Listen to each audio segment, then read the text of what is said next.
Hello and welcome into the stream for everybody tuning in on YouTube. Thank you for being here. For everybody that's already joined us on TikTok, thanks for being here once again. It's super duper good to have everybody in here for the day. If you've never been here before, let me quickly tell you what we do. We debate Trump supporters. We try to change their mind. We try to get them from the wrong side of history to the right side of history. I think that Donald Trump is tyrannical. I think that he's a terrible president. I think that his policy sucks and his character is abysmal. If you've ever watched before, of course, you know those things. But before we hop into our debates every day, we also like to go over the breaking news.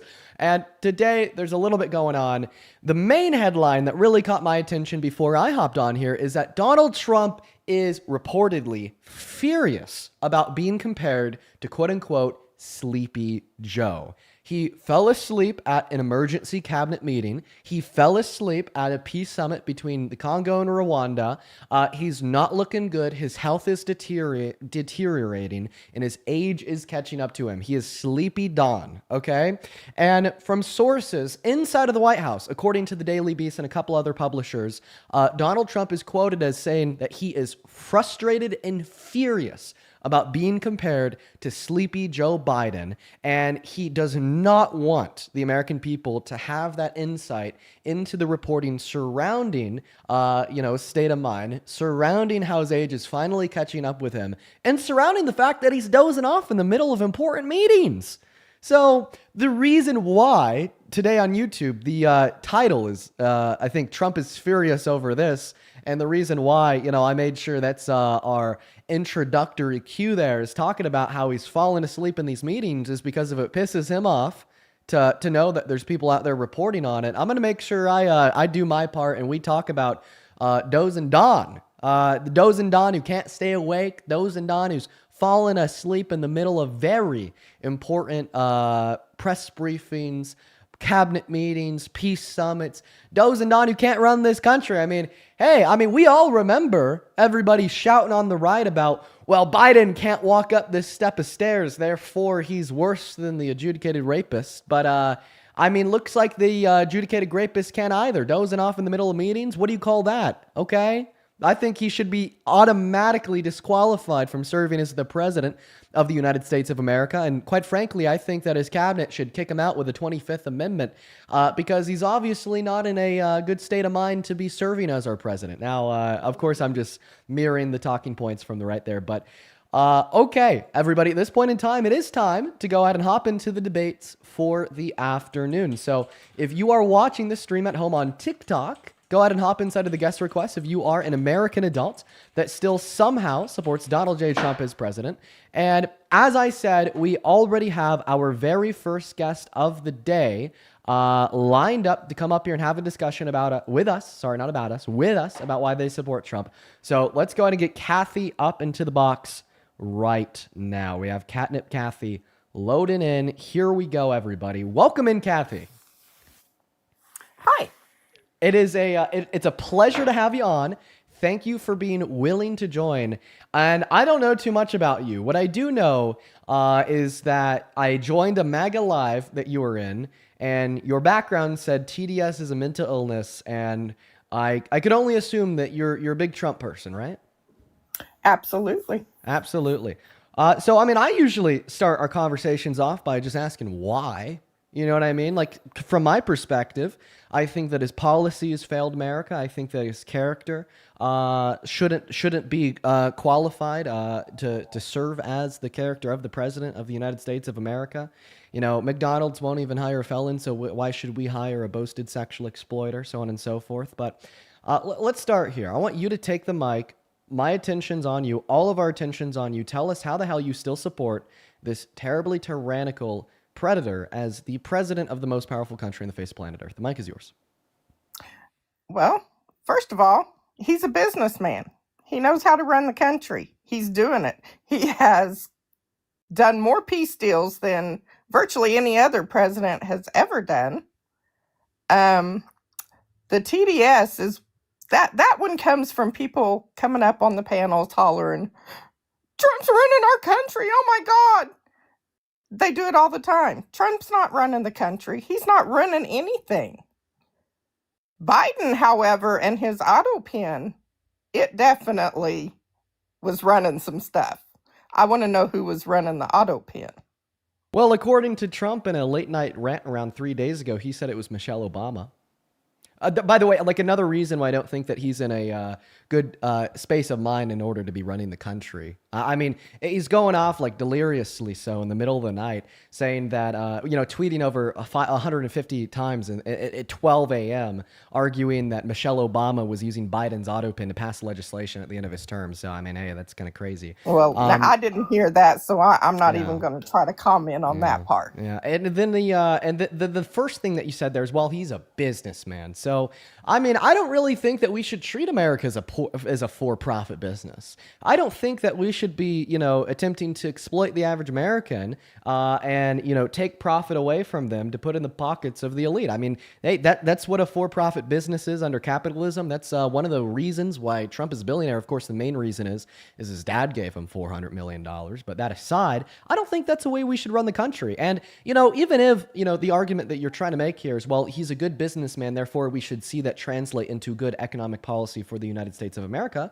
We don't see that either. His economic policies suck. Take the Big Beautiful Bill, for instance. According to the Center on Budget and Policy Priority, the Big Beautiful Bill reduces the purchasing power for the average American making at or under $51,000 per year, while also serving as the most expensive piece of legislation ever passed through the American Congress in the history of this country, and kicks 10 million low-income Americans off of Medicaid, and over the course of the next 10 years, will kick 3 million low-income Americans off of food stamps. That's terrible. It's not kicking people who actually qualify for those benefits off. It is for people who are abusing the system, and they do. I've seen it plenty in my 56 years of life. They are not requiring disabled people to do anything. Their benefits aren't changing. They're not getting kicked off. They're saying able-bodied people need to go out and get at least 20 hours worth of work or voluntary stuff. Yeah. They're not kicking anybody off of these programs that truly need it. Okay. Well, I mean, I think that low-income Americans that are able to work and don't work truly need it, because I view Medicaid, Medicaid, not Medicare, Medicaid, as an essential social service. Okay, and the same way we view the roads as essential social services, and the same way we view calling the police or the firefighters as an essential social service, I'd say that healthcare is an essential social service. Not only does it increase the lifespan of people, it keeps them alive, it makes their lives better, and it makes them more healthier. It also reduces the burden placed on our government for funding uninsured people that inevitably have to go to an emergency room once what could have been a preventative condition causes them to be on the brink of death, and then the government has to pay for it, very exorbitant costs. And I mean, I'd say that's where I land. I think if you're a low-income American, even if you're able to work and you're not working, you should still have access to Medicaid.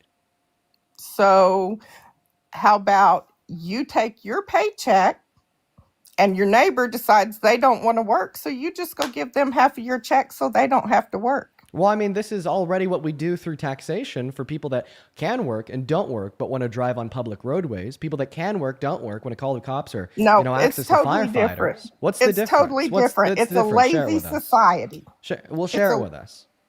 It's a lazy society. Too many people don't want to work and put their hand out and say, here, give it to me. And I agree that our government should implement policy to incentivize employment. I agree that if you're an American adult and you're able to work, you should work under good labor conditions. And I agree that it is wrong to be an able-bodied American adult that can work and doesn't work when they have that option too. Okay? Right? All that I'm saying, right, is that our government should incentivize this employment through policy that saves lives.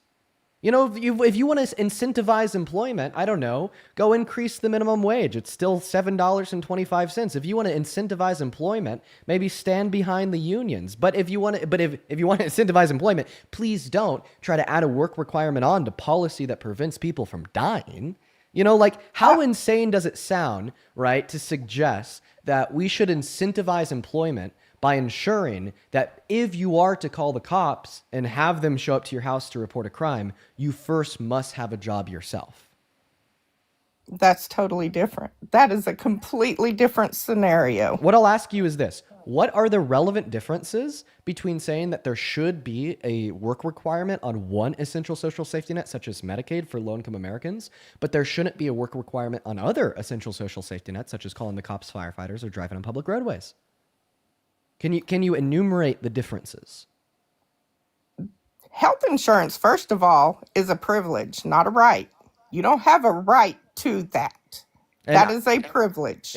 so are you saying that's one of the differences? Like you have a right to drive on public roadways, you have a right to call the firefighters, but you don't have a right to go to the hospital? Absolutely. You're already paying the taxes on the roadways. Okay, You well, have the right to benefit so from that. are people that don't have a job and not making money paying taxes for the roadways? They're not they have paid nothing towards nothing. Okay, so therefore, if you're unemployed, you But don't think that you should have the ability to drive on public if you roadways? have a driver's license, driving Yeah. is a right. Okay, so Healthcare is not a right, it is a privilege. okay, so it's a right to drive, but it's not a right to prevent Yes, your own death by going to the absolutely. hospital. Absolutely. Absolutely. Okay. Well, I mean, so what are the reasons why you'd say that people have the right to drive on public roadways, or people have the right to call the cops?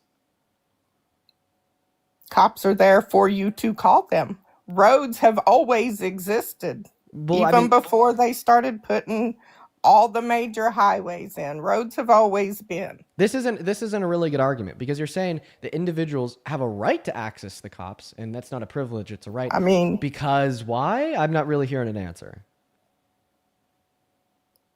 what do you mean you're not hearing an answer? Are you not listening? Well, I'm just trying to understand where you're coming from, and it sounds like the only explanation that you could give insofar as why you I think it's a mean, right, not a you privilege, to totally access the police deviated away officers. from the fact that people don't want to work. Well, I once again, I mean, I could respond to this again. I think that our government should incentivize employment for American adults that are able to work. I just don't think that that policy should be conjoined and in conjunction to policy that saves lives, like Well, healthcare, one like of calling the your cops, like calling the solutions, firefighters, so on and so forth. one of your solutions was to raise minimum wage. How many people do you know that are actually working at 7 something an hour? Well, I mean, I live in a state where the minimum wage is higher than that, so not many.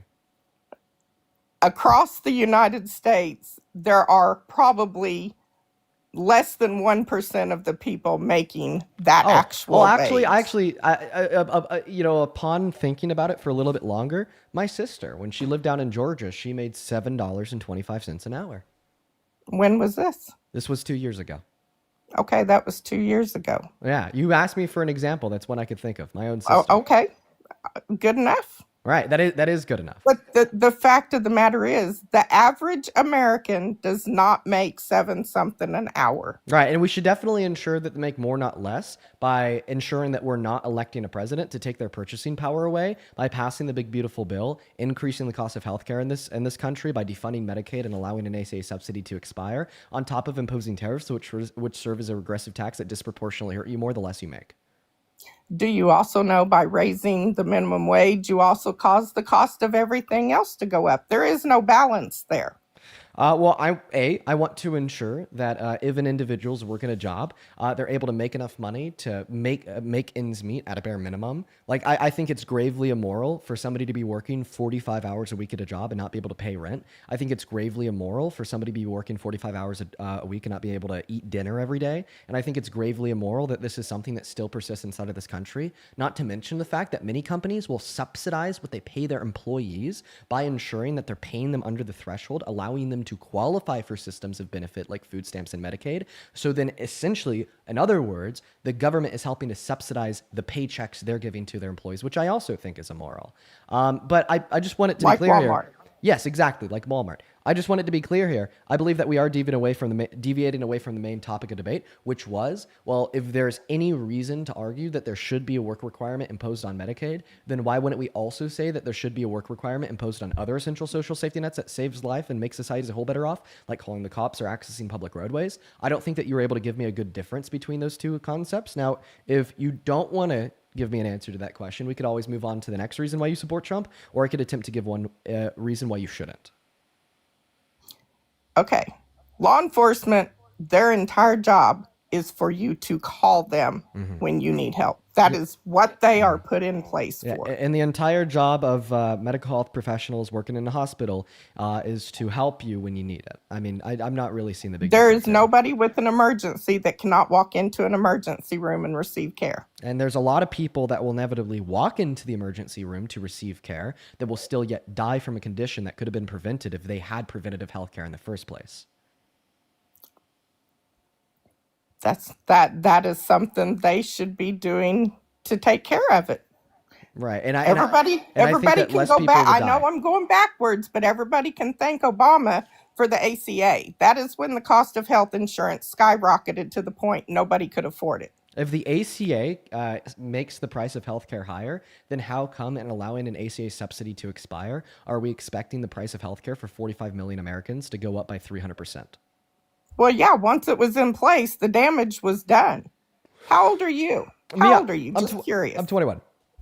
Okay, so you didn't live in a time prior to Obama when people purchased health insurance. Okay, so how did the ACA increase the price of health insurance for Americans? I can tell you myself, when I had insurance prior to the ACA, it was very affordable. So then what did the ACA... Hold on, Okay, hold go on. ahead. It quadrupled under the ACA, and I lost access to the doctors I had with the promise of, if you like your doctor, you can keep your doctor. Okay, so first response here in a nutshell of your argument is a price of healthcare going up is bad, and you shouldn't support individuals that cause the price of healthcare to go up. Then you shouldn't support Trump nor any Republican in Congress for allowing an ACA subsidy to expire that is now going to increase the price of health insurance by 300% for, as I already said, 45 million Americans. I understand that the root of your argument is attempting to prove that the ACA made the price of health insurance go up, but we also know in turn that allowing this ACA subsidy to expire will only make it go up more. So you're trying to critique Obama here by suggesting that he increase the price of healthcare. Therefore, nobody should have supported him or his party in the government. Well, it seems like, in accordance with your own logic, Trump and the Republicans are doing the same thing today. Therefore, you should hold the same exact animosity that you're holding towards Obama right now towards Trump too. Okay, but obviously the second argument would be, I don't think that you could give any good reason to justify your claim that the imposition of the ACA made the price of healthcare go up at all. Sure, it did. They forced people to purchase from a privatized insurance company. First of all, that's against your constitutional rights. Second of all, it caused the insurance companies to be able to increase prices without anybody being able to do anything to them. Okay, well, I mean, I think that insurance companies have been able to increase prices for a long time. Since the ACA was signed into law, the price of privatized health insurance has gone up by 20%. I think it's like 27% to be more specific, and that's in close to 10 years now. I don't think that you'd be able to give any good reason to demonstrate that that was caused by the ACA. When in all reality, what we know is that the ACA has been able to expand lower price access to healthcare to over 45 million Americans in the working class. And then in response to your first argument, had to pay? I also want to be able to respond to your first argument here. You also said that it was unconstitutional. Do you mind if I ask you a question about that? Sure. Okay. Are you a patriot? Absolutely. And you care about the Constitution? Absolutely. If we were to have a president launch an intentional and belligerent attack on the Constitution, would you ever support them again? Not if they were absolutely trying to destroy the Constitution, no.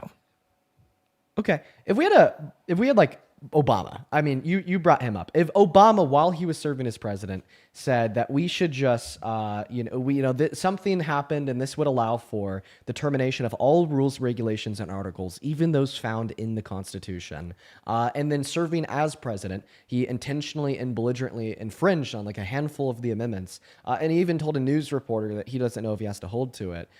Would you argue that that president would be purporting a threat to the nature of the Constitution?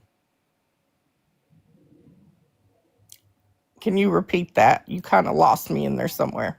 If we had a Democratic president like Obama that said, I think that we should, take down all the rules, regulations, and articles, even those found in the Constitution.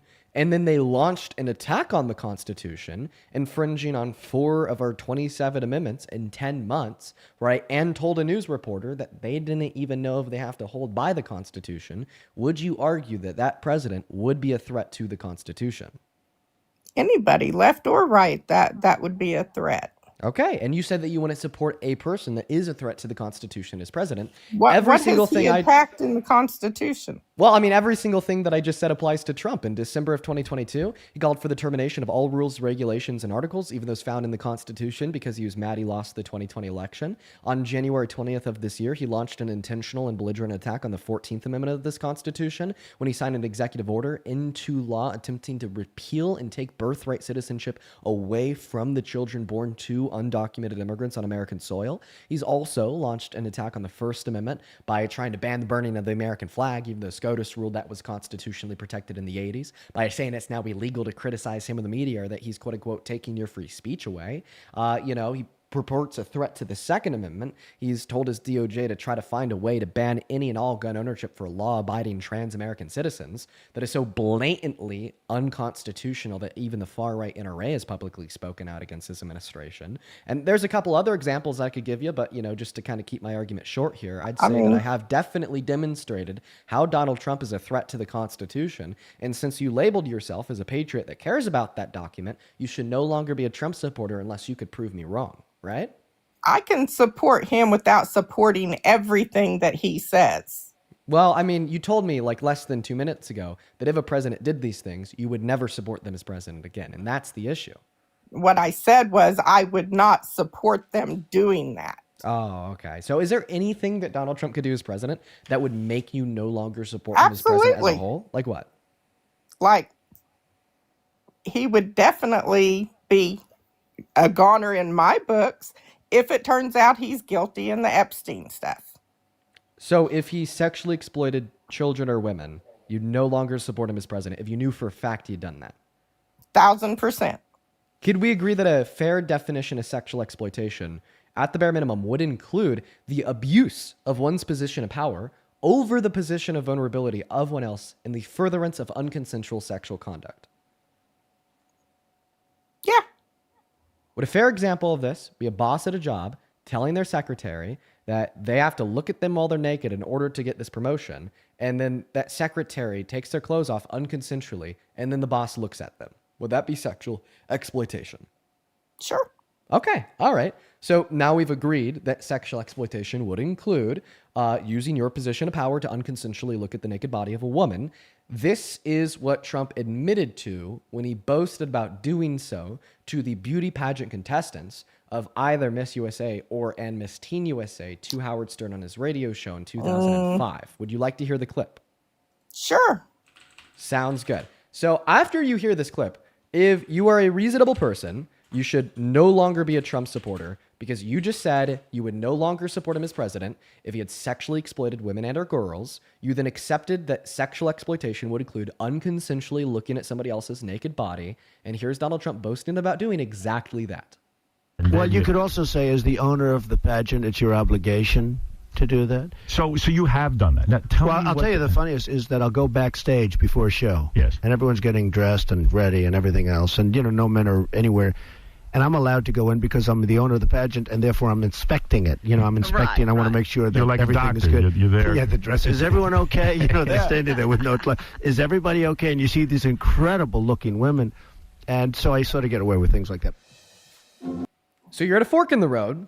You have two paths to move forward. The first path to move forward would be an individual of your word, a woman of your word. Stand by the fact that you told us, if you knew with certainty that Donald Trump had sexually exploited naked women and or naked girls, you no longer support him as president. Stand by the fact that you agreed to the definition of sexual exploitation that I just gave you and how it would constitute unconsensually looking at the naked body of a woman as sexual exploitation. And stand by the fact that, Trump did what he admitted to when he told us all that he'd unconsensually barge into these dressing rooms and look at the naked people in that space. Well, what you're not saying is, first of all, he didn't just barge in. They had 45 minutes notice that he was coming. He did not just barge in on them. According to Miss Teen USA, According to Miss Arizona at Miss USA in 2001, that's false.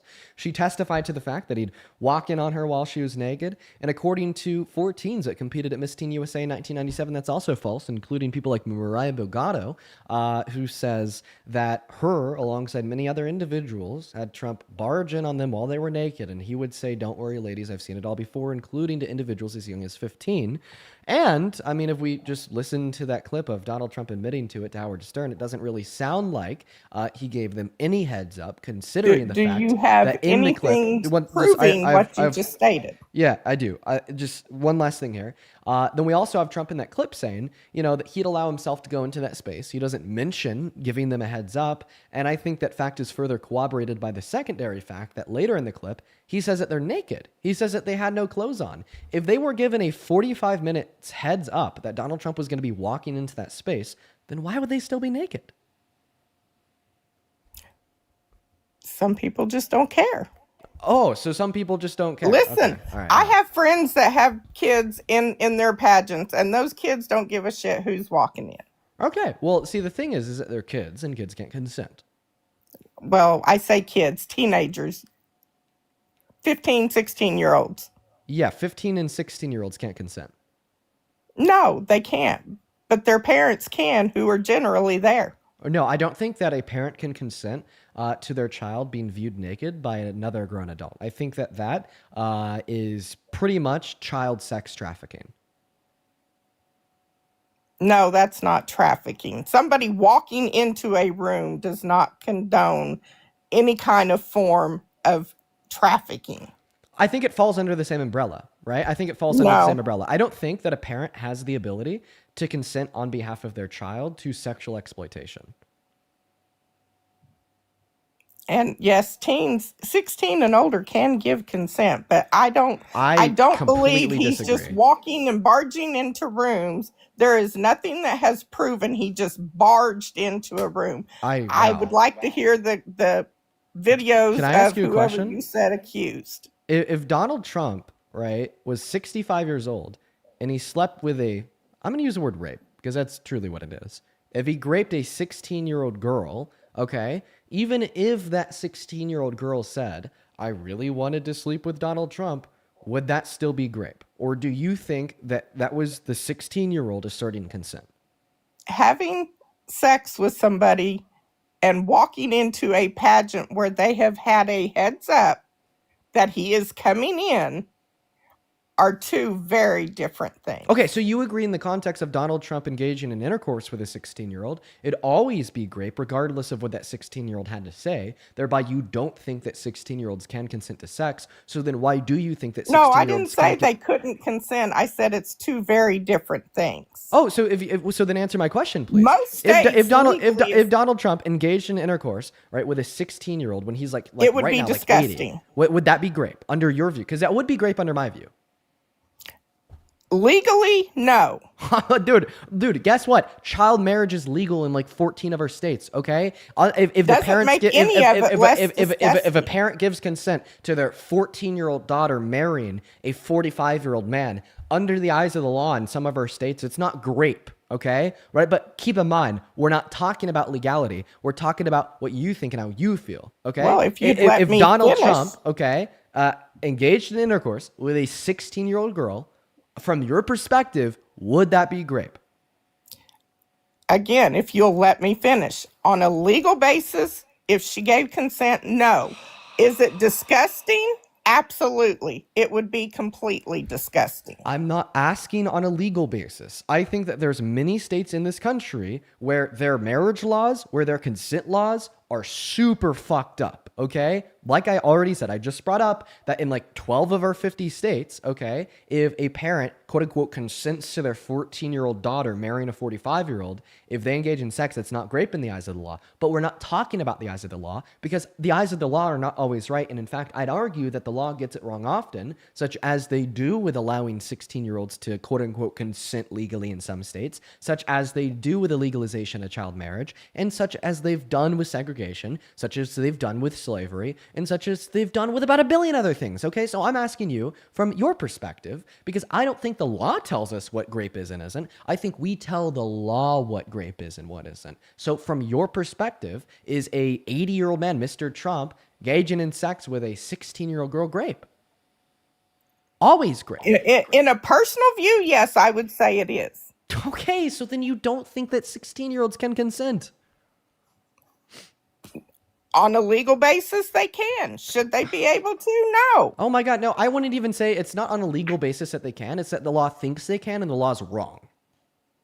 It doesn't matter what you think. The law is what the law is. Okay, I don't think the law tells us what's true. I think we tell the law what's true. Okay, a good example of this would be the fact that before the 1980s, there was no federal legislation to prevent a man from forcing himself on his wife in the context of marriage. Okay, that wasn't considered grape. So in 1970, in 48 over 50 states, if a man forced himself on her husband, that wasn't legally grape. Okay, but obviously the takeaway from that shouldn't be, oh, she's not a victim. Oh, she wasn't raped. Oh, that husband truly has the right to do whatever he wants to his wife. No, the takeaway from that should rather be, oh, the law's terrible. Oh, that was grape, and the law is not recognizing it as grape. Oh, we need to change that law. We need to create new laws. Okay? And then also keep in mind here that the law doesn't inform us on morality. Okay? Just because something is legal doesn't make it okay. And just because something is illegal doesn't make it not okay. And in the context of the conversation that we're having right now, what you're saying is maybe you do think that Donald Trump was looking at the naked bodies of like 16-year-old girls, okay, backstage at Miss Teen USA. That is sexual exploitation. That is sexual violence. You are putting words into my mouth. What did I say that you said that I got wrong? You just said that I said it was okay for him to look at naked girls. I never said that. I said they had warning that he was coming. Plenty of time. According to whom? I have not seen any footage that showed him actually looking at naked girls. According to whom? Just because Trump says a lot of things, Trump is the biggest troll on the planet. He loves to troll people. He loves to get people fired up. According to whom did they have warning? Let me go find it. Hold on. Okay, all right. I had it pulled up. Yeah. Because guess what? If they had a warning, then Donald Trump probably would have said that in the clip. If they had a warning, then they probably wouldn't have been naked. If they had a warning, then we probably wouldn't have had 4 contestants of Miss Teen USA testify otherwise, and multiple contestants of Miss USA testify otherwise as well. Okay, so given the cooperation between the testimony of the victims at Miss Teen USA and Miss USA on separate distinct occasions in different years, and Donald Trump's own word of mouth when he never said that he gave them a warning, and then further corroborated that he didn't by saying that they were naked, it makes it clear that there was no warning, right? And some of the scenarios where he'd barge backstage unconsensually and look at their naked bodies. Now, in furtherance of your argument, even if the kids had a warning that Donald Trump was walking back there, if Donald Trump looked at their naked bodies, it is still sexual exploitation, because even with a heads up of sexual violence, it is still sexual violence nonetheless. All right? It doesn't matter if an adult tells a child, in 45 minutes, I'm going to look at your naked body, because even if they do, 45 minutes later, that is still unconsensual sexual conduct. Because children cannot It was not consent. A heads up that he was going to look at them naked. It's a heads up that he was going to be back there in the space where they were naked. That was so they could get dressed or cover up. Oh, so you agree if they had the heads up, then they'd cover up? Well, according to Donald Trump's own word of mouth, they were naked, therefore they weren't given the heads up.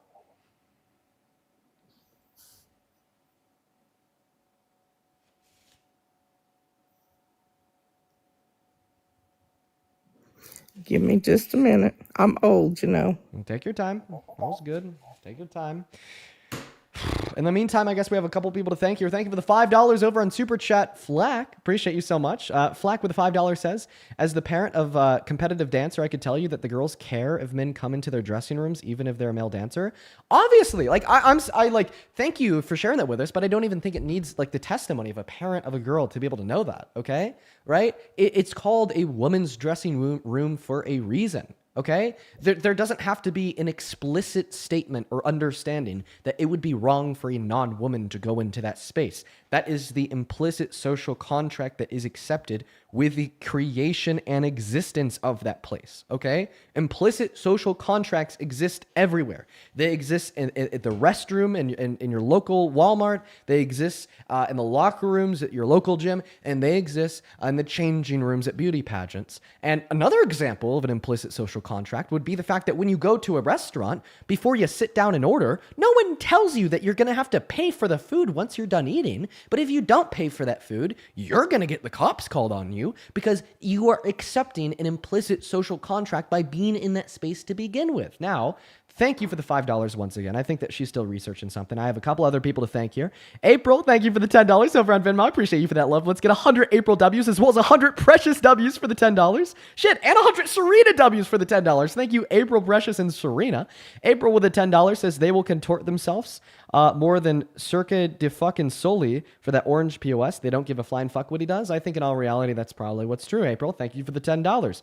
Precious with the $10 says good work, patience of a saint. I appreciate you for the $10. And then Serena with the $10 says, you've been such help with dealing with my MAGA family. And now my mom is no longer MAGA. Love you. Dude, that is awesome. Good shit, Serena. Also, show some love to Tom down below in that comment section for the $15. Thank you for the very first donation of the day, Tom. That came in 20 minutes ago. I think that you're awesome, bro. Thank you. And then Gemma, thank you for the $2 as well. I think that we also just have a few people to thank here over on PayPal. Khalid, thank you for the $3. Charlie, thank you for the $3. Justin, appreciate you so much for the $10. And Justin, I'm reading your message here. I'll make sure to check the email. Thank you so much, man. Riley with the $2. And Shelly, thank you for the $10 on PayPal. He says, keep fighting the good fight. Thank you so much, Shelly. As well as Catherine with the $3.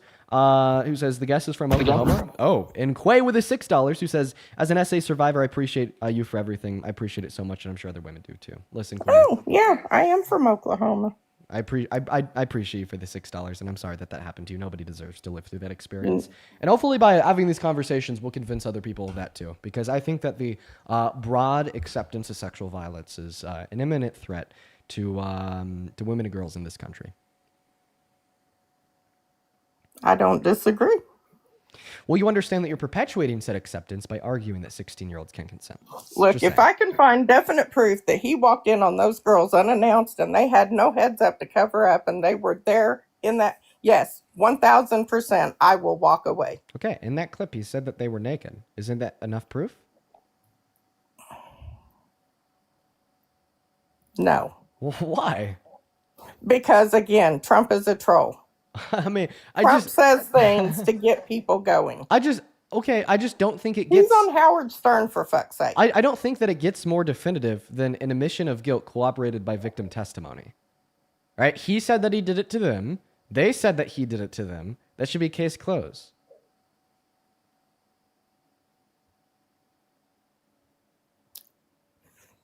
Okay, fine. Right? Case Like, closed. isn't that fair? Isn't that fair? And then also, like, you're bringing up that Trump is a troll. Trump likes to fuck with people. I mean, can you give me, like, another example of Donald Trump lying about something that's, like, very detrimental to his own self-image? Like, typically, like, narcissistic, egotistical billionaires, they'll lie, they will brag, they will boast, but in doing so, they're lying and they're bragging, they're boasting about things that make themselves look better. Right? And I just can't really think of another example of like an egotistical, narcissistic billionaire man, right, claiming to have perpetuated sexual violence against individuals when in all reality they didn't.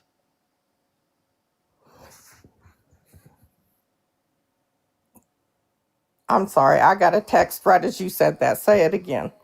I said, right, although Donald Trump is a liar, I think that Donald Trump lies when it's beneficial to his own self-image.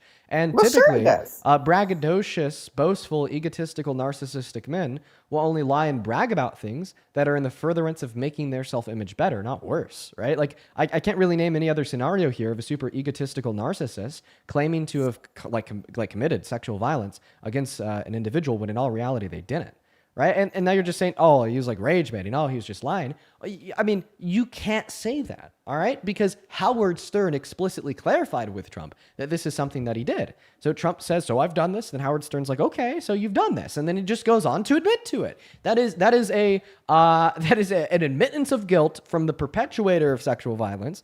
And then when corroborated by, like, for instance, the 4 teens that competed at Miss Teen USA, I think it becomes definitely clear that this is something that he's done beyond any reasonable shadow of a doubt. And the fact that you're still sitting here trying to deny it is insidious to an extent. Okay, so it's insidious. Do you have a counter argument? Like I said, I have to have some proof that anything actually happened. What further evidence could you possibly need beyond him testifying explicitly Well, you were to the going to fact play this is me something where that he's done? you were going to play me something telling me where these girls said this. Oh, yes. Yeah, I could give that to you. So they gave an interview to BuzzFeed. BuzzFeed, I don't know why. The only thing that's relevant is their testimony. So if you go on Google, you type in Donald Trump, Miss Teen USA, Mariah Belgrado, BuzzFeed, you'll find an article published by BuzzFeed after they did an interview with Mariah Belgrado alongside 3 other anonymous contestants at Miss Teen USA in 1997 who said that, yeah, this is something that happened to them. He'd just walk backstage, look at them naked, and he'd say, don't worry, ladies, I've seen it all before.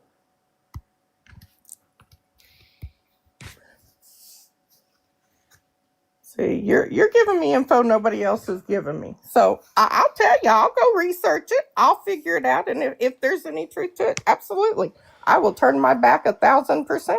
Okay, yeah, as long as it's clear, I think that his admittance of guilt to Howard Stern should have been enough 30 minutes ago. But I mean, maybe. Well, the reason, let me explain why I say that about Howard Stern. Howard Stern is absolutely a trash show. Always has been, always will be. And people that go on there say shit all the time just because they think it's cool to laugh it up with Howard Stern. So you're saying he's like a shock jock. People say things that they haven't actually done. You know what? To an extent, you were right about the description of the nature of the Howard Stern show that you just gave. It's a shock jock show with like terrible humor that I don't even think is humor at all. Okay? And it's because of that Howard Stern had Trump clarify that this is something that he's actually done. Right? Like maybe there's some truth to what you're saying here. And when Trump started talking about this, Howard Stern was like, okay, maybe you're taking a little bit too far with the shock jock nature of the show we're running. Trump, have you actually done this? And then Trump's like, yeah, here's something I've actually done. So, I mean, it's like, even if we accept that, Howard Stern show is just all jokes, right? Howard Stern makes sure that Trump is telling the truth when he's talking about sexually exploiting these women and girls. I'm going to have to watch the video myself. Well, we'll listen to it. I'll point out. I'll point out exactly what I'm talking about. Here we go. Okay. Your obligation to do that. So you have done that. So Howard Stern's like, so you have done that. Well, I'll tell you the funniest is that I'll go backstage before a show. Yes. And everyone's getting dressed and ready and everything else. And, no men are anywhere. And I'm allowed to go in because I'm the owner of the pageant, and therefore I'm inspecting it. I'm inspecting. Right, I want to make sure that like everything is doctor. good. You're there. Yeah, the dress. Is everyone okay? They're standing there with no. Is everybody okay? And you see these incredible-looking women, and so I sort of get away with things like that. I never heard him say anything naked. Yeah, he said that they have no clothes on. When you have no clothes on, you're naked. Fun fact. I didn't hear that part. I'll Maybe make sure I to missed replay it. Yep, it's good. I can replay it for you. Here we go. Like Everything doctor. is good. You're there. Yeah, the dress. Is everyone okay? They're standing there with no. And I want to make sure that You're like everything doctor. is good. Yeah, You're you there. did. You're right. dress. I got it. Perfect.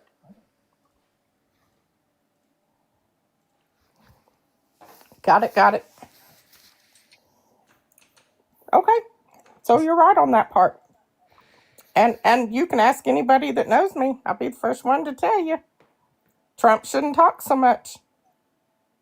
Trump talks way too much. So if I'm like right about this argument, and you told me that you'd stop supporting him if I was right very about well this may. argument. Okay. I have low faith in that statement. Well, I frankly don't care. Okay. Okay. I mean, My life doesn't revolve around your faith. in me. but listen, what I will say is like is this. If I had a guess why you're telling us that you very well may stop supporting Trump as president is because you have now determined that there's no further argument that could be reasonably made in the rejection of the set of facts that I shared surrounding his sexual exploitation at these pageants. And because there's no reasonable argument that could be made, and you're not just like an absolutely insane person, like maybe some of the other guests that we'll have on live that will try to make a bold-faced, unreasonable argument. Like we had somebody on like named Tommy a couple days ago, right? That said they didn't have no clothes on because he cut himself midway off through the word clothes, and maybe when he was saying clo, he's gonna say cleavage, but he pronounced it like clovage. Like you're not gonna sit up here and make an argument like that. That was like a super crazy one. So instead, like you're realizing that there's no real counter argument to this. And the only thing that's reasonable to say is, okay, well, you might be right. I may stop supporting him, but you're like likely still actively experiencing the cognitive dissonance between logically connecting these points. So what I'll suggest is, I really hope that you take this one seriously. What I'll suggest is like, I really hope that, you mean what you say. And maybe if there's like any other reasons why you support Trump, I could try to like compound this. Building movement away from MAGA. So is there any other reasons that you'd like to go over while we have you on? No. Okay. So, all right. Well, listen, you have a good rest of your day. I appreciate you for coming up and admitting that. And, please do seriously consider stop supporting Trump as president. I will definitely do the research on it for sure. Good. Okay. Well, we're going to move on to the next guest here. Thanks for coming up. Let's go to get that next Trump supporter loaded up into the live right now, guys. If you happen to be in the queue, make sure it's because you are an American adult that still somehow supports Trump as president. What's going on, Nathan? Do you support Trump? Dean. Nathan. What's going on, brother? Not too much, man. So do you support Trump? I do. You and me have actually talked very briefly, so it's not like you haven't like fully debated me, but me and you briefly talked a few weeks ago. Do you remember? No, I don't remember you, Nathan. What did we talk about? Let me shed some light on it. And I'd like to basically just follow up with the same question from our last debate. Dean, why you always vaping? It's not a vape. It's an anxiety pin. Get real, I know buddy. it's a vape, Dean. It's lavender and caramel, my friend. I think that you need to calm down. You have DDS, Dean Derangement Syndrome. Okay, you're obviously like not doing that good, right? DDS, you got the Dean Derangement Syndrome. I think that you're lost. I think that you're dazed. I think that you're confused. I think that you're crazy, right? Like I just think that, you need to step back, reevaluate, who you are and where you're at. Very, very embarrassing for you. Very embarrassing for you. Moving on to the next guest right now, guys. Yo, Al. If you say that you want to box me, that means that you're secretly in love with me. Oh, you're secretly in love with me. You're secretly in love with me. Maybe, bro. All right, moving on to the next guest. Let's go to get that next guest loaded up into the box, guys. Only opposite of the queue if you happen to be an American adult that still somehow supports the tyrant as president, guys. Let's go to get that next guest loaded up here right now, as well as Beauty Beatdown. Thank you so much for the $20 over at Super Chat. Beauty, that is so incredibly beautiful and kind of you. Thank you so much for the $20. Beauty with the $20 says, I find it really funny that the same people who argue it's okay for Trump to be in the women's changing room also say trans women shouldn't be allowed in the women's bathroom. No, I mean, it's right. It's crazy. If you're a cis man and you want to sexually exploit the people in the place, it's all fine and dandy by them. But I mean, if you're a trans woman and you just want to take a piss, all of a sudden it's the worst thing since World War II, right? So very, very hypocritical. Very, very hypocritical. We're going to go to load up that next guest right now. We got Alexis tuning into the live, guys. Just please make sure that you're following the rules if you happen to be in the queue. That just means that you are an American adult that supports Trump as president. That's going to come up here for a good faith debate. Hello, Alexis. Are you MAGA? If any of you are Trump supporters, please do us all a favor and kill yourself. Whoa, Alexis, no, bad. Don't say that. That's very bad. Okay, don't do that, Alexis. Please don't do that. Moving on to the next guest. No, Alexis, very bad, very, very condemnable. I condemn you. Nope. Moving on to the next guest. We're gonna get that next guest loaded up in the box right now, guys. Make sure if you're in that queue that you are an American adult that supports Trump as president. Very, very bad. Very, very, very, very bad. Very, very bad, Alexis. Okay. Hello, do you support Trump? Nope, they left too. Moving on to the next guest. God damn it, guys. Okay. Here we go, everybody. This guy's name is Dave's Hot Dudes. Interesting. Hello, Dave's. Do you support Trump? Yo, I got a question. Is that Dave's or James? Dave's. Dave, so it sounds like you're driving, man, so I'm going to have to kick you off the live. But when you're not driving, feel free to hop back in that queue. James, do you support Trump? Or are you going to be like, Yeah, I have a question. debate divine order? Yes! Debate divine! Yo, I read your mind. Are you a Trump supporter? Oh, your bio says on Rip breaks, Charlie dude. Kirk. Your profile is Charlie Kirk. Yeah. No, Dean, I'm a good one, man. You're just like... Okay. Moving on to the next guest, guys. We're going to go to get that next MAGA, I guess, loaded up into the box right now. This guy's name is Profit Enough. Hopefully they're MAGA. Brainy, appreciate you so much for the $10 over on Super Chat. Who says they ask for proof, they get proof, and then they still deny.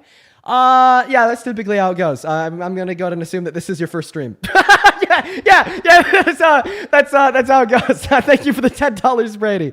We're going to move on to the next guest right now, guys. Only hop inside of that queue if you're MAGA. This next guest, their name is Brainy, but it doesn't really look like they're loading in, so we'll try to get somebody else pulled up too, like John. We'll get John loaded up in here.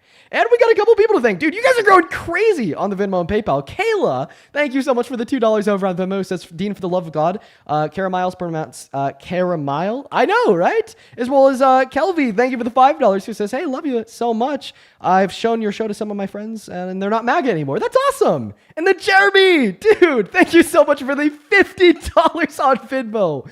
Holy crap, Jeremy. Thank you so much for your kindness, brother. For everybody watching, please show some love to the GOAT Jeremy down below in that comment section for such an insanely kind donation. Jeremy with the $50 says, hey, Dean, remember when we lost power last night? It came on about 2 hours after the live stream. I was really worried about my mom, but don't worry, we had a contingency plan. Jeremy, I'm really happy to hear that the power turned back on, man. I do remember you, and I remember your donation. You were telling us that it was like, below 0 degrees, and that's just a terrible time for the power to go out. So thanks for giving me that update, and I'm happy that you and your mom are good. W's to Jeremy and W's to Jeremy's mom. While we are still looking for the next Trump supporter, isn't it crazy how we could have over 11,000 people tuned into the live, and we cannot find one singular individual to bring up here to debate about why they support Trump? It is so crazy to me. MAGA is just quite frankly terrified. Hello, do you support Trump? Oh my God. And then the first person that we just get to load in, not to say a word, has fucking MAGA mobile, like 0.3 megabytes per second. Absolutely terrible. Cowboy Country, do you support Trump? Yes, I do. Okay, you're also like 14, so you got to be at least 18 to be on live. Another day, another live with just an insane amount of people tuned in, like literally 11,000 without anybody in here who could give a legitimate argument why Trump is a good president. Now I feel like Duffy is about... Sabao. Do you just tell me Sabao? I mog you to oblivion. In your dreams, friend. I don't know what to tell you. What's my name? I forgot. Let me look at your profile. Your profile What's says... my name? Say it. Your profile says it's King Duffy. I don't know. Oh, damn right. You got it right, little boy. You know what I prefer? I prefer Get mogged. You know what I prefer? King Duty.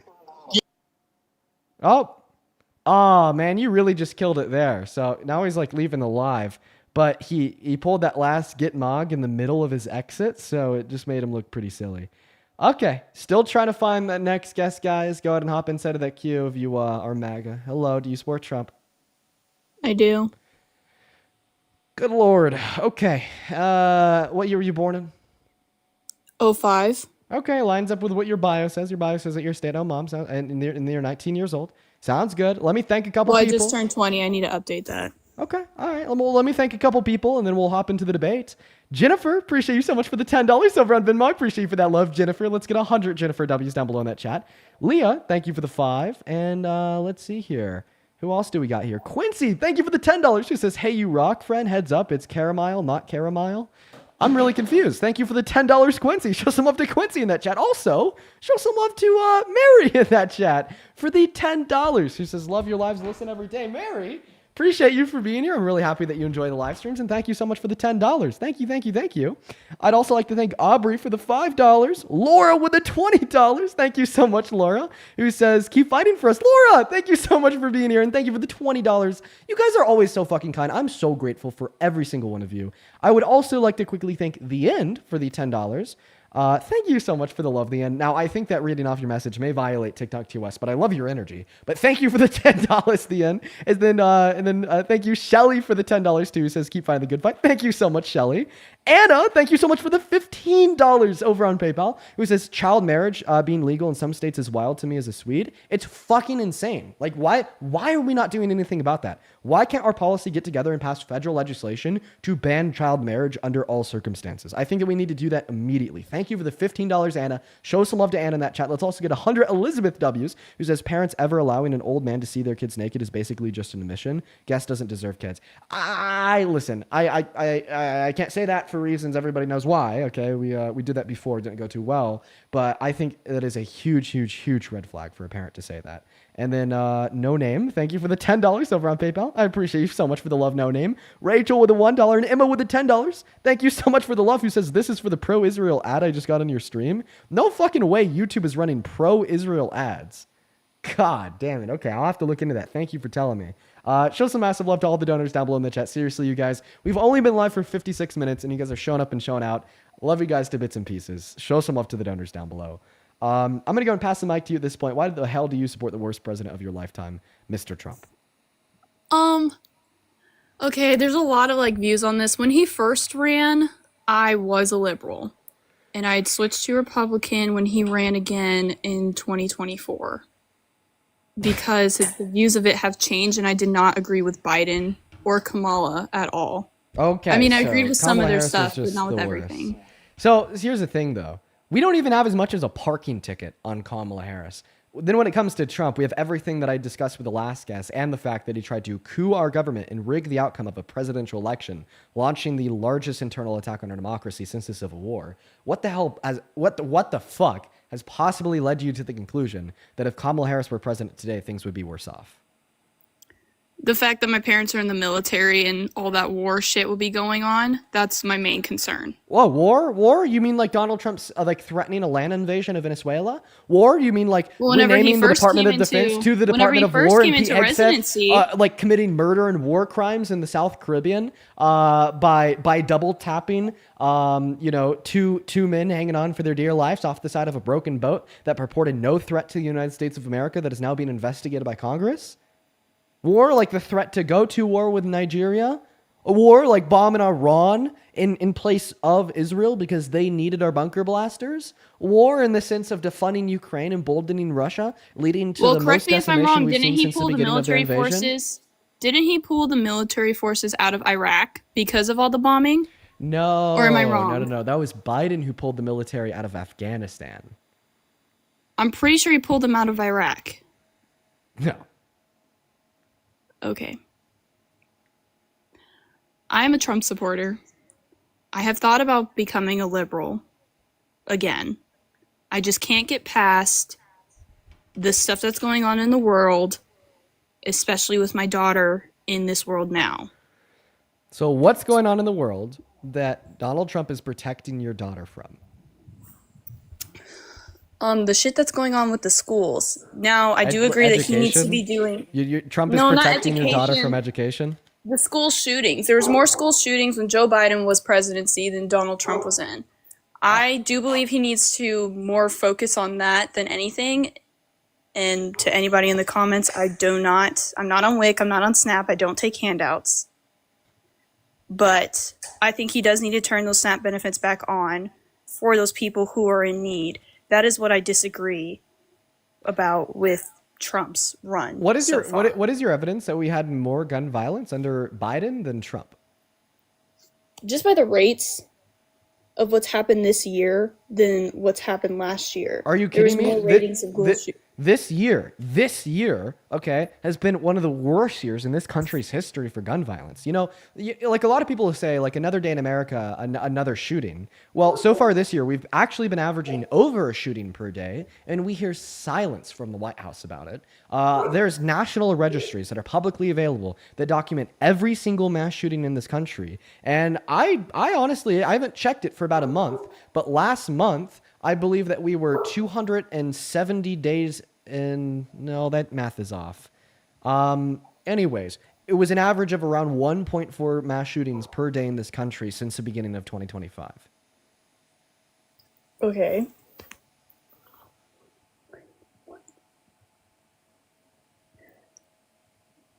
I believe that Trump does need to do, especially the White House, need to focus more on the school shootings because they are a big risk. Yes, I do agree with that. You But understand I that don't really think. one of Trump's best buddies was shot at a school, and Trump gave no policy-oriented response to reduce Yes, I do the know that violence that actually. takes place on campuses across this country. I do know that. Okay, so I mean, doesn't that demonstrate that Donald Trump doesn't really care about these things? One of his best friends was shot at a school, and he gave no response of advancing legislation to prevent unnecessary gun deaths on campuses around this country.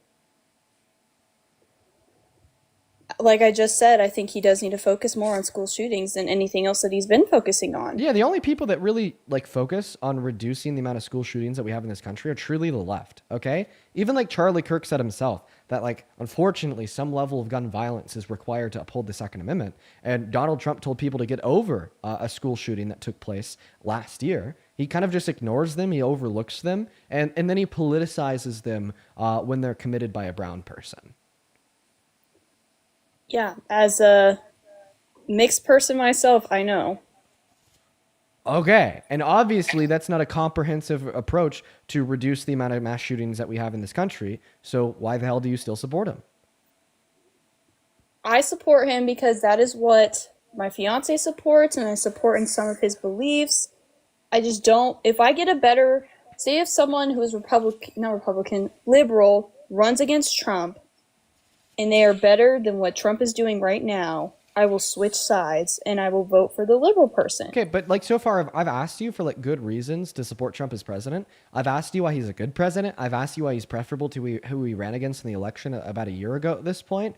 And every single point that you brought up, I feel as if I've successfully debunked it. And then I just asked you for the last time, why do you still support him after me successfully debunking every point that you've brought up so far in our conversation? And then you just ultimately say it's because it's who your fiance supports. So are you basically telling us that you don't support Trump as president with any good reason to demonstrate that he's effective at the job that the Americans gave him, but rather merely because you want to be in ideological alignment with your future husband?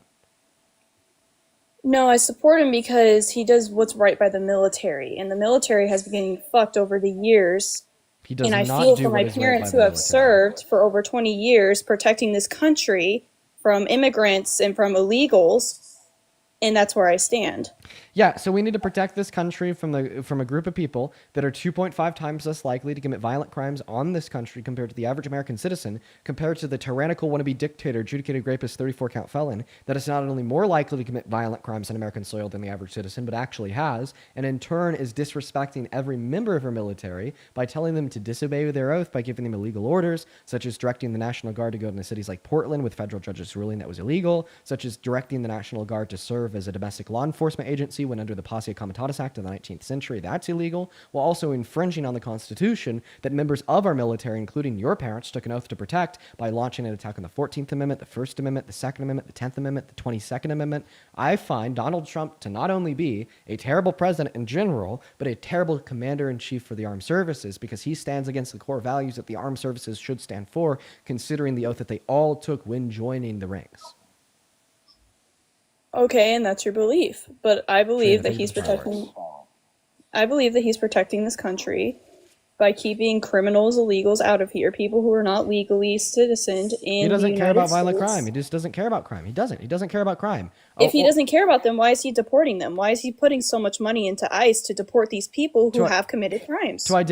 Actually, he's actually deporting undocumented immigrants that have committed crimes on American soil at lower levels than the Biden-Harris administration was. And the reason that he's doing it is to build resentment amongst non-white people in his white base to justify the tyranny of his administration. The fourth tenet of fascism is to identify an enemy as a unifying cause for your base. And I believe that Donald Trump has attempted to identify the enemy of undocumented immigrants to build his base and to unify them, right? This is why he says that they all come from mental asylums, prisons, gangs, and they're terrible, horrible, evil people when they're significantly better individuals on average compared to American citizens, per the stats that I've already given you about violent crime. And if you truly cared, right, about protecting our country from criminals, then you wouldn't make a criminal president, especially a criminal that turned around and extended full and complete presidential pardons to 173 people that tried to raid our Capitol and kill cops on the steps of it.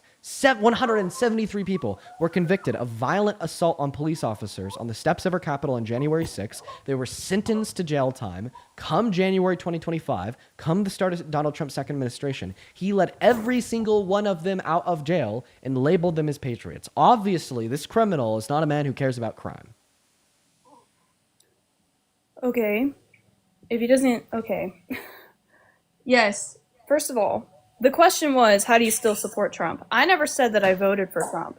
I didn't vote for anybody, which apparently still makes me in the wrong. I just said I supported him. Well, I don't understand why you wouldn't vote for somebody that you support, but yeah, I mean, it's been a year since the election. Today, we're just talking to people that support his presidency. I wasn't able to vote for him at the time. Why? I wasn't 18 yet. You told us you just turned 20. Yes, sorry. I turned 20 November 1st of 2005. Of 2025. I was born November 1st, 2005. But at that time, I was not allowed to vote for Trump because I live in a state where you're not a legal age until 19. There's not a state in this country where you Yes, there can't is. vote in a presidential election until the age of 19. Yes, there is. What state? State of Nebraska. What state? You are not a legal age, you are not a legal adult until you are 19 years old. In what state? Nebraska.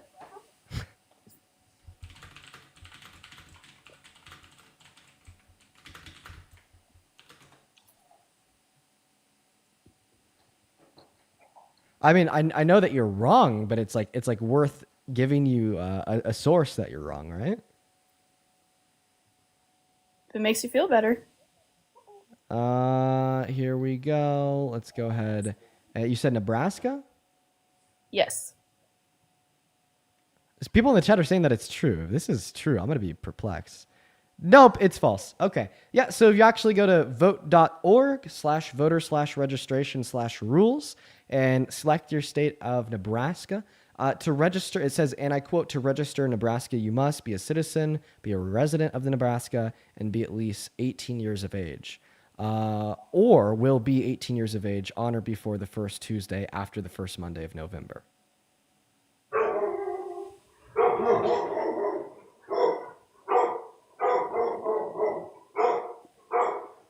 Okay. Right. So, I don't know. So point number one, I don't know. Like, maybe you have to be like 19 to be considered a legal adult in Nebraska. That'd be weird legislation. Point number two, you can be 18 and vote in the state. And point number three, I don't even understand why this would be relevant to you since you would have been 19 last November.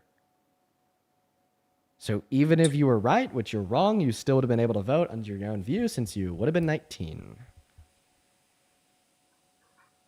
All right. Well, it's nice having a debate with you. Who lied to you? She left. I'm just curious, like, who lied to her? Someone lied to her to prevent her from voting. Or she was lying about her age.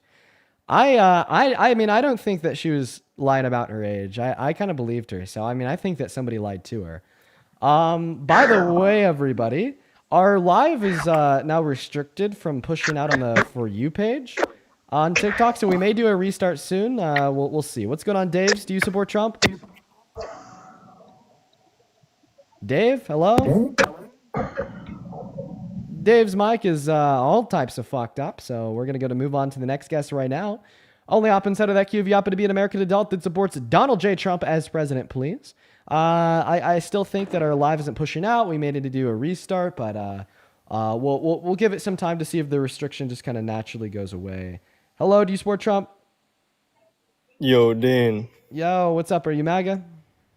No, I vape too, bro. It's okay. It's not a vape, it's an anxiety pin, buddy. Get over your DDS, your Dean Derangement Syndrome, please. Terrible. Moving on to the next guest, we get Evan Smith loading up in the box right now, everyone. All right, yo, Fabio, thank you for the $20 over on PayPal. Fabio, you were awesome, sir. Thank you so much for the $20. Fabio with a big 20 over on PayPal says, please put on your tinfoil hat to protect yourself from these zero IQ callers. Dude, these individuals are absolutely atrocious. Thank you so much for the $20, Fabio. Let's get 200 Fabio W's. Let's also get 100 Cassandra W's for sending $10 on Venmo, who says, hello, my friend. Just sending some love. I wish I could give more. No, don't worry about it.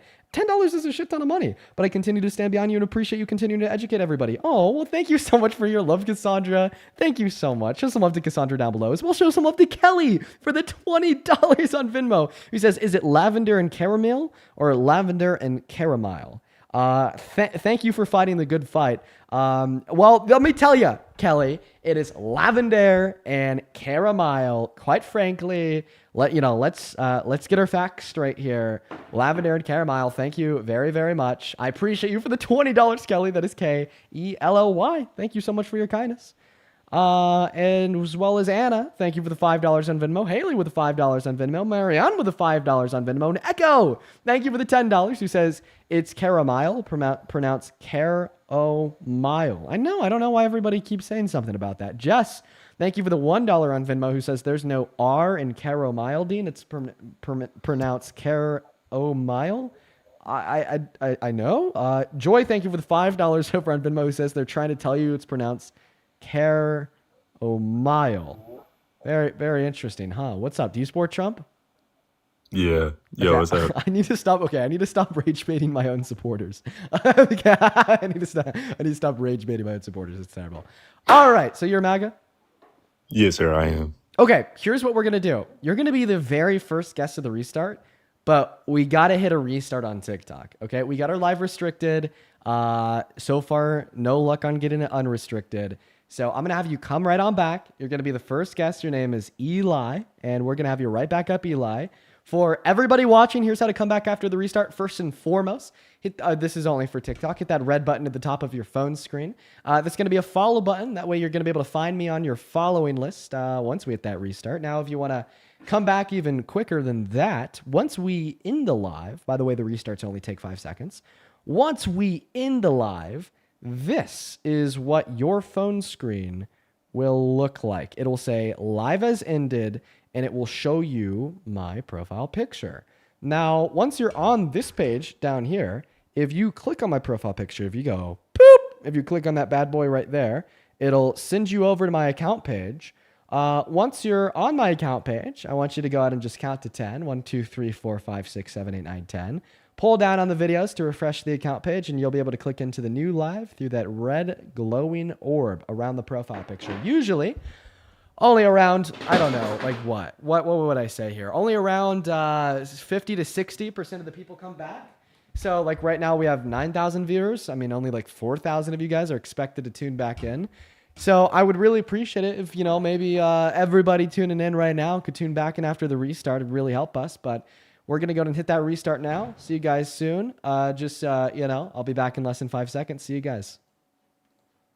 All right, we're hitting that restart right now, everybody. We're hitting that restart right now, everyone. All right.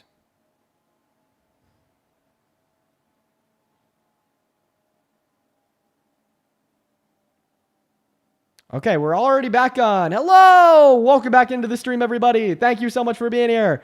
We are back on live. Quite frankly, look at how fast that restart was. As well as Mr. McSkittles. Appreciate you for the $10 over on YouTube, who says English is a dumb language and you can pronounce any word as you see fit. Let's go, Mr. Skittles. Thank you so much, Mr. Skittles. Fucking let's go. Show some love to the GOAT, Mr. Skittles, down below in that comment section for the absolute goated message. Now, we are going to go and hop into those debates once again right now. I did promise Eli that he'd be the very first guest of the day, so we're going to go and look for Eli in that comment section, in that queue. If we don't see him here pretty soon, we are going to go and move on to another guest.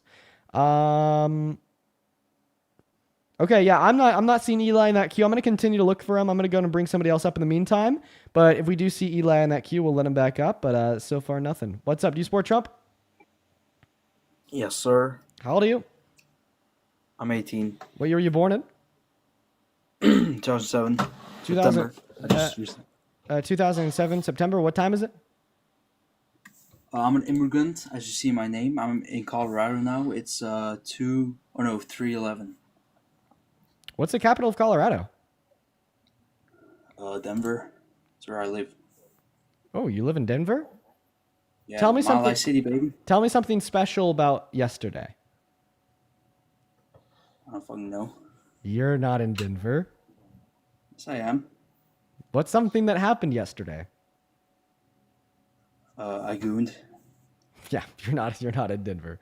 The answer would be snow, by the way. Hey, what's going on? Welcome back, Eli. So you told us that you support Trump. Take it away. Tell us why. Yes, sir. Hey, first day of snow. It was the latest day that it snowed in Denver. Yeah. In like 20 something years or Okay. something. So you're actually from Denver. No, I'm not from Denver, but I was visiting Colorado. I was born in Denver. Yeah. I was born in Okay. Denver. See what I mean? Okay, like the people that are familiar with Colorado know that's something special. So that was a good question to ask. But Eli, take it away. Tell us why the hell you support this terribly tyrannical president, Mr. Trump. So first I want to ask, are you Christian? Am I Christian? Yeah. You know what? Yes. Okay. So Yeah. one of the reasons I support Trump is because the whole abortion thing, Well, now, Eli, you are leaving the live. I can't hear you and you can't see me. shoot, my bad. Jeremiah 1:5, it says that life starts whenever the baby is conceived. So like I feel like abortion is murder. Jeremiah 1:5, Jeremiah 1:5. I mean, I'm just interested. Before I formed you in the womb, I knew you. Before you were born, I set you apart. I appointed you as a prophet to the nations. Now, I think that this just kind of signals God's foreknowledge of all. Not really a statement of a scientific fact that life begins at conception. But that aside, I got a question to ask you. What branch of Christianity are you? I'm non-denominational. You're non-denominational. Perfect, brother. Perfect. Me too. I'm also a God-fearing, non-denominational Christian. And I'm pro-choice.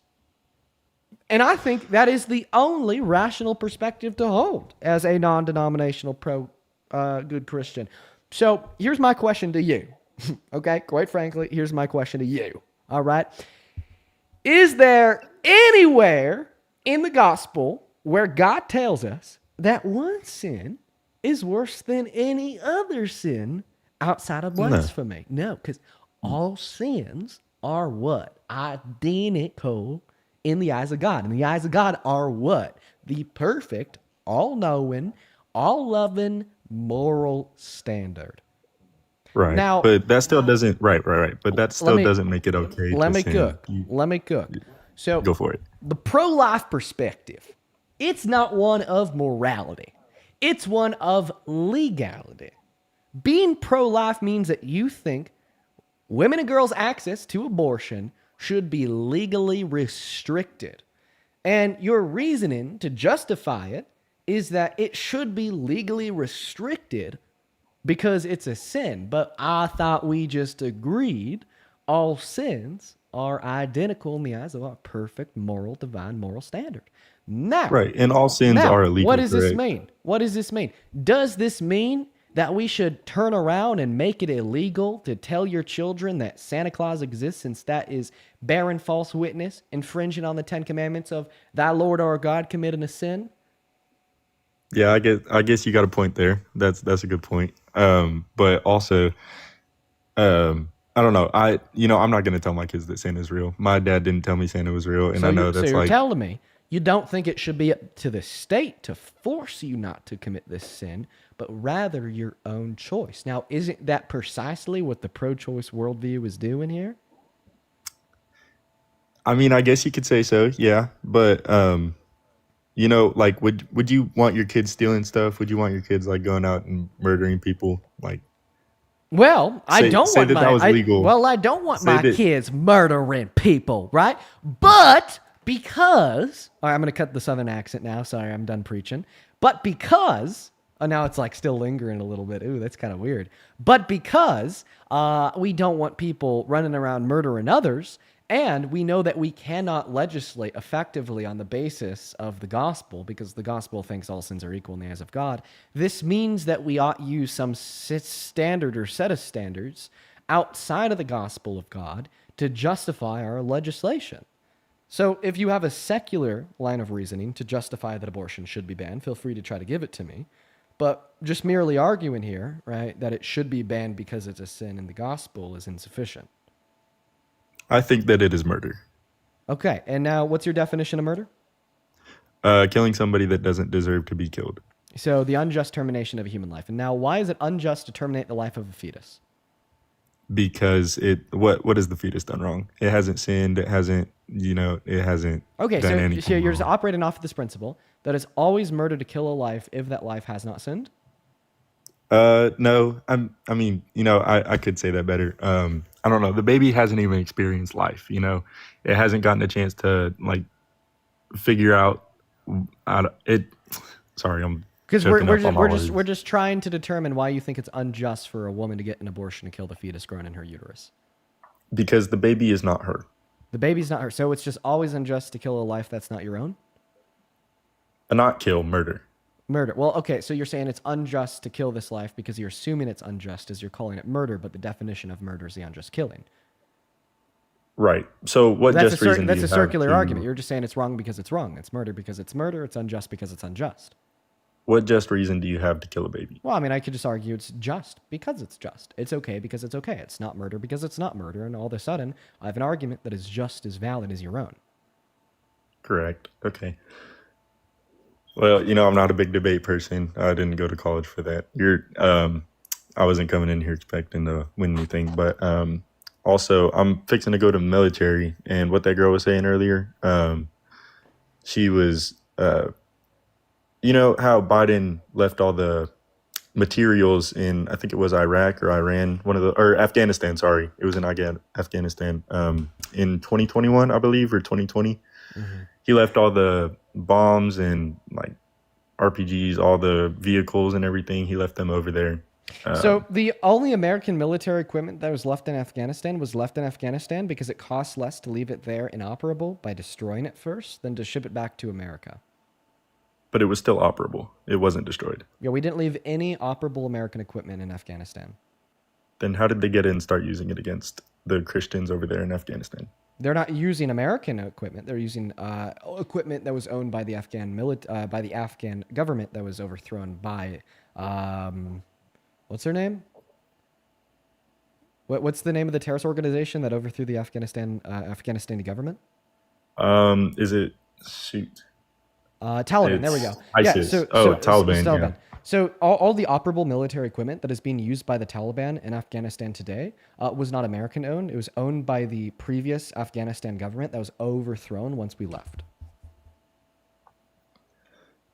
Okay. I don't know. I guess I just saw something like I thought I had done some like a bit of research, and all my teachers were talking about it back whenever I was in high school. Yeah, I mean, you probably like seen the picture of all like the Taliban individuals, right, in the trucks and the helicopters with the RPGs. None of that was American military equipment because it's equipment that we sold to Afghanistan. It was sold to them? Yeah, it was sold to them. They bought it. It was theirs. They owned it. They operated it. Then once we pulled out, of course, they tried to use that equipment to fight the Taliban, but the Taliban won and overthrew them. So why were we selling that equipment to them? Because we sell equipment to people all around the world. That's kind of a core tenet of the soft power that the American imperialist regime holds over the globe. But it's a terrorist organization. Why would we sell it to them? We know that they've done countless. The government of Afghanistan was not and is not a terrorist organization. Sorry, was not a terrorist organization. Was not. There you go. But didn't we pull out after they started murdering people and like becoming of? No, they were overthrown. I don't know how many. They didn't become a terrorist organization. They were overthrown by a terrorist organization. Oh, okay. My bad. Yeah. And by the way, if you don't think that we should be selling weapons to terrorists, then we should probably stop sending money to Israel, right? I do believe that. Yeah, I do think that in the Bible it does state that in the end times, everyone will be against the Israeli, the Jews. Okay. Well, I think that it's okay to be against the state of Israel, but it's not okay and it's anti-Semitic to be against all Jewish individuals. Okay, It is wrong to say that we should be against all Jewish individuals, okay? Can you give me the definition of anti-Semitic because I'm unaware? Holding prejudice against somebody that is Jewish because they're Jewish. Okay. Yeah, I don't think we should do it because they're Jewish. And I might have said that wrong. I think that everyone in the end times will be against Israel, and that's what the Bible says. Yeah, and guess what? Donald Trump is definitely not against Israel. He said that he's the most pro-Israel president that this country has ever had, and that they are a number one ally. Right? So why doesn't that convince you to stop supporting Trump as president? I don't think that Israel's gone too far yet. I don't think that there's a reason for Trump to dislike Israel at the moment. Okay, so then you have no reason to dislike abortion, which was your first argument coming up here, because Israel's killed over 30,000 children in Gaza. I mean, it wasn't even 48 hours ago when they labeled an 8-year-old and an 11-year-old as terrorists for crossing a line into the territory that they said was theirs, and then shot them and killed them via a drone strike, right? So if you don't care about an 8-year-old getting murdered, then why the hell do you care about a fetus being aborted? Say that an 8-year-old from here was to go into Mexico without their passport. Do you think that they would just, all dandily walk about? If that 8-year-old got fucking shot, I would say that Mexico committed a heinous action of crime against this country and murder against that 8-year-old. I do think that it would be heinous. It's not a good thing. I'm not saying it is murder. I think that would disqualify allyship, and I'd say that is completely insane and indefensible. There's absolutely no defense for killing 8-year-old children. I do agree. Right. Well, it doesn't sound like you do, because you said that there's no good reason, right, for the Trump administration to stop supporting the state of Israel, even though Israel's killing tens of thousands of children. I'm not really too sure what Trump's thinking. Right. Well, I want to go back to the question that I asked you, and I really want you to be able to answer here. So you said that there's good enough reason to not support pro-choice legislation because pro-choice legislation leads to the death of fetuses, but there's no good reason to stop supporting the state of Israel, even though the state of Israel isn't killing fetuses. They're killing, 8-year-old children. Right? So why do you care more about the death of a fetus than you do about the murder of an 8-year-old? I'm not saying that at all. I think murder in any situation is wrong. But if it's going to happen anywhere that you go, if a child crosses a border anywhere that they're not supposed to be, and it's stated that they will be shot. What the fuck? No, you're totally wrong. Are you joking? What? You're crazy. No, that doesn't happen everywhere you go. What? No, absolutely. Try going into absolutely not. Completely wrong. Completely wrong. No. Look, if you try going into China without a passport or without any information, you just walk in there. No matter how old you are. An 8-year-old crossing a border into China will not be shot on the spot. No.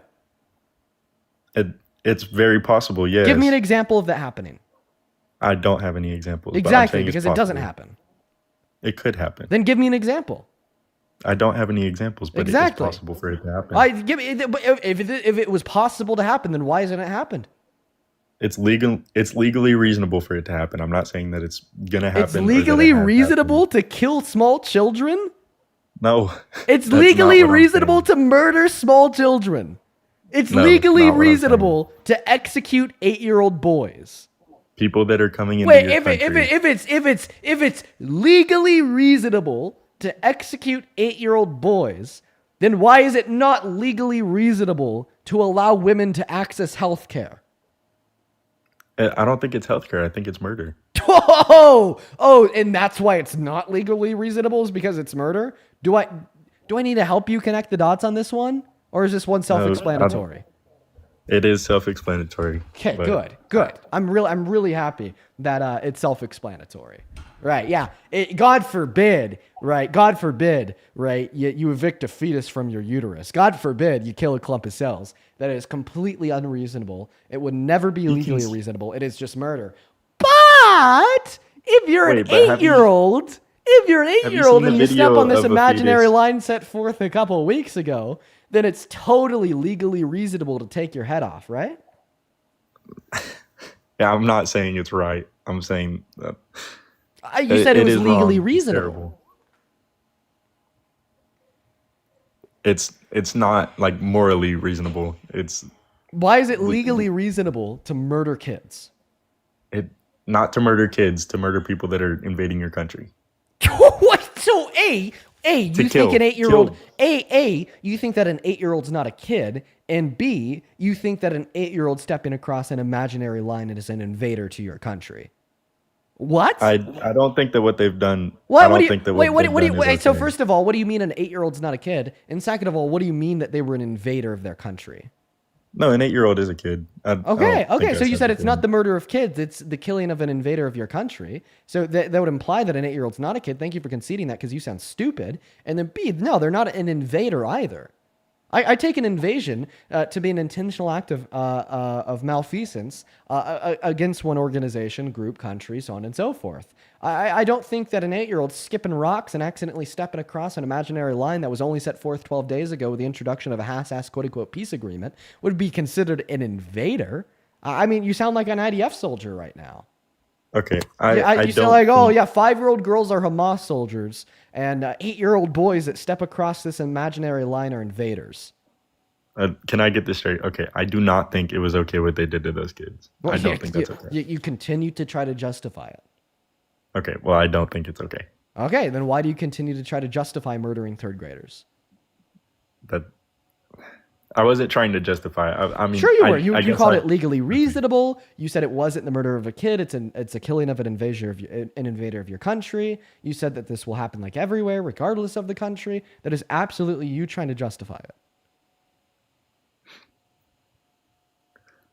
Okay, so, oh man, you know, you did get me there. You got me there. 8-year-olds like invade bouncy castles and Chuck E. Cheeses, not countries, to overthrow their government. Right. Okay. Yeah, you got me. Right. Okay. Let me think of something else. I was thinking of something else. No, you don't worry about it because we're going to move on to the next guest. I've had enough of your craziness. Go ahead and hop inside of that queue if you're an American adult that still somehow supports Donald J. Trump as president. Fuck. Oh my God. Jesus Christ. These people are so radicalized. Like, that's so radical, dude. What's up? Do you support Trump? I do. How old are you? I'm 31. Are you driving? I'm not. I'm sitting in my truck, but I swear I'm not driving. Okay. Yeah, I believe you, man. Let me go and thank a couple people here before we start our debate. Haneen, thank you so much for the $10 over on PayPal. I appreciate you so much for the love. Haneen says Trump himself used a phrase, quote unquote, another men around, suggesting, one moment, that other men knew they shouldn't be in the space where the young girls and women were changing. So yeah, Haneen's referencing the clip where Donald Trump was boasting about sexual exploitation of Howard Stern. And you're absolutely right. That's a good interpretation. Thank you for the $10, Haneen. Jessica, thank you for the $2. I really appreciate you so much for the love. Who says, could you use another example of line about instead of using Santa Claus when talking about abortion? My kids are nosy and listen in. You know what, Jessica? Very fair point. You got it. I'd also like to thank Jamie for the $10 over on Venmo. Thank you so much for the love, Jamie. That is Jamie. Show some love to Jamie down below in that comment section, everybody. Thank you so much for your kindness. Let's see here. NECA, thank you for the $5 over on Venmo, who says, for the hopes of babies coming back today to tell you that he loves you. For the hope of the baby coming back today to tell you that he loves you and to debate on behalf of you again. Oh yeah, you're talking about that one troll that goes like, baby loves you, Dean. Yeah, that guy's a little bit silly. And then Echo, thank you for the $10, who says, I agree with you on virtually every topic except the pronunciation of Karen Mile. I appreciate you for the $10, Echo. Show some love to Echo down below. I appreciate you guys so much for the love. As well as Tom, thank you for the $4 and Venmo. If you guys are watching and you want to support me, you can find my Venmo, my PayPal, in the link tree in my bio on TikTok. Top of the phone screen and pin message over on YouTube. I get 100% of those proceeds, and I really appreciate everyone so much for all your love. Go ahead and take it away. Tell us how the hell you still support this tyrannical idiot as president. Well, you know, Dean, I've been watching your podcast for the last few weeks, and I've listened in on a lot of your conversations, and you make some very good points. But just as you feel like some of the Trump supporters are misled on certain information, I feel like some of the information that you believe is misleading too. I'm not saying everything because you've made good points. And it's taken me a long time to get the confidence to come up here and talk to you because I feel like some of the things that you say I wouldn't have an argument for. But I've supported Donald Trump since 2016. I've been, a blue collar worker for the last 13 years. And in my opinion, that's what I've always supported Donald Trump for, was because he was for blue-collar Americans, trying to make a better life for hardworking people. And just some of the things that I've heard you say makes me question some things. So I want you to ask me a question. I may not have the best answer, but I want to hear, I want to debate you about something. I don't know. I just wanted to come on here and talk to you about some things because, like I said, you make very good points. Some of the things make me question my support for Donald Trump because I was a way hardcore Donald Trump supporter in 2016. And yes, I voted for him in 2024. The reason that I would have never voted for Kamala Harris or Tim Walz was because of, one, I didn't like Tim Walz as a vice president candidate by any means, because I think that the state of Minnesota has been so poorly run. I don't see a person like that coming in to run the White House or to be a partner in running the White House. Kamala Harris, she, to me, in public, and I think a lot of people have the same opinion, but she never sounded smart. She never sounded like she might have been able to reiterate what people told her, but she never had her own viewpoints and could never make a solid point. God. So that was, in my opinion, somebody I couldn't support, somebody that's not intellectually smart. And I didn't think that Kamala Harris was a very intellectually smart person. Yeah, man. I don't know. I appreciate you for coming up here and trying to be good faith to the best of your ability. But when I hear that argument, I just view it as thinly veiled misogynism. Misogynism. I have nothing against women. So I'm gonna give you your opportunity to prove that wrong. Okay, but first let me make my argument. I think when you sit here and tell us that Kamala Harris was unintelligent and Trump is intelligent, that is misogynistic. Okay, and I think there is no other reason that you could possibly give outside of the fact that the woman's a woman and the man's a man when trying to explain why you think and feel that way. I think when we look at Donald Trump, we see a idiot. Okay, I mean, he said that climate change isn't real. We just don't know it yet. He said that coal is clean. He said that what's some other crazy shit that Donald Trump has said before?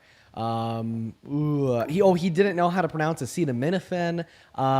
He went on this rant about sharks and batteries for an hour. I mean, he said that Tylenol caused autism, even though there was no good reason to find that to be the case. He said that windmills were killing whales. Oh my God. I mean, come on, dude. You should inject bleach in your arm to cure yourself from COVID. I mean, this is an idiot that continues to prove that he's an idiot time and time again. Oh my God. I mean, not even 3 days ago, he said that fucking affordability is a Democrat scam. He didn't know he was the president of Puerto Rico. Oh my God. He talked about how he would stare at the sun. He said that he wanted to try to nuke hurricanes. Oh my God. Oh my goodness. Okay, right? He also said that there was 300 million DRUG overdose deaths last year. He said that an escalator tried to kill him. He said that smart people don't support him. What are some other good examples here? He called birth control abortions like the pill. He didn't know that MRIs scan. He boasts about how intelligent he is because he was able to correctly identify the names of 4 animals on a dementia test. And he says, I bet you couldn't pass that dementia test to reporters that he doesn't like. And he uses it to refer to himself as very intelligent. He said that groceries is an old term. He said that we need to sweep the forests. He said that planes were in the Civil War. He said that he was able to reduce the price of drugs by over 1,500%. Keep in mind, the price of something can only go down by 100%. He said that there were airports in the Revolutionary War. Come on, do I need to keep going? No. Now, what are some really good examples of the most unintelligent things that Kamala Harris has said?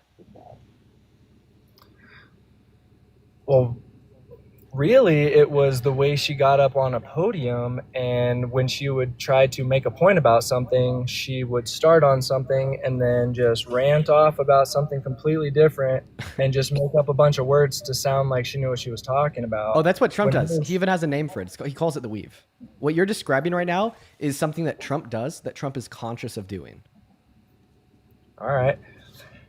Well, my only rebuttal to that is that, in my opinion, not saying that it's the right one, but Donald Trump has done a lot for Americans his first term, and in his second term, everyone was fed up with the amount of immigration that was coming into our country, illegally, by the way, because nobody was stopping it. So that was his main point. Wait, so you're saying that Kamala Harris is unintelligent because you think Trump is a good president? That doesn't follow. No. It's not what I'm saying. I just, in general, believe that Kamala Harris was not the most intelligent. Yeah, why? Or that she just... Why wasn't she that intelligent? I mean, dude, she was a goddamn lawyer. I'm pretty sure that you got to be like pretty intelligent to be a lawyer, but especially to go from being a lawyer to the DA of a city. Like you got to be pretty intelligent to make that leap, and then to go from being the DA of a city to the Attorney General of a state, you gotta be pretty intelligent to make that leap, and then to make the leap from being the Attorney General of a state to a senator to the VP, then to run for the P. I think under like normal scenarios, you got to be pretty intelligent. But do you know how she got to those positions? Yeah, by running for office and putting the work in. Yeah, but she was also, before she was ever a lawyer, she was the assistant to the mayor's office, I believe. I'm not 100%, don't quote me on that, but she ended up getting her in when she was younger, and from what I've seen, she worked her way to the top in other ways. She was what were those other ways? From what I've heard, and I'm not saying that's 100% true, but I heard that she used herself. She got in with other people, or she... I don't want to say... How did she use herself to get up in other ways?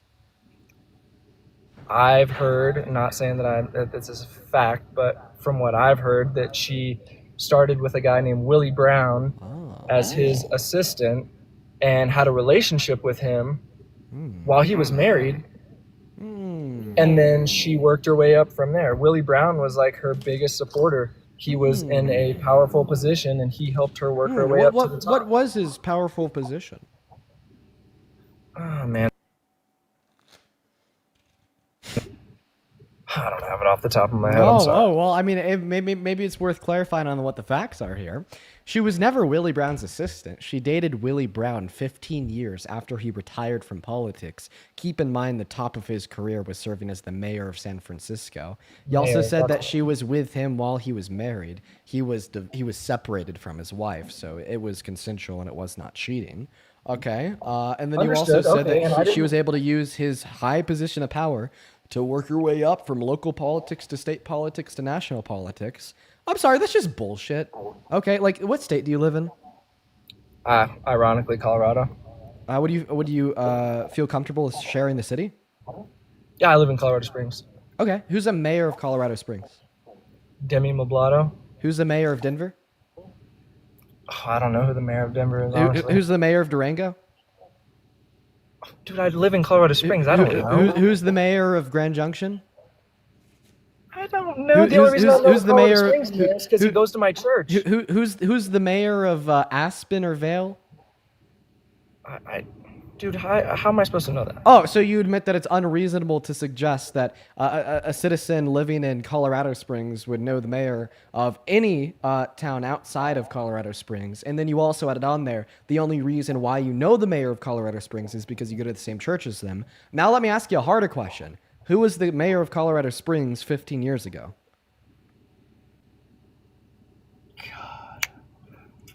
Yeah. It's in my head. I know who it is. I just can't think of it right. Right. And now you're gonna tell me that, like, I don't know, what was it, like 40 million people?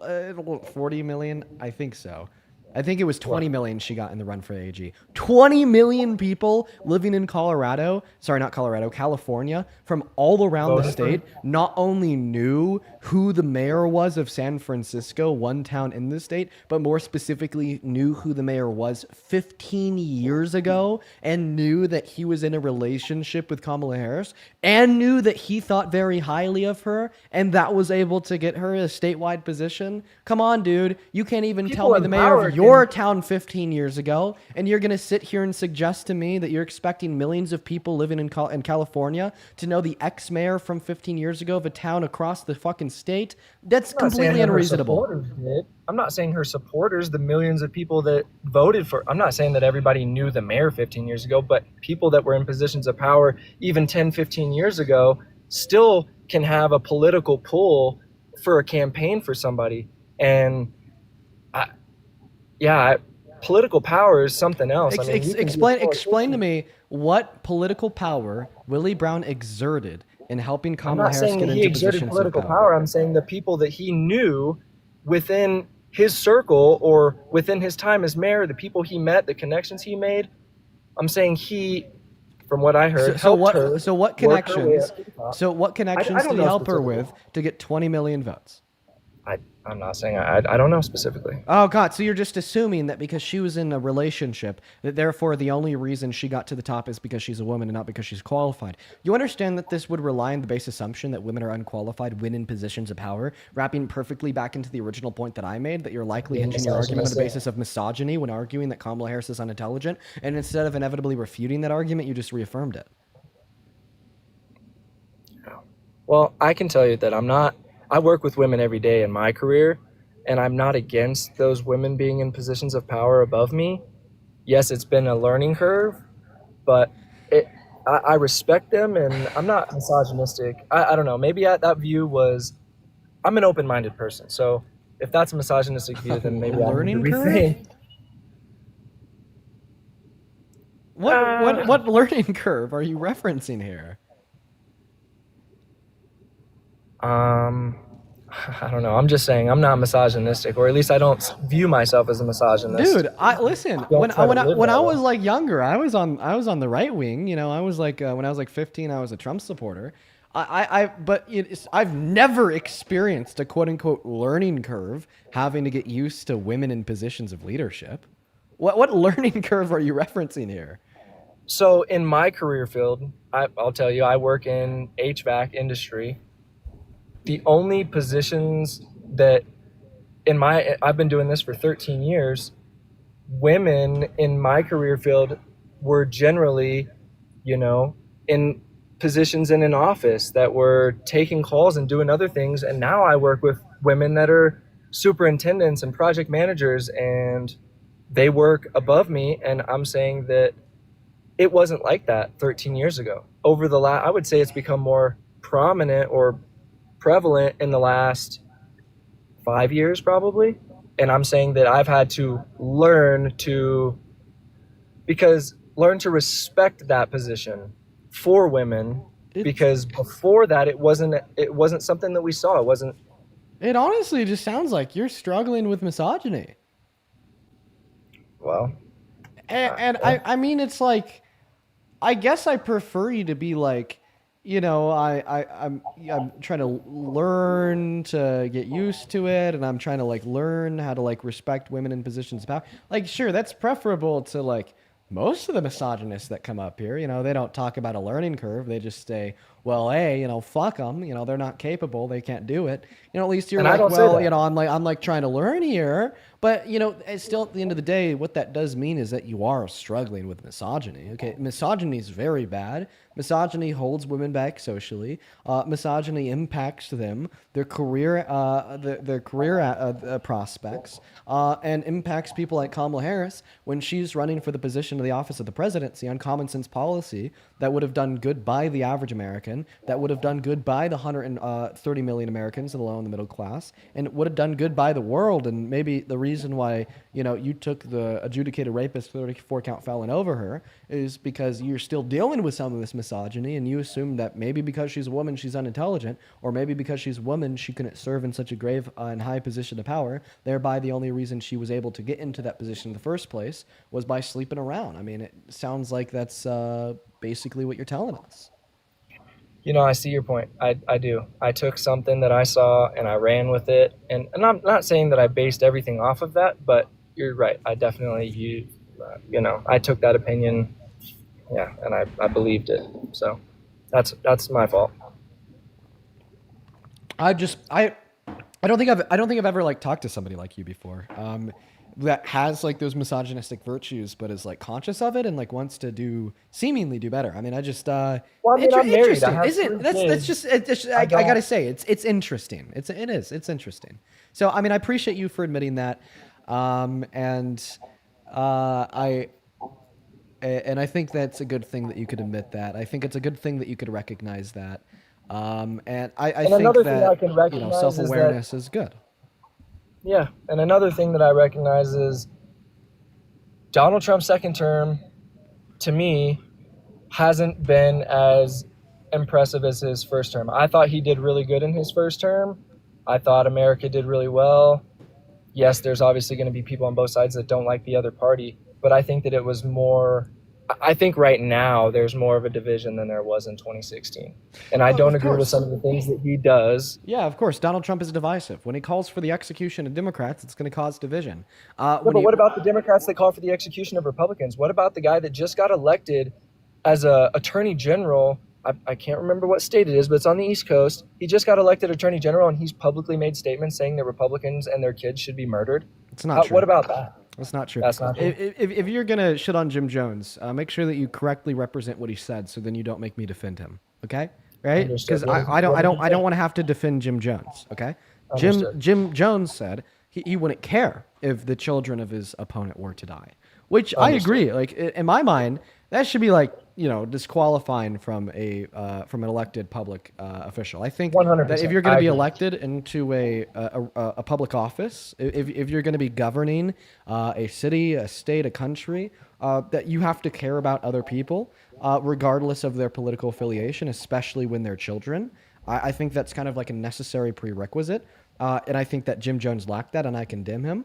But no, it's not true to say that Jim Jones called for the execution of anybody.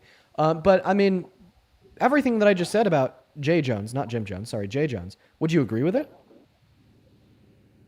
Would I agree with the fact that he doesn't care about his opponents? Like the fact that he said he wouldn't care if like the children of his opponents died, right? Like that's not a trait that we want to see in an elected official. No, for sure. We don't want to see that. I don't agree with it. So is that like a red line that you hold against Jay Jones?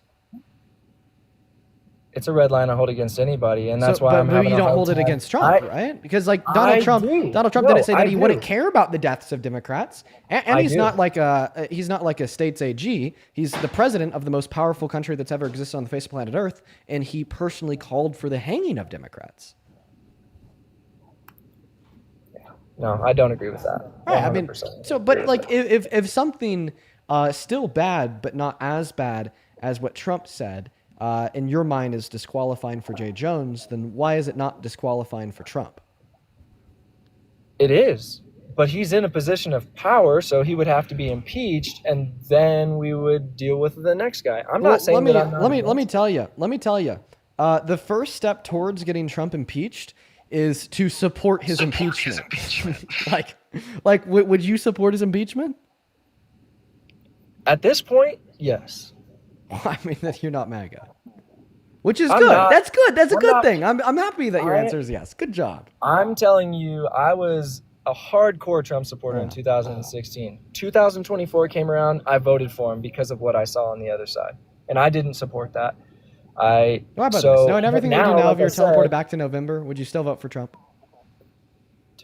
I can tell you, I wouldn't vote because there wouldn't have been, in my opinion, at this point, if Trump's everything came out and that's where it was, then no, I wouldn't have voted. And it's a shitty thing to say because I believe that everybody should vote no matter what.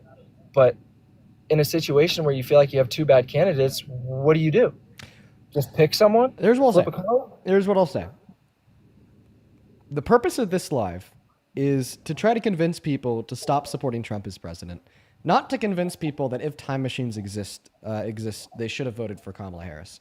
I hear you. Now, the closer midterms come, the closer the next general comes, we're going to start introducing a larger aspect of not only why you shouldn't support the right, but why you should support the left. But insofar as what the ongoing purpose of these conversations are for, I'm proud of you, and I think that you're making steps in the right direction, and I want you to continue to make them. Stay curious, stay interested, and stay learning. But I think I'm gonna go ahead and end this conversation here, man. Well, I can tell you that I support what you do, man. Everybody's entitled to their opinion, and I can tell you you're better than Harry Sisson, bro. You have a good one, Tyler. We're going to go and move on to the next guest, dude. Right now, we are 2 for 2. Wow, dude, that's nuts. Right now, we're going 2 for 2. People are trying to start a trend in the comment section by spamming I could shit a better host. We're 2 for 2, baby. We're 2 for fucking 2. Okay? You're pissed off because I'm going 2 for 2. Let's go to get that next guest loaded up into the box, guys. Only hop inside of that queue if you happen to be an American adult that supports Trump as president. There's a couple people I need to thank here. Leslie, thank you so much for the $50 over on YouTube. Leslie, that is so incredibly kind of you. Thank you, thank you, thank you. Oh my goodness. Leslie with a $50 says, "Hey Dean, keep up the good fight as usual. I sent you a DM regarding an incident earlier in the stream. Please take a look." Leslie, where'd you send that DM to me so I know where to check? Thank you once again so very, very much for the $50. I think that you are super duper awesome, and thank you for supporting what we do here. I think that I'm very thankful for you. I'm very thankful for you. What's up? Do you support Trump, Emmy? Yes, I do. And how old are you? I am 19. Gee, what year are you born in? 2006. What time is it? It is 4:53. Okay, you sound very young. Do you promise that you're 19? I promise. I'm sorry. I'm getting over a cold right now, actually, so I apologize. Yeah, it's you. Do you have a driver's license? I'm not going to ask to see it, but do you have one? I do. So if you're driving on a public roadway and there is a dotted yellow line next to a solid yellow line, one lane going each direction, and you're in the lane going that's next to the solid yellow line, what does that mean for you? I'm in the lane with the dotted line. You're in the lane with a solid line. I cannot pass. Okay, you know what? I believe you. Sounds good. All right, let me thank a couple people, then we'll go ahead and hop into the debate here. All right. Tracy, thank you so much for the $10 over at Venmo. I appreciate you so much for that love, Tracy. Tracy with a 10 says, "Happy Friday, Dean. Looking forward to seeing the..." What? Went away. Give me a second here. "Happy Friday, Dean. Looking forward to see the rest of the debates tonight." Yes, me too. Tracy, I really appreciate you for being here, and thank you for the $10. You are awesome. And then Allie, thank you for the $5. Antonio, thank you for the 1. Kimberly, thank you for the $5. Just says thank you for patiently opening the minds of misogynists. I'm not gonna lie, I think that's the first time it has like truly happened to that extent, where we've had like somebody with like bold-faced misogynistic beliefs be like more willing to have an open mind, which is interesting. Then Jenna, thank you so much for the $10 over on Venmo. Thank you so much for the love, Jenna. Let's get 100 Jenna W's and 100 Jaden W's. It is Jaden, who says, "Hey Dean, I listen often to find arguments to use on my family." That's awesome, Jaden. Hell yeah. I'm happy that you watch the streams, and I hope that they could help you out. Thank you for the $10. Then Brittany, thank you for the $10. Zachary with 5 and Scott with a 10. We are all caught up over on Venmo. Appreciate you guys. Morgan, thank you for the $10 over on PayPal, who says, "Crazy how you clocked that he was a misogynist so quick. I'm impressed." Well, we just hear like the same thing. You know what I mean? Time and time again. But thank you for the $10, Morgan. And let's also get 200 Anna W's. Thank you, Anna, for the $20 on PayPal, who says they're always so scared to say she slept her way to the top because they know it's wrong. Yeah, it like took him a while just to say it, like rip the Band-Aid off, just say it out loud. Thank you so much for the $10, Anna. I think that you're awesome. All right, go ahead and take it away. Tell us why you support Trump as president. Okay, well, personally, I agree with his views on everything. I didn't really agree with Kamala as much. She just, and I'm not, because I know sometimes whenever you say like oh, I didn't agree with Kamala. People call you racist or something like that. I'm not that at all, but I do agree with Trump's like the immigration policy, and everyone's saying that ICE is taking like people that they don't like they are American citizens or whatever. And I don't know like where are people seeing that from? That they Okay, are so American first and citizens. foremost, her name is pronounced Kamala. Second of all, everybody in the chat, I mean, she said she was 19. I asked for her year of birth. I asked her like a clarifying question, and she answered it correctly. Unless there's any like good reason to suggest that she's not 19, we'll keep her up. Now, if there is, feel free to bring that to my attention. I don't think that somebody like sounding young on its own is enough when they're able to like answer like all the questions to a satisfactory degree. Now, what was the question that you asked me? Can you just tell me where like people are getting that Trump is removing American citizens through ICE? Well, I mean, we know that there's been some American citizens deported. Like they momentarily deported a 7-year-old girl with brain cancer. Not to mention that I think a mass deportation of only undocumented immigrants is really bad as well. Okay.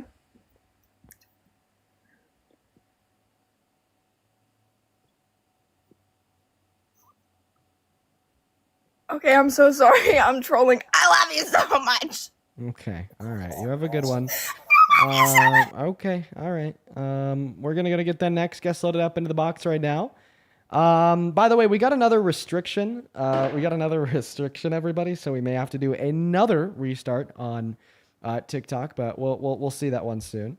Hey, Liliana, thank you so much for the $10 over on PayPal. And Liliana, I'm gonna keep your message to myself just because of the nature of it. But just know that I'm really sorry to hear that, and I'm really happy that you're here with us today. And thank you so much for the $10.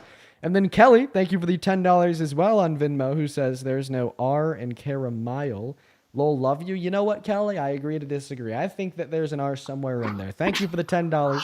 As well as, yo, dude, Naomi, thank you so much for the $20 over on YouTube Super Chat. Thank you so much, Naomi. Naomi with the $20 says, got into a heated argument with a MAGA girl I used to go to school with, and she switched up the topic so fast it was insane and showed her true colors. Read below. Oh my. Yo, I just read the rest of that, Naomi. I'm really sorry to hear that you had that experience. She's fucking crazy. Thank you for the $20. Show some love to Naomi down below in that comment section. I appreciate you guys for the love. Okay. All right. What's up? Do you support Trump, Ava? Nope. Ava's not here. Moving on to the next guest, guys. Here we go. Only op inside of the queue of your MAGA. We'll get you loaded up into the box and we can have a good conversation. Please make sure that we're following all the rules of the live stream. Y'all already know it. Looks like we are going to have to go ahead and hit another restart. So how about we hit that last restart of the day right now? I'm really sorry that we got to do a second restart. It is terrible. Super duper bad. Okay. Fuck. TikTok is on our ass today. So everybody that's hanging out with us on TikTok, I mean, it sounds like you guys already know how to come back after the restart because we did one not even an hour ago. But if you don't know how to come back after the restart, make sure you're hitting that follow button on the top of the on top of the phone screen so you can find the live again. Even if you're MAGA, hit that follow button. I don't care if you unfollow me afterwards. You know, I just want to make sure that you're able to find your way back into the stream. Point number one, these restarts are really quick. It's not like I'm going to be off air for a minute or two. I'm going to be off air for literally 5 seconds. Point number two, the easiest way to come back after the restart is once the live ends, hit on that profile picture that will show up in the middle of your phone screen right there. Just go boop, because that's what your phone's going to look like when the live is ended.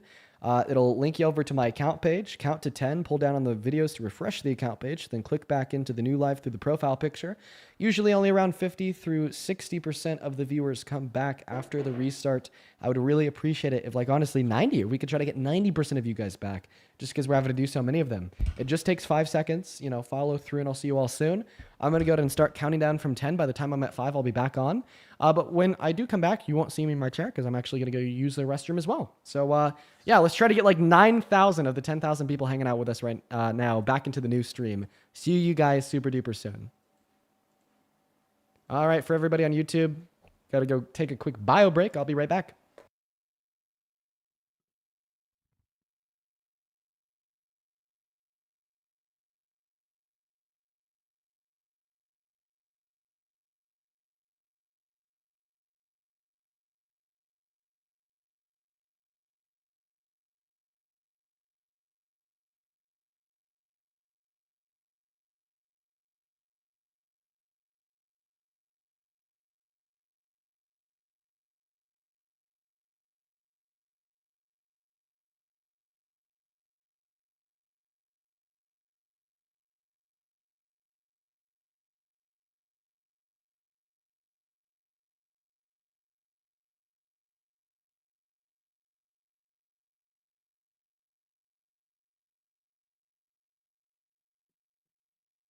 I'm back. Hello. Welcome back into the news stream here, folks. For everybody joining us once again, guys, make sure that we're double tapping away on that phone screen. Appreciate you guys for coming back. Thank you, thank you, thank you. Yo, Desk Grenade, thank you for the $10 over on YouTube, who says, back at it again a second day. New to your channel as a 43-year-old veteran, I got to say you give me hope for young men in our country. Thank you for doing what you do. Desk Grenade, appreciate you for being here. Thank you for your kind words, too. I'm really happy that you're enjoying the stream. Yeah, we're out here trying to change some minds. Let's hope that this continues to be beneficial. Let's hope that we continue to get the work done.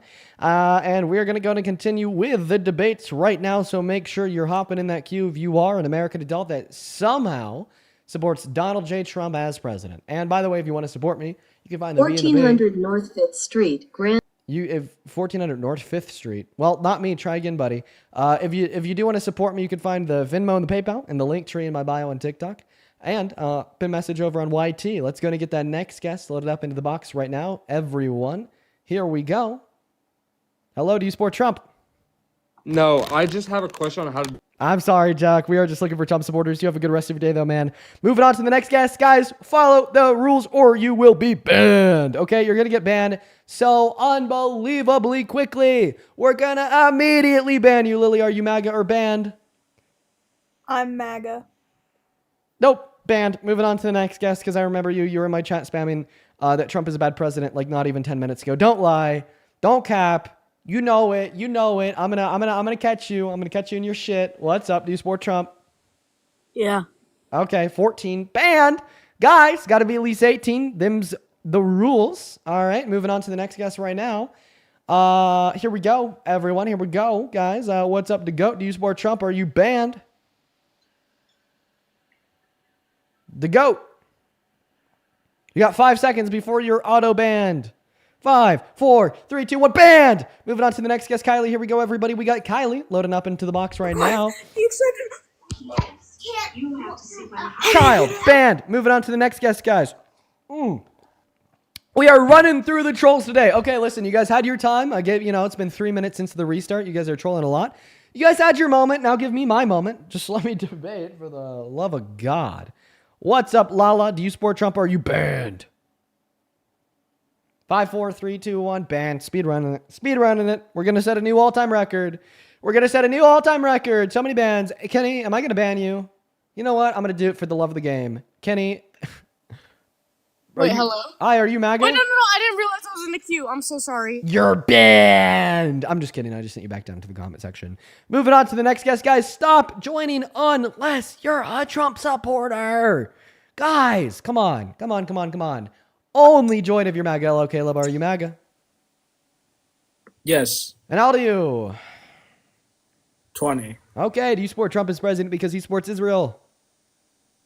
Yes. Oh, I don't know. Nigger, and Caleb is banned. Moving on to the next guest. We got Nathan loading up into the box. So we were able to find a Trump supporter, but he just started spamming slurs. Listen, I know that a lot of Trump supporters are really racist, but you only prove that further when you come up here and spam slurs. My dick's red. My balls are blue, but my dick. Banned. Moving on to the next guest, guys. We got Purple loading up into the box, guys. Only join in that queue of your MAGA, please. Only join in that queue of your MAGA, please. Nathan, do you support Trump? Yes, I do. And how old are you, Nathan? I'm 19. 19. What year were you born in, Nathan? 2006. Now, why do you support the worst president of your 19 years of life, Nathan? I mean, I don't pay attention much. I just want you to convince me otherwise. Okay, okay. I could do that. I could get you off the fence. Are you ready? I ain't against nothing. I'm just trying to hear some knowledge. I'm gonna convince you otherwise. Okay, Nathan. All right, let me know when you're ready. Yeah, I'm ready. So McDonald's will not hire adjudicated rapists to flip the burgers. Do you agree with that? I do. So then why should we hire an adjudicated rapist to run the most powerful country in the history of planet Earth? I'm not sure. I don't know why we did. That should convince you otherwise if you're reasonable. I am. Who do you think Kamala will run in 2028? We're not here to talk about Kamala Harris. We're here to talk about Trump. You asked me to convince you otherwise, to stop supporting Trump. Does that make you stop supporting Trump? Yes, it does. Perfect. That was a really quick one. Moving on to the next guest. Here we go, everybody. A couple of people to thank here. Yo, Serena, thank you so much for the $15 over on Venmo. Appreciate you for the love, Serena. Who says, I know. We got a little bit of lag. on TikTok. Sorry, guys, a little bit of a lag spike. We're back now. Don't worry. I see the lag spikes when they happen, too. Anyway, Serena, thank you for the $15 over on Venmo. I appreciate you so much for the love. Serena with the $15 says, I know that you love the Backseat Lovers. I need to show you my photos when I worked with them. No shit, Serena. No way. Please do. Please show me those photos. Yeah, I fucking love them. They were my #1 artist this year. Thank you for the $15, and I'd love to see those photos. Thank you so much. And then London, thank you for the $15 too, who says, Dean, please say happy birthday to my sister. She's watching the stream. Her name is Avignon. Avignon, please say happy birthday. Avignon, happy fucking birthday. Live it up. And shout out to your sister London, as well as Brittany. Thank you so much for the $10 over on Venmo. And Maddie with the 5, Brittany.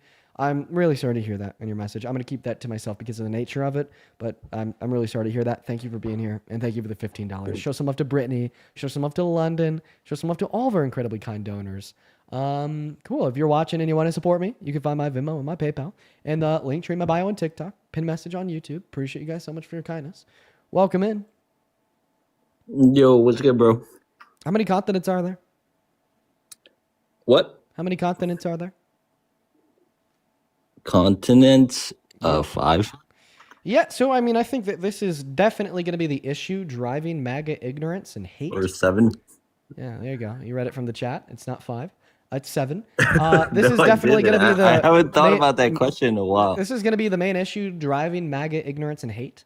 You know, like I know who you are. You came up here before. You know, you try to argue that it's not sexual exploitation to take. Okay, advantage can we of talk naked about little something girls. else? Because you always want to talk about that. I'm tired of talking about that. And I mean, like, I think that we just figured out the reason why. I think it's going to be an intersection. I'm going to use 2 cards for my demonstration. That's an intersection between hate and stupidity.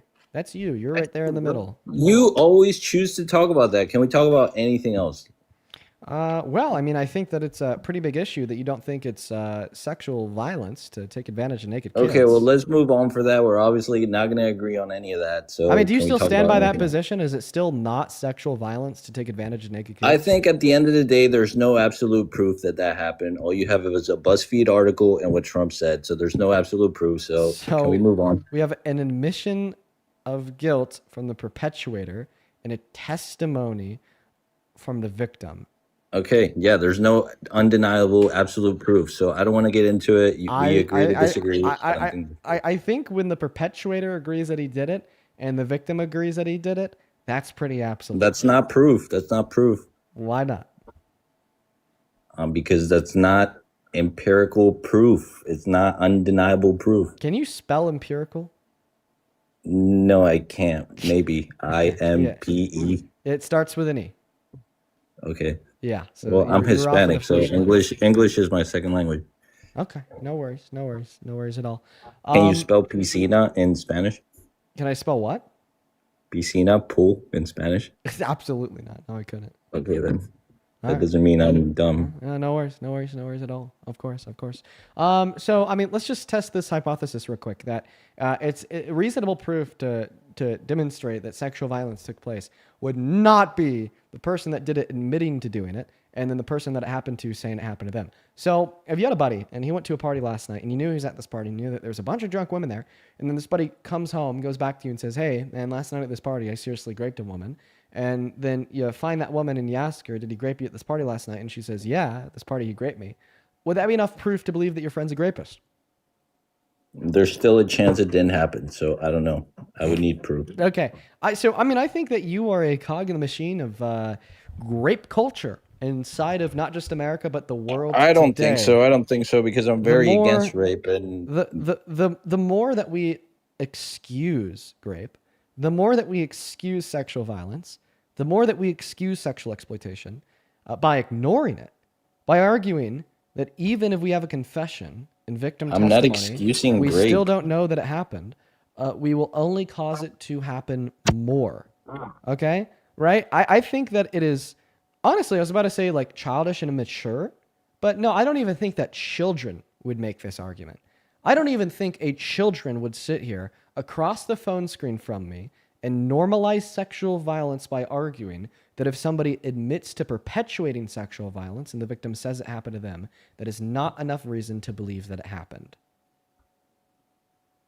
Okay, I'm not excusing rape. Hey, children, And a you're child, muting me sorry. while I'm not even talking. Like I said, I don't want to talk about this because that's my stance on it. There's no proof. Can you All give you me? have is Can you he give me said, the? he said. Can you give He me the said. reasonable doubt? Reasonable doubt that it happened. Yeah. He was on Howard Stern being funny, so for all we know, he was just being funny and doing a good show. Well, the thing here is that A, I don't know why you'd call that a good show. B, I don't know why you'd say that's funny. This is a And shock C- jock show, and comedy C, show. See, Howard Stern had him explicitly clarify that he actually did it. Yeah, but maybe Trump was exaggerating and being funny. So you're saying that maybe he was exaggerating. What precisely do you think he was exaggerating? Like the part where he's like, they had no clothes, and then he's probably like, all right, why am I saying this? It didn't even happen, so he cut himself off. Your opinion is that because he was going to tell the How do you truth. know that? How do you know that? I don't know that, but that's my opinion, just like your But why opinion is that your opinion? he's admitting it. Now, why is it your opinion? What reason do you have to hold Because that there's opinion? no proof, so I'm not going to unjustly accuse someone of something with no proof. But your argument hinges on a false premise. The false premise that your argument hinges on is that a confession of guilt from a perpetuator of a crime and a testimony of a crime occurring to you by said individual who admitted guilt is no proof is crazy, right? Of course that's proof, right? If I say that somebody did something to me and then that person says that they did this thing to me, any reasonable person would agree that it happened. Right? And if you reject that fact, I don't know how you even like interact in the world around you, right? Like I feel like that's just like fundamentally, right, a fair and reasonable standard to believe that an action took place that everybody accepts. If you get a testimony from a victim, multiple victims have it, and then the person that turned them into victims by perpetuating sexual violence against them says, yeah, I did it, we should all believe that it happened. Especially when that same person that admitted to one form of sexual violence via the sexual exploitation of women and girls at Miss Teen USA, Miss USA, was also then later found guilty in court for the rape of another woman. Okay, but that's the thing. Your opinion is that he maliciously went into fitting rooms to look at naked girls. My opinion is that he didn't purposely do tell that, me why and my it didn't opinion happen. is wrong. Critique the line of reasoning, in my opinion, that we have a man that we know is predisposed to sexual violence. I just told you why, because all you have. You didn't tell me why. You just told me that you disagree with it. Like I want you to make it clear why. Here's my opinion. We have a man, and we know that this man is predisposed towards sexual violence. The court found him guilty of rape. We have the Leak Access Hollywood tapes where he's like, you could just grab women by the P word. You don't even need to ask first. We have Howard Stern when he's like, hey, I would sexually exploit these women and girls. Okay, he was best friends with Epstein, and we now know that he knew what Epstein was doing via a leaked email where Epstein told Ghislaine Maxwell that Trump knew what I was doing with his girls. We have the birthday letter with the outline of the naked little girl and the statement, may every new day be another wonderful secret. So we know that he's predisposed. I'm not done cooking yet. So we know that he's predisposed to sexual violence. Okay, we know that as a fact. And then we are now taking a man that we know is predisposed to sexual violence. We're listening him admit to sexual violence, admit to the sexual exploitation of women and girls. And then we are looking towards the women and girls, and we have 4 separate individual girls from Miss Teen USA, all giving the same consistent testimony that he did exactly what he said he admitted to. And then we have multiple separate women that competed in different pageants in different years, giving the same consistent testimony that aligns with the girls from Miss Teen USA 4 years ago, and then what Donald Trump admitted to. So considering all these facts, we have a man that is obviously predisposed to sexual violence, then this man admits to sexual violence, and then the victims of this sexual violence all give the same corroborating testimony, aligning with what he admitted to, and aligning with the testimony of the other victims, and aligning with victims that competed at different pageants in different years in different age groups. It's insane to deny that it took place. But can you agree there's no underlying empirical evidence that this happened? This is the empirical evidence, you silly goose. It's not empirical evidence. You can't say it's empirical evidence because you don't have empirical proof that it happened. You don't know what empirical evidence is. Define empirical evidence. Okay, I don't know the definition of it. What do you mean when you use a word? When you use Could you use this in court? Yes, Probably not. absolutely. Absolutely. So what do you mean by the phrase Okay, empirical so why evidence? didn't he go to court then? What? What do you mean when you say empirical evidence? Like absolute proof that this happened. All Okay, you have what is do you- he said, she said. What do you mean when you say absolute proof? Like absolute proof. Well, define absolute proof. Like absolute proof. Okay, you can't. Like, Okay, you can't use the phrase and the definition of the phrase. You can't define absolute proof as absolute proof because that doesn't tell us anything new about what you mean when you use that phrase. absolute proof would be something you can show in court, and court would say, okay, this is absolute proof. Oh yeah, so courts do accept confessions of guilt. That's what a plea deal Yeah, is. he didn't confess though. You can't take the Howard Stern clip as a confession. What's He a was confession? joking around What's a in a confession? comedy show. What's a confession? But that's Answer my thing. question. What's a confession? Define confession. Seriously saying, yes, I did those things. This is my confession. So, in other words, a confession Not is saying that you joking did it. around on a comedy show. Wait, a confession is saying that you did it? In a serious manner, not in a comedy show. Okay. Well, I would say what made it like positive that he was saying this in a serious manner is the fact that he said that he actually did this, and then Howard Stern even had him clarify. Because you're right about the nature of the Howard Stern show; it's a shock jock show, and because it's a shock jock show, when Trump started talking about how he'd sexually exploit these women and girls, Howard Stern was like, "Hey, like, have you actually done this?" Like, he needed to clarify that this wasn't just Yeah, he part of the also shock said- jock. And then Trump went on to say, "Yeah, so I've actually done this." Right. And then, like, once again, the fact that we know that it's serious is further corroborated by all the other things that I brought up too. Right. You know how I Can I like say brought up? something? No. Can You I know say how I something? brought up like the individual circumstances of the testimony of the victims that aligned with one another and corroborated what he admitted to? That gives us further evidence to believe that he was telling the truth when he was talking to Howard Stern. You know how I brought up the nature of his character being predisposed to sexual violence, such as having a court hold him liable for the rape of E. Jean Carroll, saying that he could just grab him by the P word, he doesn't need to ask first. That further corroborates that he was being serious when he boasted about the sexual exploitation of naked women and naked girls. Like for instance, the Access Hollywood tapes. Okay, he said that in private. He didn't say that on a shock jock show. So seemingly Can I he's say admitting something? to very similar things in private when he's not on the quote unquote comedy show. The civil court that found him guilty of the rape of E. Jean Carroll. You know, we know that this is something that he actually did. He actually raped a woman. That's never funny. Okay, that's never a joke.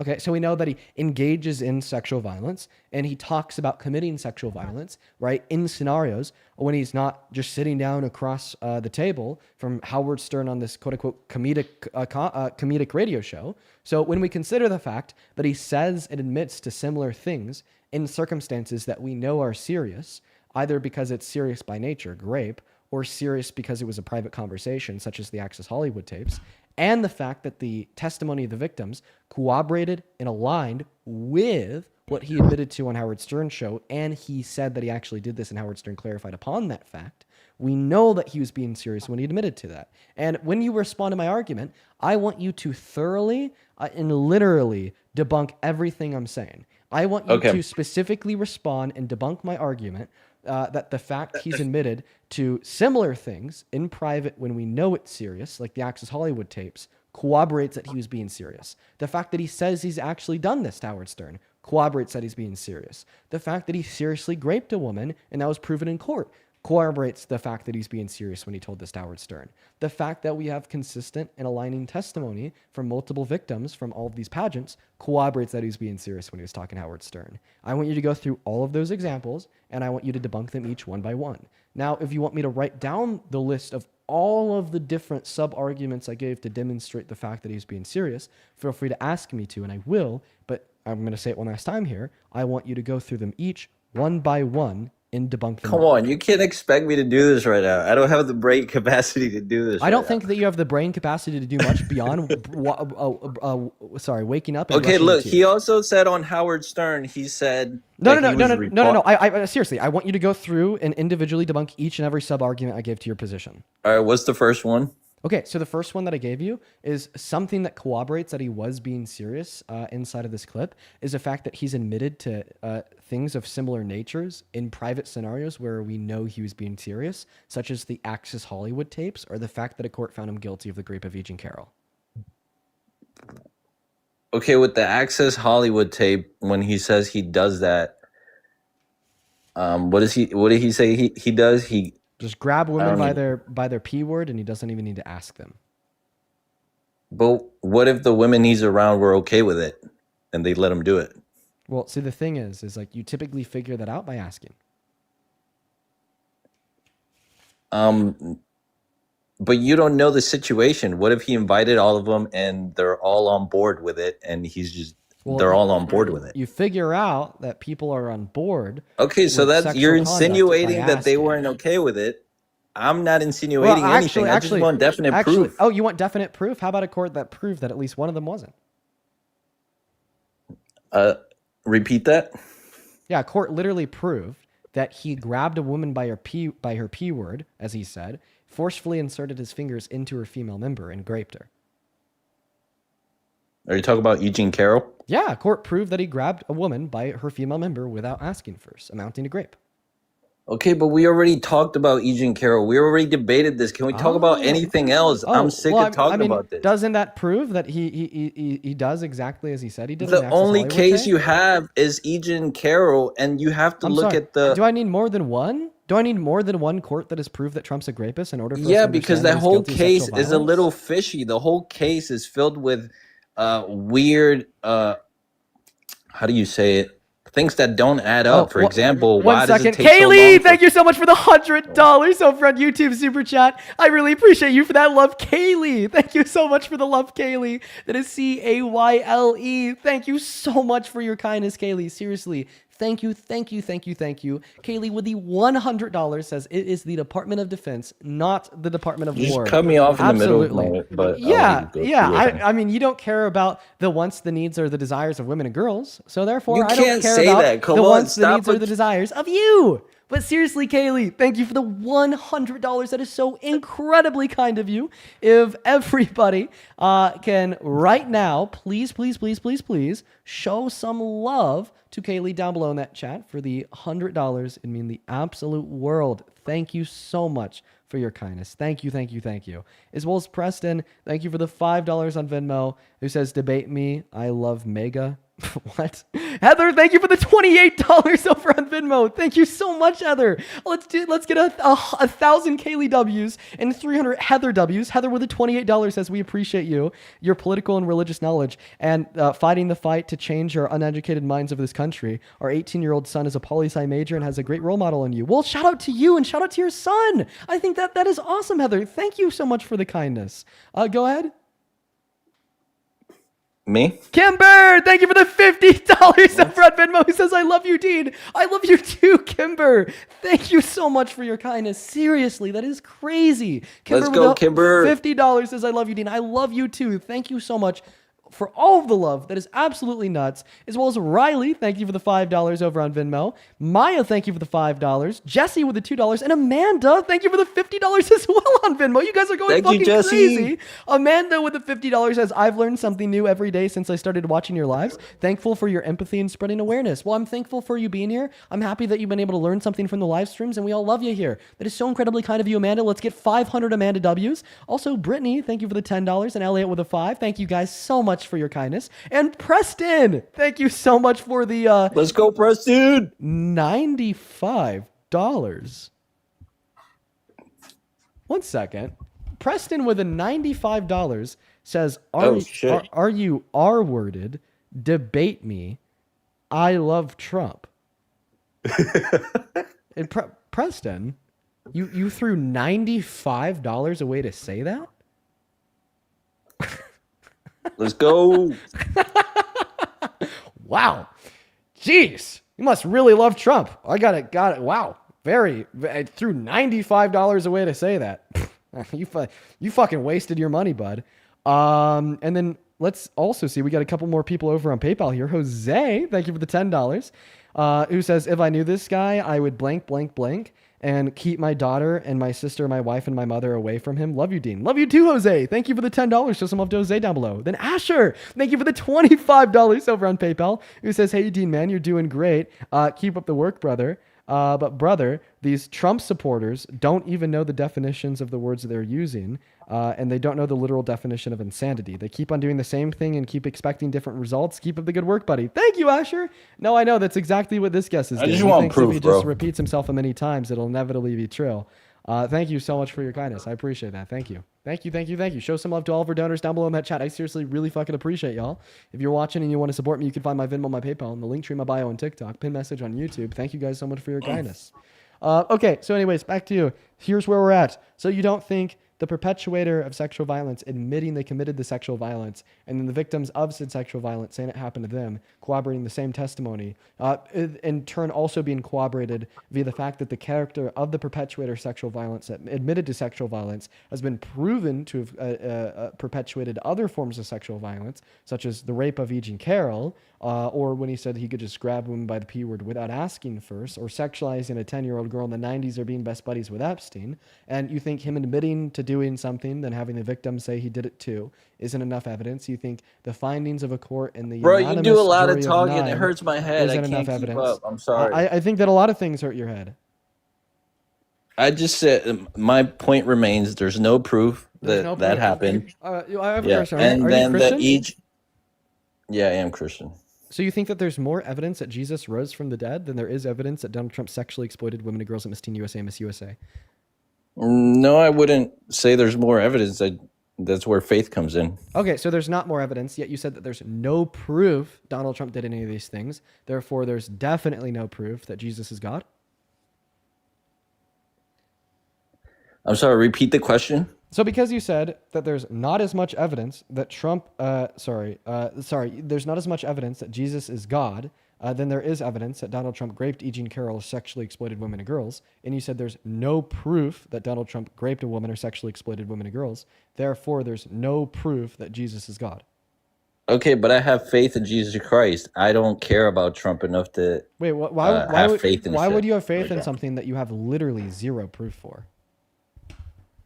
There's no proof, and you have faith in Trump doing this, but there's no proof. The proof is that he admitted to doing it. And you keep on repeating that that's no proof. I swear to God, right? Like, you could say that as many times as you want to, but just because you say it doesn't make it true. He admitted it in a comedy show, though. You can't take that as, oh, there, he admitted it. It was a comedy show. Can you give me anybody else that ever went on Howard Stern's show that, like, joked about, like, raping somebody that didn't actually rape someone? Like, if it's, like, No, truly the I nature of the can't. I show. don't- Wait, why? It I ran don't for, like, watch the 43 show. seasons. I've never seen an episode. I just know it's a shock jock comedy late night show. If you've never watched it ever before, then how do you know people go on I've that seen show clips of it, and like, it's lie very- about grape when they didn't actually grape? I've seen clips of the show. Okay, well, like, could you, like, show me a clip that you've seen that gives us enough reasonable context to demonstrate that what Trump said wasn't something that was serious?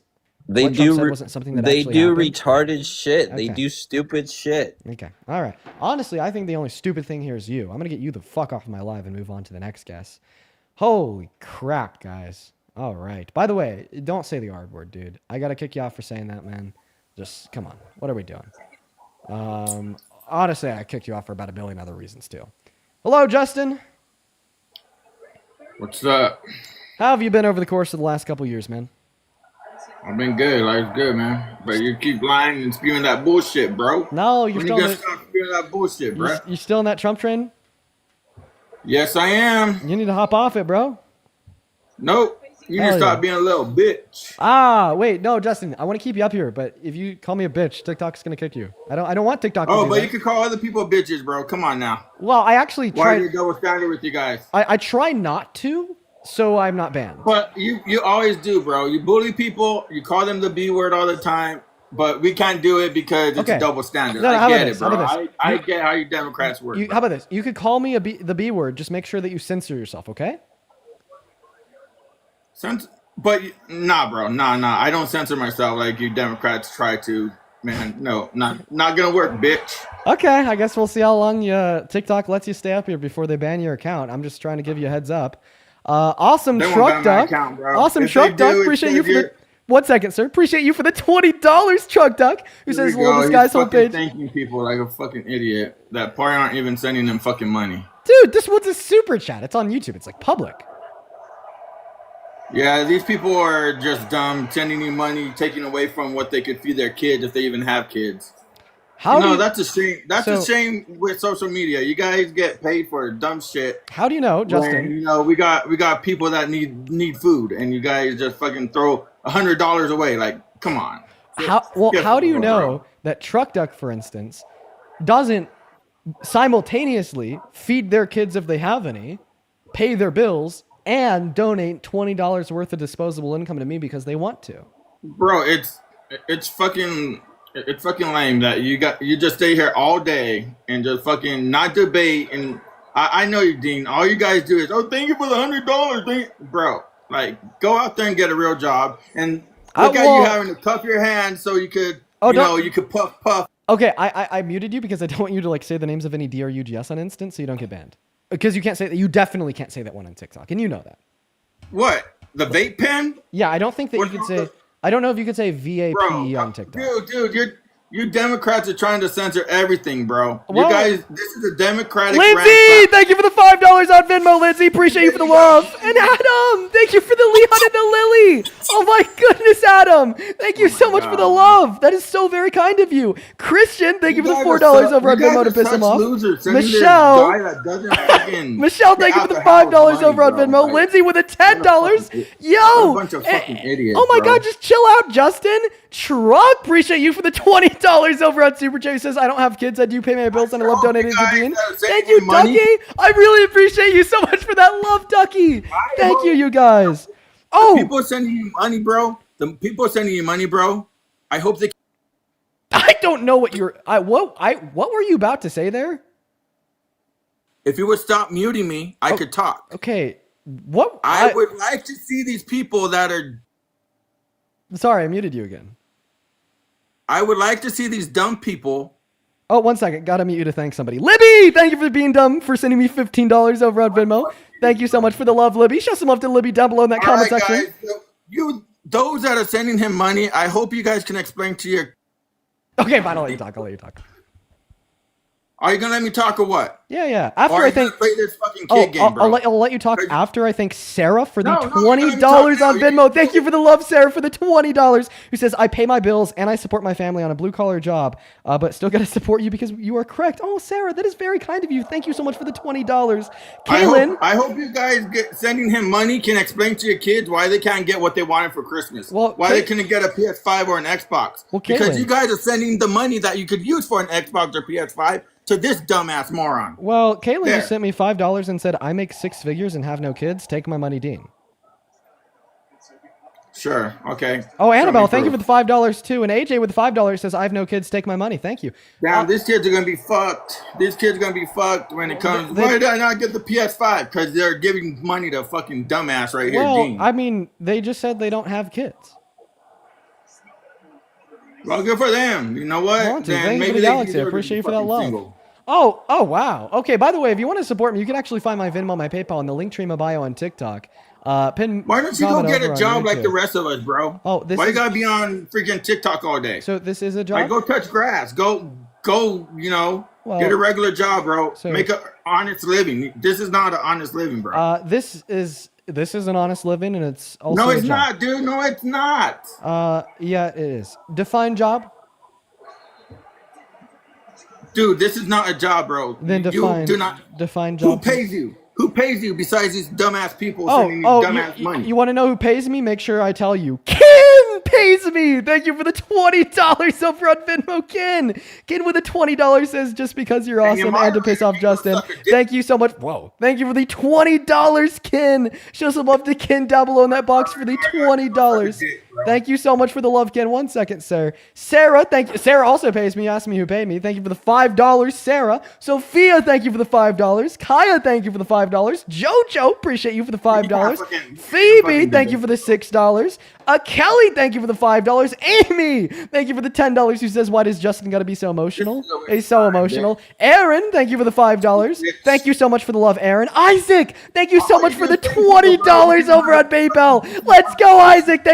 I'm still thanking my donors, sir. I need to calm down. Isaac, thank you for the $20. Andrew with the $5. Desiree with the $5. Oh my God. Michelle, thank you for the $20 over on Super Chat. Who says, I'm a millionaire trust fund baby. Take my money. You're right. This guy's You're not awful. millionaire, Well, bro. I mean, You're not a millionaire. listen.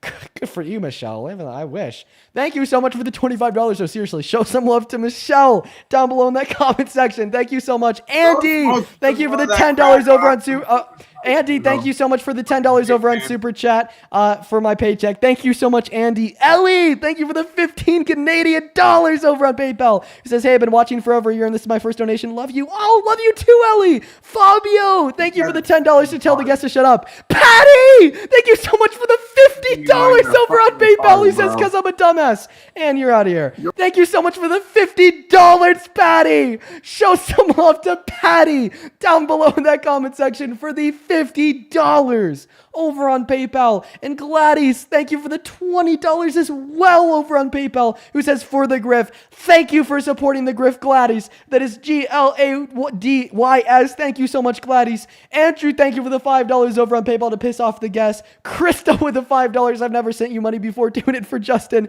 Chelsea, thank you for the $5. Jennifer with the $5. Madison with the $5. Just told my kids PS5. They're not getting just sold my kids PS5 to send this to you. Fuck them kids. Cindy, thank you for the $5 as well. Thank you so much for the love. Phoebe, thank you so much for the $25 over on Venmo. And Jeremy with the $25. Jeremy with the $25 says, here we go again, guys. Thank you so much for the love. Oh my God. Sarah sends $6 over on PayPal saying, my kids already have a PS5. Oh my God. Let's see, who else do we have here? Mia, thank you so much for the $20 over on PayPal, who says, I have a kid and I already got them everything they wanted for Christmas and I still have enough money to live for the next 3 months. Good for you, Mia. Thank you so much for the $20. Jesus Christ, you guys can stop now. I swear he's gone. Garrett, thank you for the $5 and keep clowning on him. Lovey, appreciate you for the $2. Blake with the $5. Constantine with the $5. Brianna with the $5. Chelsea with the $5. Holy shit. And then over on YouTube Super Chat, thank you for the $10. Glampire, who says, anyone else detecting a consistency of MAGA behaving with entitlement similar to Trump? Oh, very, very, well, crybaby. I'd call him a crybaby. That's what I'd call him. Then Patricia, thank you for the $10 as well. And Venmo, who says, longtime watcher, proud to pitch in for the rage bait. Appreciate you for the love, Patricia. Seriously. Thank you all. Like, oh my God. Dude, when the guests come up here and they start whining about the income, I gotta say, y'all go fucking crazy. So just like genuinely know, on a real note here, I genuinely really appreciate you guys. I'm very, very, very thankful. I think that you guys are just awesome. Thank you guys so much for your kindness. Thank you, thank you, thank you. Please show some love to all of our donors, every single one, down below in that chat. Thank you. Hey, what's up? Do you support Trump, Donald? Yep. How long's it been, brother? How long has it been? What? Since we've debated. Oh, a while. Oh, wow. You really don't like me. So, on his page, he has this post of a picture of me with a bunch of names. One of the names says dictator. It's a new merchandise I'm coming out with. Things that people could say about Dean. What?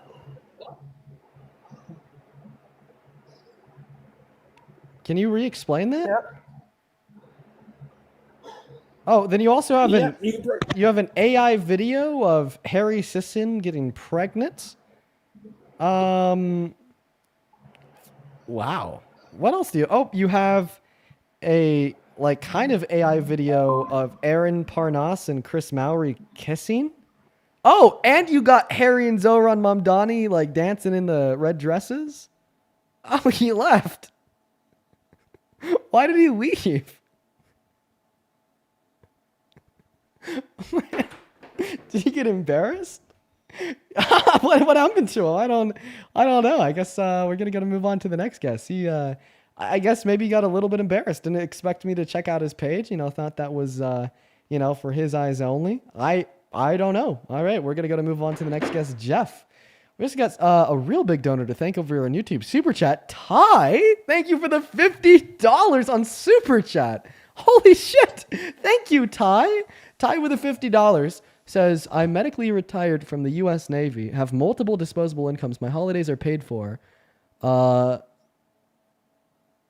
dropped several grand on rebuilding my PC and will be traveling for the holidays, yet I'd pay higher taxes for Justin to have human rights.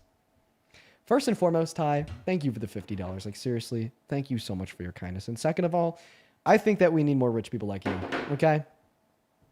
W flex and W rich person that wants to pay higher taxes, okay? I think that that's awesome. I think that should be the mindset of all people with money. What's going on, Crystal? Do you support Trump? 50-50. Well, what do you mean by that? I didn't really vote for him because like of any personal needs. I voted for him because my father has a business and he got kind of told like, oh, if you vote for Trump and if you listen to everything the Republicans are saying, like they'll clear all your tax debt and all that stuff. So we were kind of hoping he would do good things, and we've just been waiting on it. Yeah, it hasn't come yet. Have I talked to you before? No, I talked to Parker once. I tried explaining to him something that I'm disabled, so like I have a hard time using my words, and I didn't get my point across to him very well. I came off like a bigot and an idiot because I didn't choose my words wisely, you know. What did you say? I can't remember. I instead of, you know, giving the blunt reason for why I voted for Trump, which was to, you know, support my dad, I tried giving my own justified reason, because that's, you know, that's what people in denial do. They, you know, they make up reasons to themselves for why they should keep supporting things. And for me, it was like, oh, if you believe in Trump's pro-gun authority, maybe he'll give you your gun rights back or something like that. And, you know, I don't think that's really working out. But I kind of had a question for you. That's why I connected with you. And I was wondering if I earned your respect enough to ask it. What do you want to know? So I've kind of devoted my life on the internet to like fighting extremism and white supremacy. But you voted for an extremist. Not the kind of extremism that he's displaying with his mouth. I'm talking about like, well, I arguably, I mean, we see his Homeland Security Department going on X saying, we need re-migration right now. I mean, he says that everybody that's, from, everybody that like everyone that's, I can't speak today. I'm scared of saying the wrong word. Is it Somali? Is it Somalians? No, that doesn't sound right. Somali individuals? Okay, I mean, I'm scared of using the wrong. Is it Somalians or Somali individuals? Somali? There we go. Okay. Right? He's like, I mean, even just like yesterday, he said that like all Somali individuals are like dumb, and all the governors like Tim Walz that say that they love the Somali individuals living in Minnesota are also really dumb, and that Somali individuals are just absolutely trash and terrible. I mean, he lied about Somali individuals before the election too, saying that they're eating the cats, the pets and dogs. I mean, he's a track record of disparaging black individuals. In the 90s, he called them all lazy. He called all Somali individuals garbage. In the 70s, he was sued by the New York State Justice Department for refusing to rent to black individuals because they were black in violation of the Civil Rights Act. So if you care about racism, I don't really know if Trump's your guy.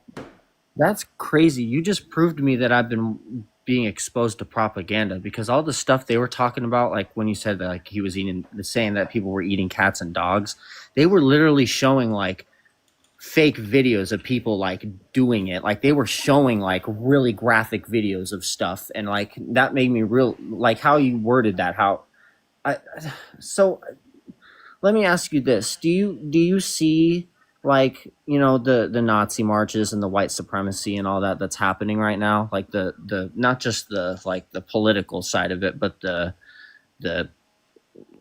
I don't even know, the religious side of it, like the crusaderism and all that. So yes, and like you understand that like all of the Nazis, all of the all of like the people that think that there's a white genocide taking place in America, they either voted for Trump, served on Trump's cabinet like Elon Musk, or are farther to the right than Trump.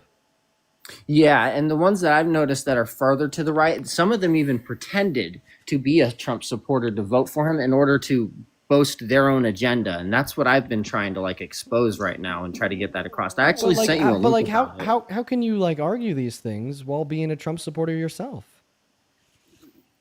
because like I said, the reason I voted for him wasn't for social reasons. It wasn't for moral reasons. It was for survival and business alone, because I don't know anything about running a business like my dad does. And he told me, if you don't vote for him, I'm going to have to disown you and shit. And I didn't want to be disowned by my parents. So I just voted for him. Well, I'm gonna be honest. Then I'm gonna move on to the next guest. You could lie to your parents about who you vote for. If you don't think that Trump would have made a good president, you could turn around, vote for Kamala Harris, then tell your dad that you voted for Trump to avoid getting disowned. Voting is private, and it should stay private. And I think that's like my biggest piece of advice when I hear things like what you're telling me right now. You could always lie about your political views. And I actually think that it is incredibly justified and reasonable to lie about your political views when the result of not lying about your political views would be like immensely harmful to yourself, such as getting disowned by your parents, kicked out of the family, so on and so forth. Many people lie about their political views to their family because of the potential repercussions that could exist, and I think that there's many times that occurs, and it's completely justified to occur. Well, thank you. I really appreciate that. Yeah. I'll take your advice to heart. Yeah. Okay. Well, you have a good rest of your day, man. I mean, it just honestly kind of sounds like you're trying to get things, figured out. And I mean, sorry that you're going through what you are. I don't think anybody deserves to get disowned because they don't like, the tyrant serving as our president from the Oval Office. And really sorry that's to hear that's where your dad has put you. And I think that reflects very poorly upon your father. Hey, Lorianne, I appreciate you for the $25 over on PayPal. Thank you so much, Lorianne. Lorianne didn't attach a message, just sent the love. Thank you. That is Lorianne spelled Lorraine. Thank you so much for your kindness. Show some love to Lorianne down below in that comment section. Seriously, thank you so much. Let's get 250 Lorianne W's while we're looking for that next Trump supporter to bring up here in debate. As well as Rachel, thank you for the $10. She says, I budget this for tithes and offerings. Yes, thank you for your tithe and offering to the Dean Mega Church. Let's go, Rachel. And then Ellie, thank you for the $10. And Ellie says, please don't read this out loud. Okay, you got it, Ellie. I'll read it to myself, but thank you for the $10. Then Fane, thank you for the 5, and Charlotte with the 5. Then over on Venmo, Barbara, thank you for the 1. And Beth, thank you for the $10, she says, for the research you do and the education you provide and to piss off Justin. Thank you so much for the love, Beth. What's going on, Chelsea? Do you support Trump? Yes, I do. We actually talked the other day, and I will be honest, I didn't mean to ready up, but I did want to say something if you give me a couple of seconds to do so. Okay. I just wanted to say we had a conversation the other day, and you kind of helped me see, like, I wouldn't say I'm a Trump supporter anymore, but I voted for him. I'm definitely not completely left yet, but I did want to say I feel like you could come across so much better, and you do, don't get me wrong, if you were just a little nicer to people. Like calling people stupid and stuff, it rubs me the wrong way. I don't know if it rubs anybody else the wrong way, but I just wanted to say, like, you are so intelligent in everything you say, and you have the facts straight, and you have a good argument, but maybe I would just say, try to be a nicer. I don't know, I'm not trying to tell you what to do, but anyway, I just wanted to say that. Well, you have a good one, Chelsea. Honestly, I think I've kind of like hit my goal with my attitude, and I think I'm kind of okay with like where I'm at, from my perspective. I mean, I think I'm like pretty like reasonable to reasonable people.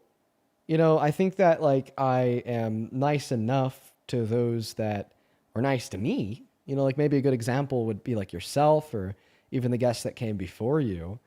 And the only times I could think about like really like, crashing out and going hard, you're an idiot, you're stupid, are to like the really bad ones. You know what I mean? But I mean, at the same time, I guess I kind of understand what you're talking about. Sometimes I'll be watching, like the streams of other debaters on TikTok, and, I'll hear them start to call their guests like idiots and whatnot. I'll be kind of be like, like, what are you doing? But I guess like the only times I get that feeling is when I'm watching this pro-life debate, pro-choicers, and he's calling like the pro-choicers idiots. So it's probably because they're not idiots and they're right. And arguably the people that I call idiots actually are. I don't know. I'll take it into consideration though. What's going on, Levi? Do you support Trump? Yeah. Okay, how old are you, Levi? I forgot, bro. Yeah, get out of here.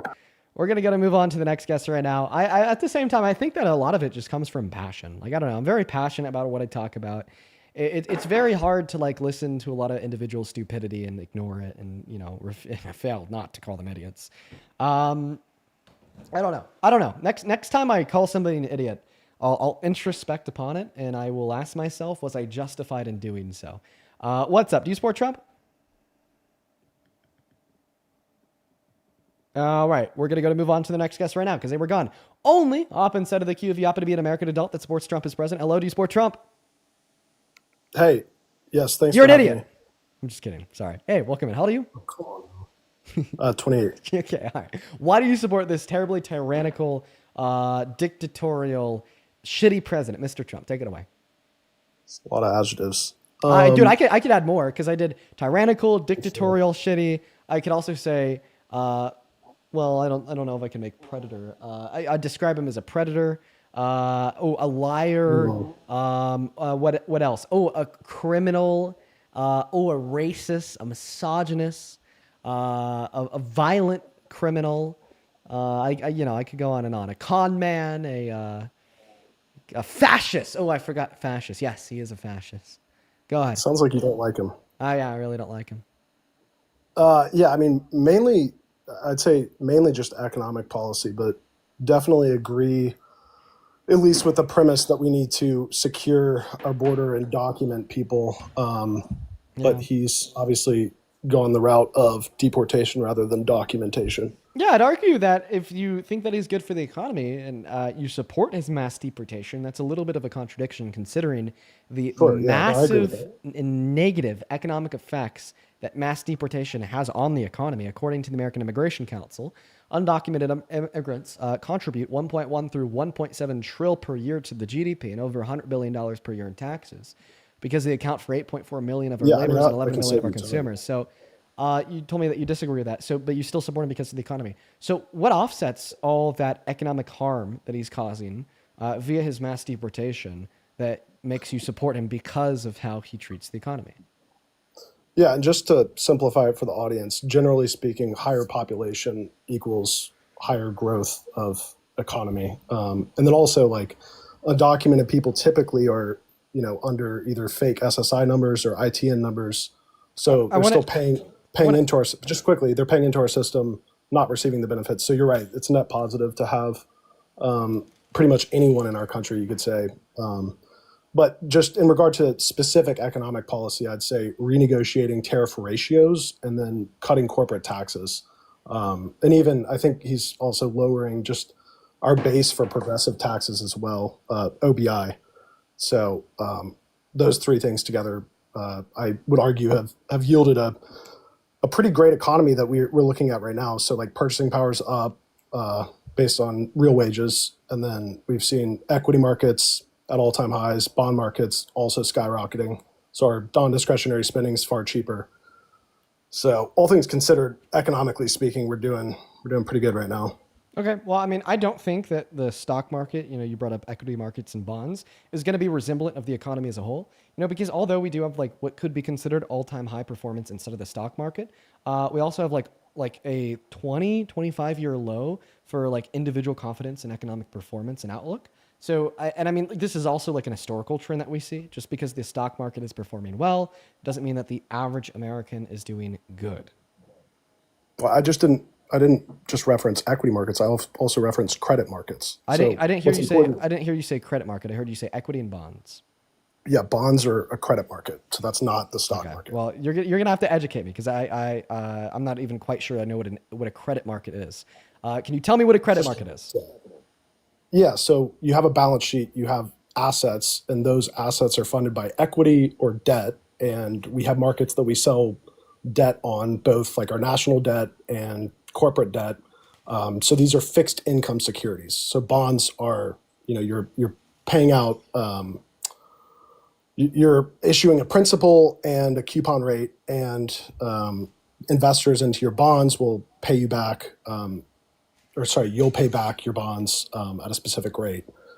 So that's what debt would be like. It's similar to a mortgage. Mortgage is also in the credit markets. And then you have equities, which are people owning shares of companies or smaller businesses. When we talk about the stock market, typically it's corporations. So you have two different major markets in the U.S. If people are buying your national debt, that means they typically have, especially when your corporate values are also going up, meaning the stock market, like you said. If people are buying your debt as a nation, they have confidence in your nation, meaning they believe you're not going to default on that debt. So, and when that happens, especially in the U.S., well, not especially particularly in the U.S., but for any nation, if your bonds go up in price, the yield goes down. So all the new debt we've been issuing has been issued at a cheaper cost. So it saved us millions, if not billions of dollars already. Okay. Well, I mean, you're saying that something Trump is doing is saving us billions of dollars. Well, I mean, he dropped $4.5 trillion, according to the CBO, on the most expensive policy in American history that's ripping healthcare away from 10 million low-income Americans. So, I mean, I'd say, like, I tried to track what you said there. It sounds like the conclusion of your argument was that, like, Donald Trump is saving us a couple billion, but then he's turning around and spending $4.5 trillion on a bill that's destroying the low class. Wait, you're saying he's spending that money or he's reducing tax burdens? So that is the debt-related expenditure as calculated by the Treasury and CBO over the course of the next 10 years. So the Treasury would factor in a loss of revenue with consistent spending as debt-related spending. So I'm just echoing the Treasury. Yeah, sure. But like it's similar to, what any state would do to keep businesses in their state. Just inherently lowering the tax rate on, for instance, corporations doesn't mean that's a net negative in terms of tax revenue. So it sounds like you're basically telling me that the reason why you support Trump as president is because he reduced the corporate tax rate by 4%? Yeah, I mean, so you could say that that's just leveraging. I mean, so what do you think is like let's try to do like a comparative analysis here. Do you understand the concept of leverage? Do you understand the concept of leverage? Okay, well, you could kind of help explain the concept of leverage to me, insofar as how it fits into your argument, as we are doing a comparative analysis on the pros and the cons, right, of Donald Trump's policy. So here's why I'm at. I want to compare the cons of the Trump administration to the pros that you could enumerate that are onset via a reduction in our corporate tax rate by 4%. So one really big con so far would be the fact that 10 million low-income Americans are projected by the CBO to lose access to Medicaid. That's going to cause many individuals to die. That's going to cause many individuals to, have lower life expectancies, to experience worse health, so on and so forth. Another con generated by the Trump administration is a projection of 3 million individuals losing access to food stamps over the course of the next 10 years because he defunded the USDA by $156 billion. Maybe another one of the cons of the Trump administration is a stress test on the checks and balances of our government, because this is a guy that tried to coup our government and rig the outcome of a federal election by installing fake votes for himself in Congress during the 2020 election. Another con of the Trump administration would be an attack on our Constitution. He has no respect for it. He told an ABC News reporter that he doesn't even know if he has to hold by it. He infringed on the 14th Amendment. He said it's now illegal to criticize in the media. He directed his DOJ to try to find a way to overturn the Second Amendment, the 10th Amendment, the 22nd Amendment. We could go on and on and on. And these are all very harmful, very damaging. If you need me to be more clear insofar as how, feel free to ask. Now, what benefit is generated for this country via a reduction in our corporate tax rate of 4% that outweighs the detriment that I just described, regardless of that detriment is being immediately purported to low-income Americans, immediately purported to the average American, immediately purported to the American Constitution, the democracy, our checks and balances, so on and so forth.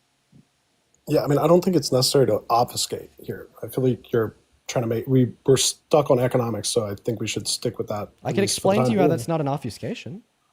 Well, you're talking about his attacks on the Constitution. I would maybe like to hear how that's not an obfuscation, but of course I can explain it. But hold on, but quickly. Well, you're asking me to explain how that's not I know, but just quickly. I can. Well, but just quickly. So you're giving all these projections of how essentially people's purchasing power, whether it be insurance, housing, so on and so forth, is projected to go down. Yeah, thank you so much for the well diving.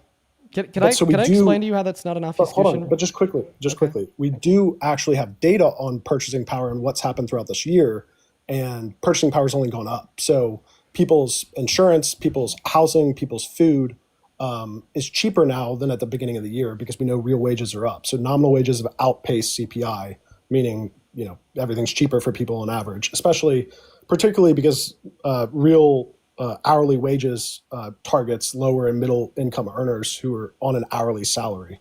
So things have only, based on what you're talking about, have only gotten better. You can talk about projections all you want, but simply put, reducing corporate taxes or just reducing can I the income quickly expense on their sure, yeah, how attacking Constitution pertains to economics, yes. Okay, so yeah, let me explain to you how that was not an obfuscation. So what I asked you to do is a comparative analysis insofar as explaining the benefit of a reduction of the corporate tax rate by 4%, which is what you attempted to argue was the reason why you support the administration, and also how this would, fare into a comparative analysis on the cons in which the Trump administration would bear, and those are the cons in which I described to you.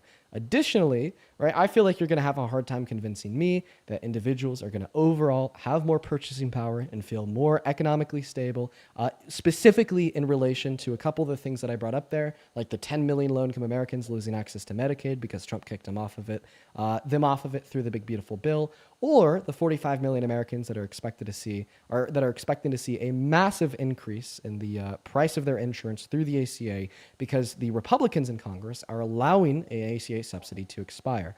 And if we want to talk about like an increase in real median wages, I mean, we'd expect to see that. That's an historical trend. One point that I would bring up is we saw a larger increase in real median wages under the Biden-Harris administration compared to Trump in his first term. And I'd simply ask you, well, what is the rate increase in real median wages that we've seen in the last 11 months? And how does that compare to the rate increase in real median wages that we saw in the 11 months before it under Biden?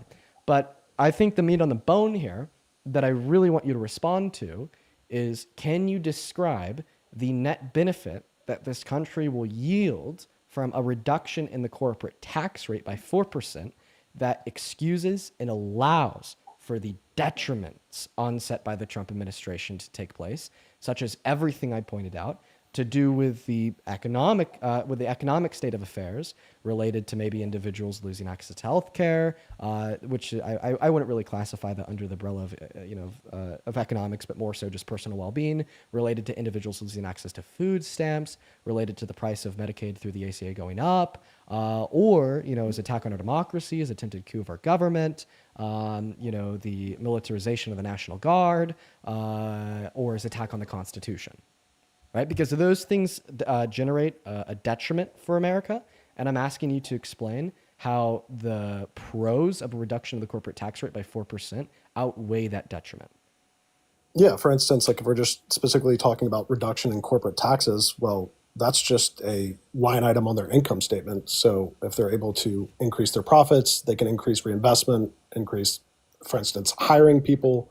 It's the whole our economy it's a credit-based economy that revolves around, our target is innovation. So by taxing corporations less, you allow them to innovate, and therefore they will pay. This is the concept of leverage, and I can quickly explain that. Leverage is just your cost of debt outpacing cost of equity. This is why any startup or like growth company is going to have a high amount of debt on their liabilities on their balance sheet. And again, the belief is that in the future, more American innovation. More innovation. Okay. And okay. Well, increasing if you're saying rates. the lower tax burden that a company has, the more innovation that company will experience. Well, I mean, this is where you start to struggle with justifying some of his other economic policies, such as maybe like an increase of tariffs on other countries. It doesn't take an economist to understand that ultimately the American importer of goods from other countries that are on goods that are tariffs will pick up a part of the price of that tariff. And thereby, under your own view, because they have less, money to insert back into their business, will experience a lower level of innovation. Also, just general destabilization within inside of the economy, onset by Trump's mass deportation, could also be expected to reduce innovation. I mean, we talked about how that's going to reduce, the monetary flow that we'd see through American companies. And then, just as a third point here, when Donald Trump reduced the corporate tax rate through the TCJA in his first term, the financial institution by the name of Brookings did a study at the end of his first term and demonstrated that there was no new macro level business reinvestment onset because of that reduction of the corporate tax rate. And because the Big Beautiful Bill included an extension of those provisions, I don't understand why we would expect to see that today, given the fact that that trend was not saw the first time it was signed into law. But I would argue, even if everything I just said were to be wrong, and American companies will experience some low level of additional innovation due to a 4% reduction of the corporate tax rate, A, I'd ask you to enumerate what that level of innovation would be, and B, well, would we prefer to have that additional low level of innovation, or would we prefer to have a president that didn't try to coup our government and launch the largest internal attack on the democracy since the Civil War? And from, I guess, my perspective, I would argue I would prefer to have a president that hasn't launched the largest attack on the American democracy since the Civil War, compared to one that maybe introduced a little bit of innovation. But considering all the reasons that I just gave you and more, because of the negative impacts on American innovation onset by his mass deportation, his tariffs, and the fact we saw a study done by Brookings that demonstrated there's no new macro level business reinvestment onset by the TCJ in Donald Trump's first term, I have no compelling reason to believe that you're right and I'm wrong. Yeah, I mean, I do feel like this is obfuscation because you're bouncing around to several different sectors within the points we're making. But in regard to tariffs, for instance, so I think we can agree that mechanically cutting corporate taxes definitely isn't inherently bad for our government. It's probably quite good because, again, we have all these SaaS high growth companies in our country. And yeah, I mean, we're like 70, 80% service based. So leveraging ourselves right now is probably a good idea. But as it pertains to tariffs, like, again, you're going based off all these projections. The cool thing is we actually have hard data now. So you agree we've implemented these tariffs. And again, I would argue, and this is sort of a side point that we can talk more about. Wait, you have hard data to demonstrate that Donald Trump's tariffs reduce yes. American innovation? Well, no. That I have because hard that's data the point to that I was show. arguing. You were saying that tariffs inherently would reduce innovation and hurt the purchasing power of Americans, correct? I didn't make an argument about purchasing power. I made an argument in response Okay. to your claim that Donald Trump's About economic innovation. policy would increase innovation. In response, so I we've- gave you a reduction. Well, First and just real foremost quick. argument. No. I want to clarify what the argument is because you seem like you're Yeah, a little bit sure. lost. My argument about the tariffs was that they'd reduce innovation.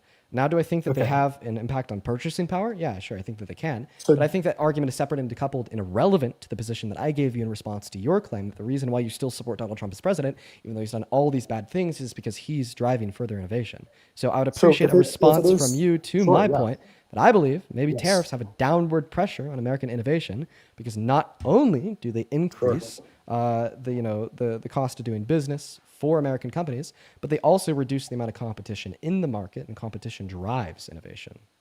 Right. So you agree we've implemented tariffs thus far. Yep. And you would also hopefully agree that probably the best indication of innovation of companies would be the value of the companies themselves, correct? Not necessarily. Okay, then what's the best metric you would go for with valuing companies' innovation? I'm unsure, but I'm definitely agnostic on the premise that the best way to track the innovation of companies would be how much they're worth. Yes. So we've seen thus far that every equity index is up at least 10%. The indexes that track more tech-based companies are up 15. The S&P is up, 16% now? So clearly all the evidence would be that this has not stifled innovation whatsoever. And again, it also hasn't fallen back on the consumer because purchasing power is up. So we know real wages are up and equity values are up. So there's nothing to indicate. I mean, you can list all the projections you want, but again, the most intelligent, largest institutions in the world, the people that Wait. Here's my heavily question. invested into these markets. Here's my question. How do you know that these But just to companies would have? finish. How do you know that these companies wouldn't have experienced more innovation, given that the tariffs were never implemented in the first place? You don't necessarily. Okay, but my argument was that the That's the a tariffs would have horrible a downward that's a pressure. horrible My argument would be is that the tariffs have a downward pressure on innovation because tracking your logic, it is the case that increase the cost of doing business for the company, thereby leaving them with less money to invest into innovation. And I mean, this is also seen in the private sector. If you go on Google, you type in FRED, U.S. Economic Bureau of Analysis, real fixed private investment into American manufacturing. It was going up quarterly for years. Donald Trump wins the presidency, goes in office, implements his policy, starts going down for the the first time in a long time, not to mention that it can be true that companies are growing while experiencing a total lower level of innovation than they would if the tariffs were never implemented in the first place. So I would say you've unsuccessfully been able to combat my counterposition to your original argument but that even what you using your just said- logic, tariffs would be bad for innovation, especially when we further consider other empirical evidence, such as the fact that investment into American businesses is going down. And tracking your logic, this would be an expected natural outcome due to the secondary fact that they'd have less money to spend on innovation, following your own argument insofar as why you support a reduction of the corporate tax rate. No, but like based on your own words right there, if you're renegotiating tariff ratios with the whole goal, because Nancy Pelosi was complaining about this in the 90s to Congress, I believe, about the horrific tariff ratios being China at that time, I think was tariffing us cumulatively 30% when we were tariffing them like 2%. Now it's got, before the trade wars in 2018, it went from like that to 8 to 2%, which is a better ratio. But the whole point is for us to, the 15% of our economy that actually manufactures goods at a competitive rate, like medical devices, aerospace devices. So I'm just curious. Do you have a counter argument? I just want to clarify. Yes, I will just give you the counter argument. Make sure that you finish on a counter argument to my position that tariffs would reduce innovation in the American market. Because seemingly what we've seen is that tracking. I just want to make sure because my argument is 3-pillared. So the 3 pillars to my argument is that tracking your logic, we would naturally expect tariffs to reduce innovation in the market due to the fact that it leaves American companies with less money to invest in innovation. And if you reject that tariffs would cause a reduction in innovation, then you are in virtue rejecting the basis of your own argument that you attempted to use to demonstrate that a 4% reduction of the corporate tax rate would cause more innovation. The second pillar would be the fact that we are for the first time in a long time, seeing a massive reduction in the amount of investment into American manufacturing. Yes, and then the third prong of my argument would be the fact that, obviously tariffs are going to limit the amount of competition that we see in the market. Less competition means less innovation. And if you could address all 3 of those prongs, I'd really appreciate it. And if at any point you need me to remind you on what those prongs are, feel free to ask. Because I don't feel like you gave a sufficient response to the first prong. The explanation for the fact that you didn't give a sufficient response to the first prong is just that you argued, well, the company evaluation of American industries are going up, thereby because they're worth more, they're innovating more, which I said I don't have any compelling reason to find that to be the case. You didn't seem to give any compelling reason, but it still wasn't hitting the meat on the bone, because the meat on the bone of the first prong was that your assumption was if we reduce the corporate tax rate by 4%, American companies would have more money to invest in innovation, therefore they would. So the assumption that your logic there would hinge on, the less money companies would have to invest in innovation, the less innovation there would be. Obviously, tariffs would increase the cost of doing business because the importer would take some of that tariff price and they would be left liable for it. Thereby, we would naturally expect them to have less money to spend on business reinvestment. Yeah, okay, so just let me finish what I was attacking was the second prong. Of course. I feel like the first is completely obvious, but I can further explain that. Secondly, the second prong being the private investment or even public investment, doesn't really matter. Point being is if we can if we renegotiate tariff ratios and for instance, China starts tariffing us, which it's already flip-flopped. Now it's like 155 to 30, which is 150 to 30, which is like 5 to 1 or whatever. Point being is we can then export, there's also still soft policy that prevents this, but the goal is to actually be able to export the products that we produce at a competitive advantage. And if companies are allowed to do so, then obviously they would require less investment. You wouldn't dilute your equity if you can start selling more products and then redistribute that into R&D. So your questions, like you've already answered your own question, why private investment would go down. And then just, I guess, the first prong. So could you I'm so sorry. Hold on. Could you summarize your response to the second prong in like less than a sentence or two? Companies' profit increases requiring less private investment. Okay. And so if you're able to export, if you're a medical device manufacturer, so what just magically happened in November before the election to cause that? If you're a medical device, if you're a medical device company and you can now send your products to the countries like China, Indonesia, Brazil, countries of almost 1 billion people or 1 billion plus, these are the largest markets in the world. So if you can start, if your total available market TAM increases by it doubles, well then it requires significantly less investment. You don't want to dilute your equity at that point, which that's what an investment would be. So then how do you explain So the fact that 52% of companies in the S&P 500 reported lower profit margins in Q2 of this year than they did in Q1? Because your argument would hinge on the base that, well, we I'm naturally not see a saying that continued they. increase in profit, and that drive in profit is just merely requiring less innovation. But we don't just merely see a reduction in investment into manufacturing, but we That's not my also argument. see a reduction in profit of manufacturers. That's not my argument. My argument is the point of these tariffs are to renegotiate tariff ratios. Now, Trump can say what I mean. Wait, no, Trump himself the is point of your argument was to demonstrate how it is the case that a right, reduction and in so investment into American yes, and manufacturing so necessarily isn't a bad thing, but rather a good thing, because now these manufacturers are requiring less investment to generate more profit, right? well, But it's we, not but we, inherent. No, but no, hold on. not only do we not see less investment, but we also see less profit. Well, okay, this is two pronged. I'm saying a company would seek less investment if they have the expectation that in the future they're going to double their market.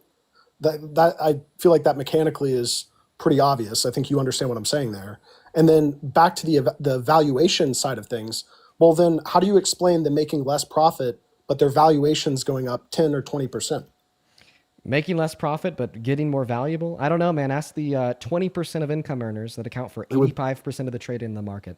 I mean, I'm not. It might be because we're projecting a better tariff ratio with all these countries, and Well, I I mean, mean, the Feds are presumably that's what it would projecting be. a 1% reduction in the growth rate of the GDP this year. Well, I think it's already reduced first quarter. I'm not sure about second quarter. Yeah, I mean that's what happens when you're in a trade So war. I mean, the projections from the Fed certainly aren't optimistic. The projections Well, from the but average American about their economic well-being certainly aren't optimistic. wait, hold on. Profit is You would going argue. down, and investment in American business is going down, and you're trying to tell me that this is somehow a good thing for the future? Well, clearly investments in American business is not going down if the S&P 500 is up 16%. My source would be the U.S. Bureau of Economic Analysis. Tell them they're wrong.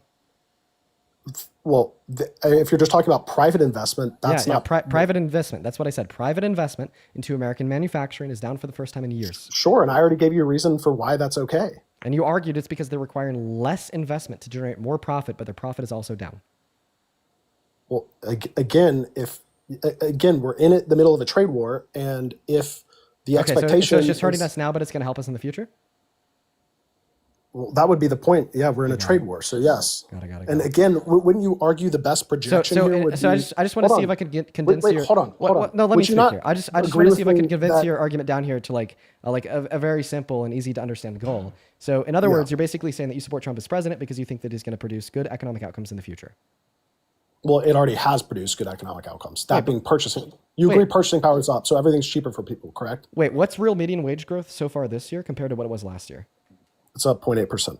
Compared to what it was last year, or just up in general? Why are we comparing it to last year? I mean, you agree though. You can say in front of your whole audience that things are cheaper. Wait, why would this matter? You can. Why would this matter? Because we want to ensure That things are cheaper for people? No. Why would that matter? The reason why this would matter is because I don't think that you could sit here and boast purchasing power going up as a win if it is growing at a lower rate than what it was under a Democratic administration. I don't think that you could boast real median wages going up as a win when we expect real median wages to continue we're to in the climb middle as of they a trade have war. for I don't know, right? All of modern American history and at higher growth under the last administration, right? So I would argue the only reason you should care, right, about purchasing power continuing to go up, right, and real median wages continuing to rise is if real median wages are rising at a faster rate than they were under the alternative governmental structure.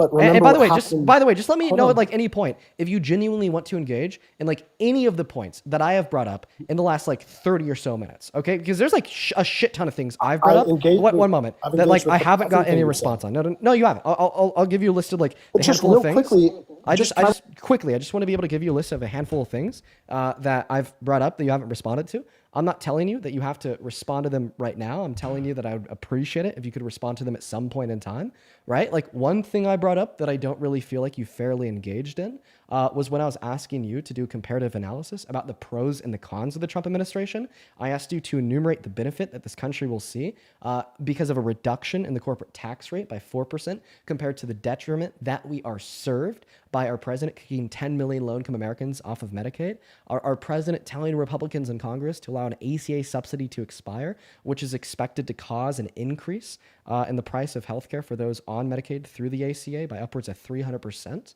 By our president launching the largest internal attack on the American democracy since the Civil War and attempting to rig the outcome of an election. Our president normalizing grape culture because now we have an adjudicated rapist that has boasted about sexual exploitation, serving as This is the commander in chief. obfuscation, by the way. It's not obfuscation. I could describe to you once again why it's not. If you'll Yes, listen this because time, that'd be great. we've been dialed into certain economic points, and now and this is why I can't just respond to every general concept that you're talking about without diving into each one. So it's impossible. So the reason why why what it's you're saying. the reason why it's not obfuscation, right, is because the economy is not the only thing in America that matters. I agree, it's one of the main things that matters. That's why I've continued to engage in an economic debate with you over the course of the last 40 minutes. That's why I've continued to give you counter arguments to your positions. That's why I've continued to bring up cool facts and the refutation of your arguments, such as me citing the U.S. Bureau of Economic Analysis, me citing Fred, can we just having a stick with conversation with you purchasing power? about tariffs, right? But the economy is still yet not the only thing in the country that matters. And basically what I'm asking you to do, right, is do an evaluation. Are the pros that you perceive worth the cons, right? So you basically, mentioned- is you this mentioned pro privileges. is this pro of the corporate tax rate being cut by 4% worth the con of accepting somebody as president who is harming the fuck out of low-income Americans, stress testing our checks and balances, attacking the Constitution, that tried to coup our government and rig the outcome of the election? You know, are the pros that you're enumerating here, right, of a 4% reduction of the corporate tax rate, right, worth the normalization of grape culture by putting a grapist in the Oval Office, somebody that's also boasted about the sexual exploitation of women and girls? That is not an obfuscation. That is a very fair request for a comparative analysis, weighing the pros and weighing the cons. So you just asked about the rate of change of real wages with the last You're not going to administration. respond to what I said. Got it.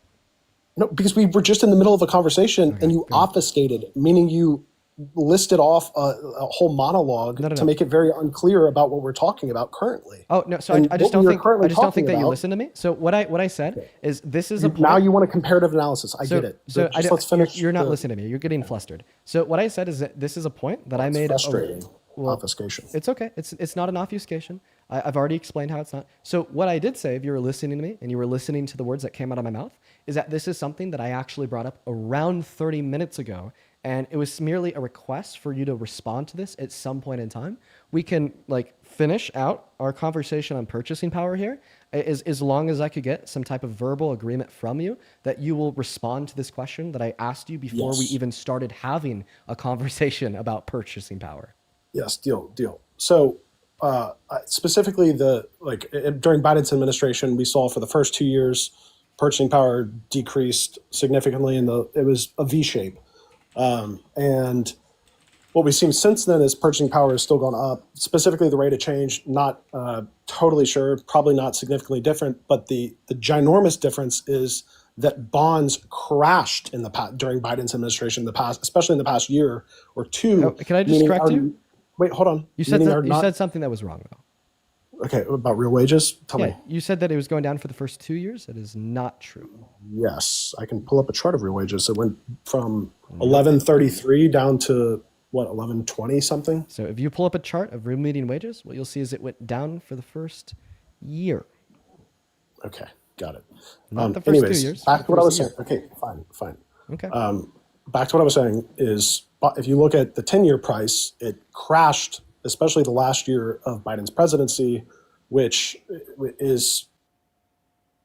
it hurts the lower class and middle class who rely on our non-discretionary spending. Wait. It honestly looks like real median wages have went almost stagnant. Yeah, that's some crazy fucking work. Yo, let me tell you this. So in Q1 of 2024, real median wages were at $365 a week for a full-time employee. In Q4 of 2024, they were at $375. So in a year, we saw a $10 jump. What do you think we've seen since then?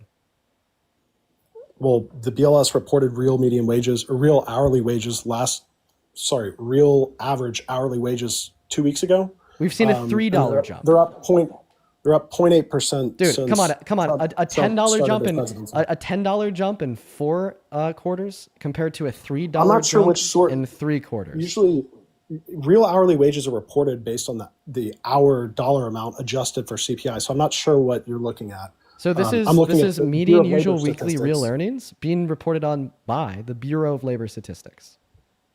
Got it. And what is that up this year? Yeah, so far, let's compare this to 2024. From Q1 of 2024 to Q4 of 2024, if you're going to allow me to finish speaking here. From Q1 of 2024 to Q4 of 2024, median usual weekly real earnings rose by $10. From Q1 of 2025 to Q3 of 2025, median usual weekly real earnings have risen by $3. I'm not sure how that's calculated. Once again, purchasing power is still up. Come on, but it's like raising at a significantly lower rate than it was last year under Biden.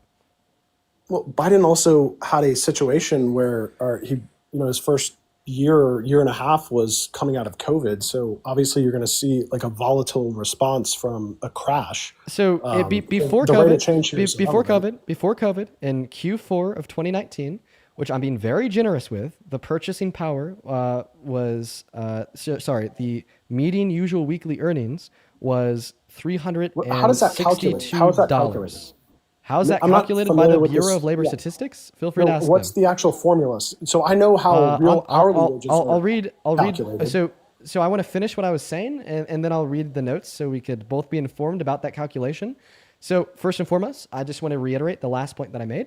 So you attempted to argue that purchasing power is up. You were arguing that point by denoting the increase in real median wages. I then went on to point out that we saw a significantly faster increase. One moment. Please stop interrupting me.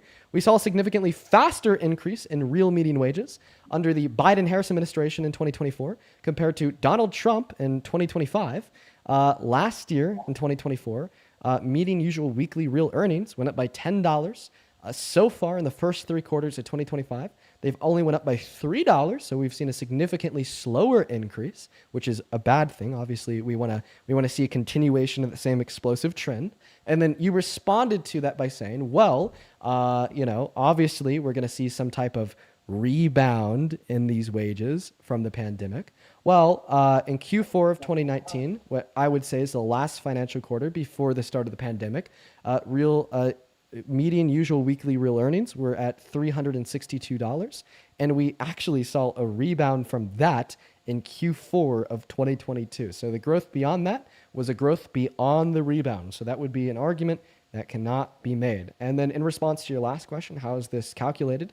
According to the Bureau of Labor Statistics, the data measures usual weekly earnings of wage and salary workers. Wage and salary workers are workers who receive wages, salaries, commissions, tips, payment in kind, or pieces rate. This group includes employees in both the private and public sectors, but for purposes of the earning series, it excludes all self-employed persons, both those with incorporated businesses and those with unincorporated businesses. So it's not adjusted for inflation? It is, because it is real earnings. So what's the formula? Ask the Bureau of Labor Statistics. I'm going to go ahead and trust them on face value. I don't think they need to give me the formula for me to believe them. Yeah, then I'll trust them on face value that real hourly average earnings are a better indicator of purchasing power, and that's up 0.8% this year. I think in 2024 it was probably up maybe slightly more, like 1.2 or something like that. I bet if we were to look at the data, we'd just see the same trend. We'd see the same trend. What we'd see, but again, it's totally irrelevant to my argument. What we'd see is a significantly faster increase in real wages, regardless if they're weekly or hourly, under Biden in 2024 compared to Trump in 2025. I'll go pull that up, but again, it's completely irrelevant to my completely irrelevant. See, man, I'm just going to side with a political party that grows the wages faster compared to the political party that grows the wages not as fast. I feel like that's fair. So while he tanks bonds, which makes non-discretionary spending significantly more expensive, like Medicare, Medicaid, Social Security, that lower income earners. So the next question for me would be, how did Biden tank bonds? But before I ask you that question, how did Biden tank bonds? And then you give me Biden's policy that you think caused that. This is actually where I want you to tell me what your answer is to the comparative analysis question that I asked you at this point around 30 minutes ago. So I said, sir, once we're done talking about purchasing power, can we please get an answer to the question that I asked you, comparing the pros to the cons of the Trump administration? You said, yes, Dean, once we're done talking about purchasing power, that is something I can do. Seemingly, our conversation surrounding purchasing power and real median wages is over because the next question that would track that argument would be me asking you, what policy did the Biden-Harris administration pass that tanked bonds? So now that that conversation is over, I now want you to answer my question the same way I've been answering your questions and responding to your arguments since the moment you've joined the stream. What benefit onset by a 4% increase? What benefit onset by a 4% reduction in the corporate tax rate? What benefit of that offsets all the harm we see that Trump is causing to the United States of America by coupping our government and launching the largest internal attack on the American democracy since the Civil War? The harm and the normalization of grape culture by literally being a rapist that is also boasted about sexually exploiting the naked bodies of women and the naked bodies of little girls. What about that offsets the harm experienced by low-income Americans that are now going without Medicaid, that are now having to potentially see an increase in their premiums on the ACA by 300%. What about that offsets the harm onset by President Trump and infringing on our Constitution, belligerently and intentionally launching an attack on the first section of the 14th Amendment when he tried to say that birthright citizenship was not something that the children born to undocumented immigrants on American soil have? I'm so happy that we now finally get to hear an answer to my question that you actually agreed to answer once we finished our conversation about purchasing power that came to a natural end when you started investigating me about the Biden-Harris administration and the harm that they potentially, according to you, caused to the bond market instead of a response to me pointing out that real median wage growth was significantly faster under Biden in 2024 compared to Trump in 2025. And just to clarify for you and for everybody watching, this would not be a deflection. This would not be an obfuscation. In fact, this would only be the the actualization of an answer that he promised to give me to this question once we were to finish the conversation about purchasing power. So now, please answer the question. This qualitative comparative analysis, sure, can do that. But again, I pointed out purchasing power. I said it's up. You made a whataboutism. You made a whataboutism to Biden's administration. I pointed out that purchasing power also went up in the last year. I don't think that you know how you're using these phrases. Market. So I will happily describe to you how my counter argument was not a whataboutism. You wouldn't admit. I would say incorrect, and I could happily explain how after you answer my question. Okay, so you want me to say what offsets. What specifically? Like you listed off a number of complaints you had about his domestic policy. I'll clarify it. I'd like you to specifically enumerate the benefit that Donald Trump serves to the United States of America that offsets the detriment served via his normalization of rape culture, because we're putting an adjudicated rapist that is proudly boasted about sexually exploiting naked little girls and naked women into the highest ranking position of power available to any human on earth. His attack on the American democracy, he launched the largest attack on the American democracy since the Civil War when he tried to rig the outcome of the 2020 election, and his attack on the American Constitution, such as his belligerent and intentional attack on the 14th Amendment. Yeah, so as it pertains to grape, I don't think that you should call anyone a grapist who is not held criminally liable of such. I think it's very abhorrent to call someone a grapist that hasn't been, found in a criminal court to be guilty of that. So I think that a civil court found him guilty of raping E. Jean Carroll. I think that a civil court proved that, and I think that I'm well within my right to evidence should be. And I think that I'm well within my right to call him a rapist. Yeah. Sure. I mean, I think you have a right to do so. I don't think that there's any. So do you believe the outcome of that civil court? The preponderance of evidence, haven't looked at it, but again, I don't think it's a good standard to call someone a rapist if they've not been found guilty of that without a shadow of a doubt. So you're basically arguing, right, that you don't believe the outcome of that civil court. I'd argue that you should believe the outcome of the civil court, not only because of the evidence suggested inside of that civil court by the victim, believe the Eugene Carroll, outcome. Like, but that's a crazy question. you believe the outcome? I mean, it's an outcome, right? And it's public information, so I believe that that is the outcome. If you believe that the outcome was accurate, then you believe that he's a rapist. That's not what believing the outcome would mean. It just believes. It just means that under the preponderance of evidence, which is fragile at best. I mean. All right, so I think we're speaking past each other. Painted. Are you saying that you believe that that is what the outcome was? Or are you saying that you believe the outcome? Because believe just means to find it to be true. So are you saying it is true that's what the outcome was? Or are you saying that the outcome in of itself I could is even true? say, even based on, again, I haven't looked specifically at the evidence, but just based on the preponderance of evidence, I would agree that they probably did their job.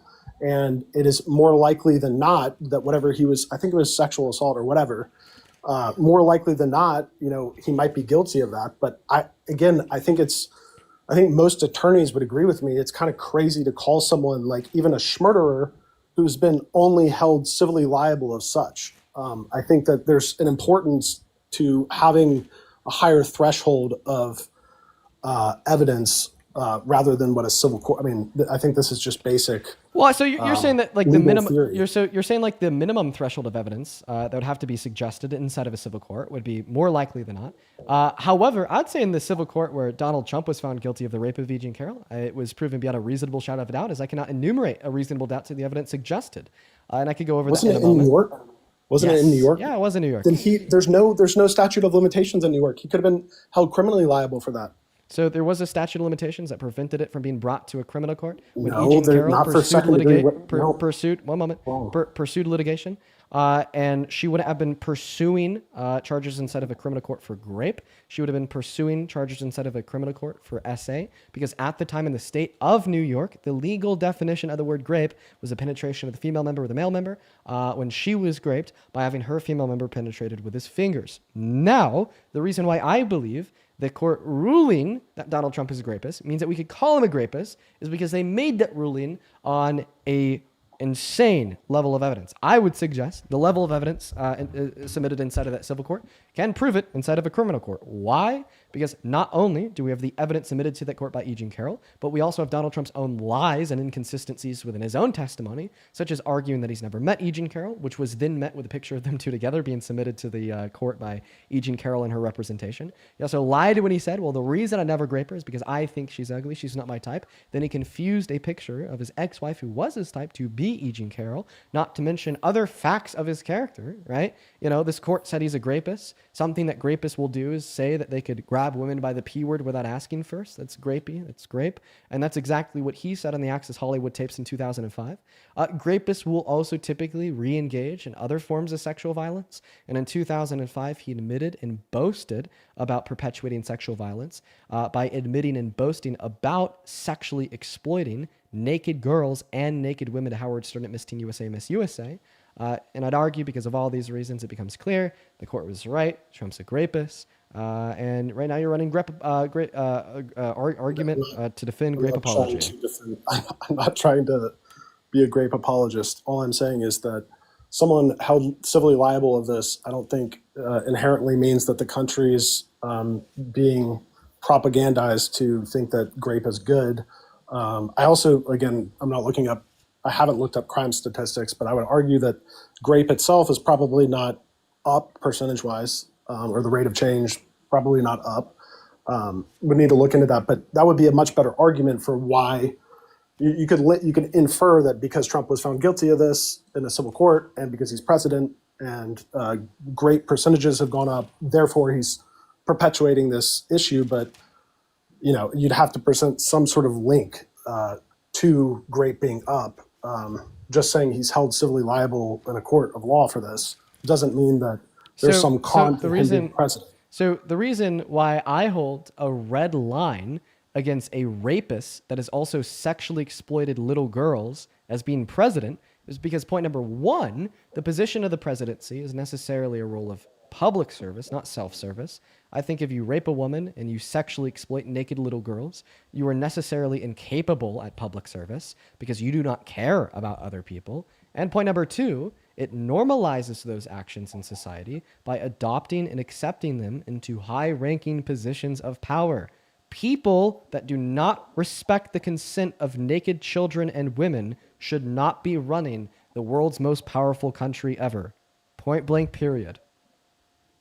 Sure. Yeah, I mean, I can agree with that, but again, we haven't seen any outcomes. Wait, you said that you could agree to Negative that? outcomes of that. Wait, so Yeah, you yeah, so you just said absolutely. if you someone's so held if you could criminally if you liable could for agree to that, the yes. basis if you could agree to the basis that individuals who do not respect the consent of women and girls should not be serving as the president of the United States of America, especially if they've like sexually exploited or raped them, then you do not support Trump as president, not just because a civil court found him liable for the rape of Eugene Carroll, which of course you're going to give me that same argument about, well, maybe we don't have enough evidence to believe that it occurred, but mostly for the reason that in 2005, he just admitted to sexually exploiting women and girls. You can't argue So that. That's definitely, it's definitely proven it's beyond a codified. reasonable shadow of a doubt that Donald Trump has sexually exploited naked women and naked girls and does not respect their consent at Miss Teen USA, Miss USA, because he said he did it. Well, again, it's already codified in our system that someone who's found guilty of grape or SA, those are both felonies. They can't serve as president. That's not already, true. So this whole time you've been posturing yourself as a knowledgeable man. That was a very terribly ignorant statement. No, felons can become president. In fact, Donald Trump is a felon that is president. Gotcha. Well, I didn't know that someone who was convicted of that in a criminal court could be president. But yeah, again, I just would not venture to say that Trump is those things if he hasn't been held in a liable for that in a criminal court. Do you think that criminal courts are the only bodies of thought that can prove that something has happened? Well, I think it's the best way to analyze public evidence of any sort of behavior. I mean, I would say that it's not always that we need a court to analyze evidence, because we could analyze it on our own, right? Like, for instance, we could analyze Donald Trump just saying that he sexually exploited women and girls to mean that he's actually sexually exploited women and girls. We don't need a judge or a jury to agree with us. I mean, sure. I think it's kind of silly that we're litigating at this point because, again, the last president, committed a mass unaliving over in Gaza. So I wouldn't like say that any sort of president is on a moral high ground between the two. Oh, so you mean the ethnic cleansing in Gaza that has only been supported Yes. by Trump and continued by Trump? The it one was that done he by told Biden, correct? the one that he told Israel to finish. The one that he said he wanted to personally help with by sending our own troops into Gaza to personally ethnically cleanse the remaining 2.1 million Palestinians living on the Gaza Strip to Jordan and Egypt. But just before we start talking about Palestine, I just want to make it clear, you did say that if Donald Trump sexually exploited naked women and or naked girls, you would no longer support him as president, and that is something he's done and admitted to. So therefore, in accordance with your own logic, you are no longer a Trump supporter. Well, just hold on. Back to what you were just saying. Of course. Back to that. Biden absolutely was the president during the mass unaliving itself, correct? So Biden was one of the presidents serving as the serving as the president of America during the ongoing ethnic cleansing and genocide in Gaza. And I also think don't we only have one president? One president at a time. I think that you're forgetting that ethnic cleansing has continued under Donald Trump's second administration. And I also like to point it out here that I think that Biden was pro-Israel, and I disagree with the pro-Israel policy of the Democratic platform and party. I just simply think that the right is more pro-Israel than the left, right? Now, I would really appreciate it if you could respond, obviously, right? So if we're about harm reduction, if we're about voting for the best progress, I'm obviously going to take the candidate, right, that is less pro-Israel compared to the candidate that is more pro-Israel. Now, I really want you to be able to respond to the argument that I gave you. I really want you to be able to respond to the argument that I gave you. You literally told us that you would stop supporting Trump as president if Trump had sexually exploited naked women and or naked girls. I proved to you that he has. He admitted to it. He boasted about it to Howard Stern in 2005. He said, I will sexually exploit these naked women and these naked girls. I will walk into their dressing rooms and I will look at them while they're naked. You should no longer be a Trump supporter in accordance with your own logic. So again, I said if he's held criminally liable for these things in a court of law, I think that's what means the most. Why is this not enough? why say it's not as the enough owner is of the because pageant, it's your obligation to do that. So you have done that. Now, tell Well, me I'll what tell you the funniest I've is heard that I'll this. go I've heard this backstage before. before a show. Yes. And everyone's getting dressed and ready and everything else. And, no men are anywhere. And I'm allowed to go in because I'm the owner of the pageant, and therefore I'm inspecting it. I'm inspecting. I want to make sure that You're like a everything doctor. is good. You're there. Yeah, the dress. Is everyone okay? They're standing there with no clothes. Is everybody okay? And you see these incredible-looking women. And so I sort of get away with things like that. So why is that not enough? Yeah, totally get that. Because again, we were given two options. One was the vice president who committed a mass unaliving. One was Trump, who hadn't to this day committed a mass unaliving. Yeah, wait, what the fuck? Wait. If you think that Kamala Harris, committed the ethnic Are cleansing you in Gaza, downplaying that? Bro, come on. You cannot downplay that. I What are said you 3 talking? words. But you're about to say that she's not responsible for these 50, 60,000 people being unalived. And Jesus Christ, I guess you know my positions better than I do. You look really fucking silly to every single person that is a frequent viewer of my live stream and knows that I am pro-Palestinian, anti-Israel, and hold Democrats accountable for the bad shit they do. So thank you very, very, very much for assuming a position that I do not hold to, that my viewers know I don't hold to. It makes you look silly as hell. But anyways, to continue with what I said, if you voted think for her. that Kamala Harris, and I'd vote for her again, and so should have you. Oh my if God, if she we were committed a going mass back, unaliving. oh my God. Well, let me know when I can finish speaking. I'll wait for my opportunity. You got it. Yeah, so I'm going to go ahead and use 3 brain cells to answer this question. Yes, Kamala Harris and Joe Biden were complicit and in support of Israel's genocide and ethnic cleansing in Gaza. 110%. They said that they stood by Israel. They signed the checks to send them money 110%. But the reason why I would still vote for Kamala Harris if given the chance again is because Donald Trump is significantly more pro-Israel than Kamala Harris. Donald Trump is also serving as our president while we still have an active and ongoing genocide and ethnic cleansing, not just in Gaza, but also in the West Bank. Kamala Harris did support money to Gaza. Donald Trump not only supports money to Gaza, but also told Netanyahu he personally supports sending the American military into the Gaza Strip to help them finish the fucking job. I'm quoting him. He said, finish the job. The job is mass unaliving or genocide. So you think Donald Trump told them to finish the genocide, right? But he said to Netanyahu that he would send American military troops into Gaza, forcefully ethnically cleanse everybody else who lives there, level it all to build a Riviera to gift to Netanyahu. So if you're going to sit here and tell me that, well, we should all support the guy that is sexually exploiting naked women and naked girls as president because the relevant alternative last November was somebody that's pro-Israel. Well, shit, dude. He also is pro-Israel, hate to tell you, but he took it a step further because he personally told them to finish the genocide, and he said that we'd help if need be, right? Not to mention the fact that he called himself the most pro-Israel president we have ever had under the Biden-Harris administration on the debate stage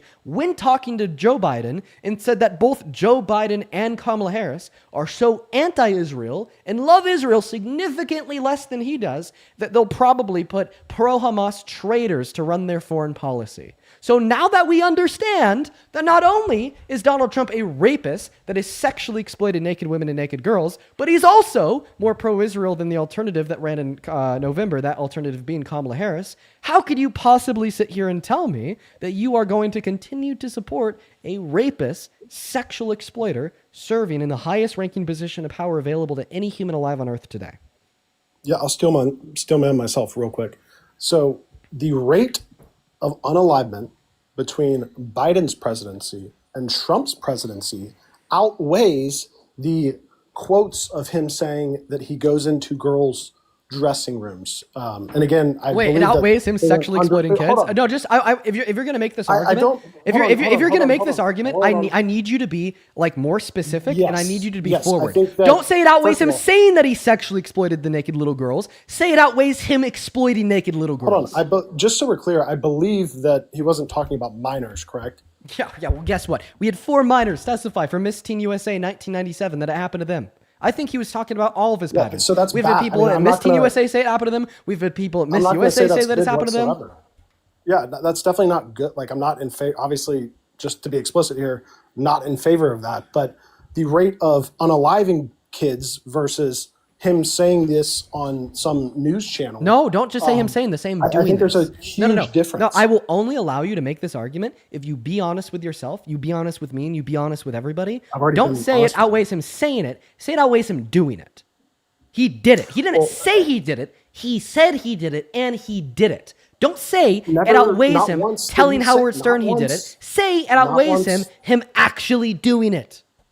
Not once, and I mean, I think we can both agree on this. Not once has he said, just like the whole G side, he never said finish the G side. Not once did he say that. Yeah, he did. Secondly, yes, he did. In accordance with your own logic, he did. He said finish the job. You called the job genocide. Finish the job is a very vague statement. You called the job genocide, right? You called the job a mass unaliving, right? Yes. No. You called it a mass unaliving. The job doesn't imply more unaliving. So you agree that Israel's job has been genocide, correct?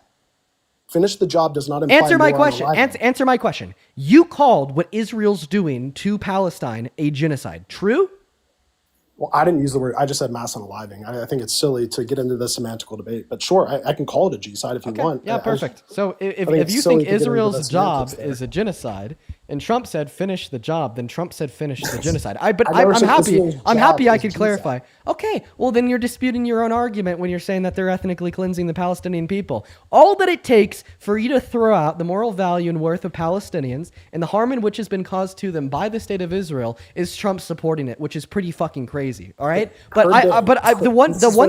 other thing that I was telling you that I need you to be straight up on is if you're going to sit here and try to make an argument that a lower level of death in Palestine onset by the Trump administration, which by the way is not being onset by the Trump administration. It's being onset by point number one, the fact that they've already killed and ethnically cleansed, I don't know, about 75,000 people they've killed, hundreds of thousands they've ethnically cleansed, so they're going to naturally have less people to kill, right? But they obviously don't care about the killing. We had an 8 and 11-year-old boy walk across their imaginary territorial line 3 days ago, and they fucking decapitated them with a drone, so they don't care about the killing.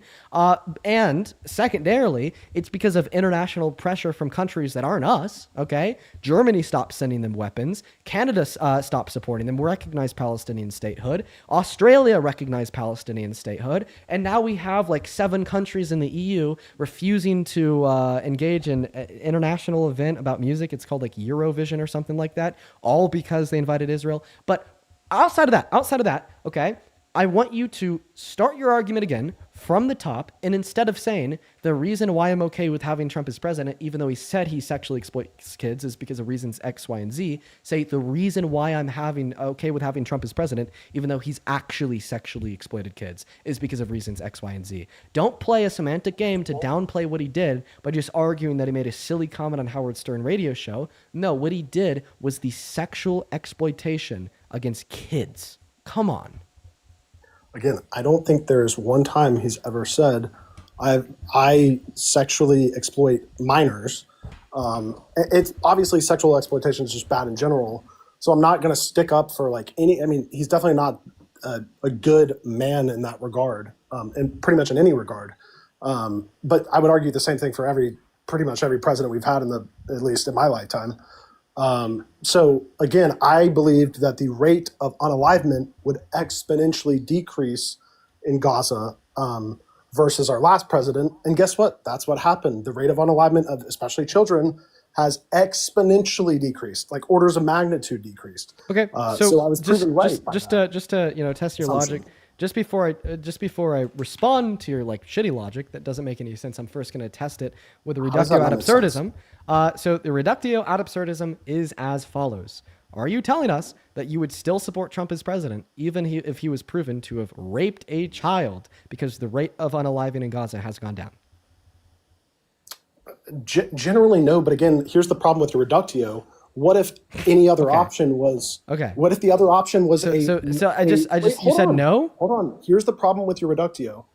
If you had the other available options are generally mass unalivers and also rapists. Can I be clear? Then I wouldn't. Hold on. Do you want to just? This is the issue with your reductio is you're assuming that that's the only candidate that I'm able to vote for. or the only other option would be someone who's not committed the same thing or done worse. Oh, well, actually, the other option was somebody who hasn't committed the same thing and wasn't as bad. They committed a mass unaliving.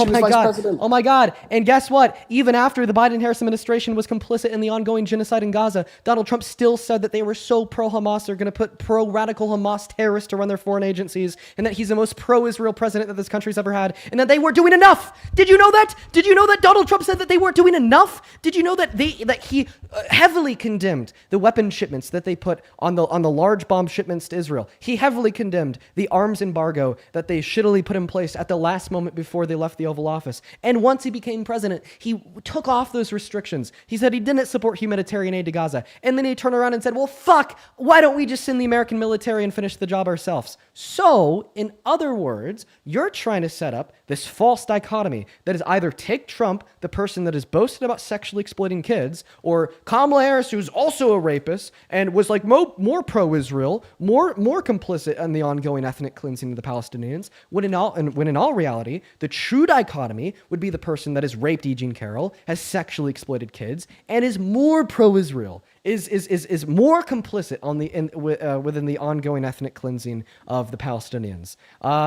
Said he wants to personally send American troops into the Gaza Strip to quote unquote finish the job and ethnically cleanse them to Jordan and Egypt. Okay, and by the way, this isn't me saying these things. This is him saying these things. He's the one that labeled himself as the most pro-Israel president that we've ever had. He's the one that said that we need to be doing more for Israel than the Biden-Harris administration were. He's the one that proposed the new idea of not just being complicit in their genocide by giving them money, but actually sending troops into the Gaza Strip. He's the one that has stood by Israel thick and thin, regardless if they're murdering these kids or not, to a level that we just simply didn't see from the last administration.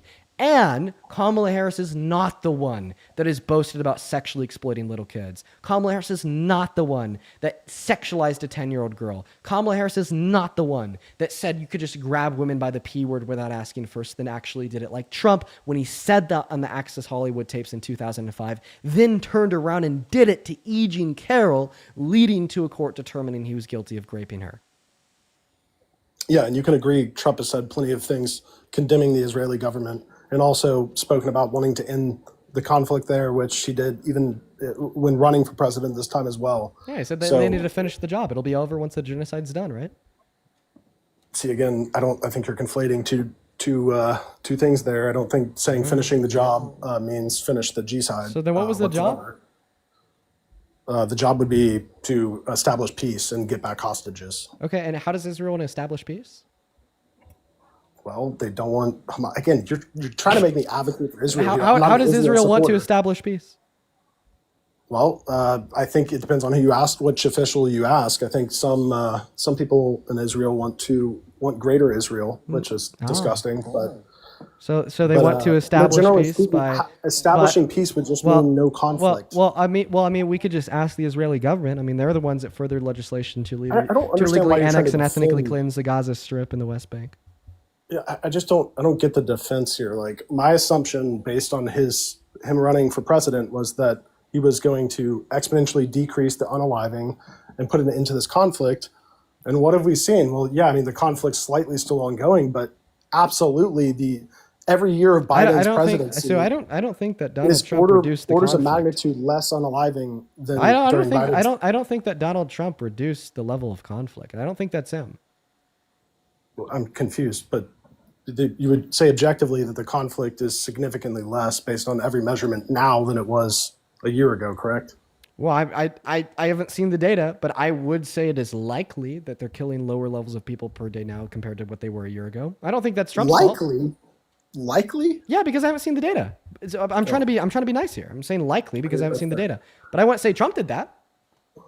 Yeah, so I think combined with him, I'd maybe say Germany did that by cutting off all weapons shipments. I'd maybe say that Canada and Australia did that by recognizing Palestinian statehood. I'd maybe say that a lot of young people did that by bolstering pro-Palestinian sentiment and anti-Israeli sentiment on the internet, on the global stage. I definitely wouldn't say that Trump did that. I'd say that Trump is responding to that. Trump is responding to the fact that against his best efforts, people do not like Israel. Trump is responding to the fact that against his best efforts, he can't conceal the fact that they're actively genociding the Palestinian people. Against his best efforts, okay, that is still a losing battle, not just in American politics, but on the global stage, because of people like Greta Thunberg, because of the great journalists of Al Jazeera that Israel murdered, okay, because of countries like Germany that finally cut off the weapon shipments to the state, okay? That's what's doing that. And I know I'm right,